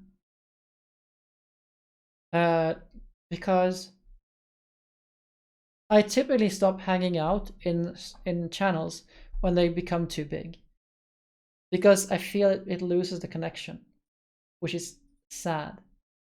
It is part of what makes Twitch great. We had this like little bit of a rant earlier today with the community, but I feel like a community can also be too big. And it is a little bit off-putting when the community grows too big, when there's just so much going on at the same time. It's like I can't keep those up. scrolling chats, it's like I can't even see. I can't even see anything. I can't keep up with the chat at all on those people. It's like, yeah, I love the communities, but it's just too much. That is true. That is true. Let's see. Essay on Christoph is a nightmare of a villain. Yeah, Christoph Gavin. I do think he was I just love that the presence was always there. He was in jail from the first moment, but his presence was there always in the background. There's something like his grubby hands, or sleek hands, if you will. Things like that. I think we can do like character discussions on many of Ace Attorney's things. Yeah, that is true. Flying Chad's more emotional. Yeah, emotional hive mind. Yeah, that's a very good description. Emotional hive mind. Skulky hand. Yes. I'm gonna do some writing if I have time during the weekend here. And all regards to characters and like thoughts and characters we can do. I'm gonna start with Edgeworth and see how we can expand it to other games and things like that we have played in the past, like how well, yeah, for example, how Mr. Jefferson is a villain from Life is Strange, for example, things like that, and how Nathan is as a villain, just characters. And I think it would be interesting to do like amateur character analysis. I'd be down for that. But now it's 11:45 and I need my beauty sleep, so let's play some music. Let's play the Goddess of Law theme and take it off for today. Thank you so much everyone for watching. This has been an incredible stream and I am so glad to be able to share it with you all, because yeah, this is amazing. Just wow. Good night everyone, and I'll see you on Monday. Night everyone.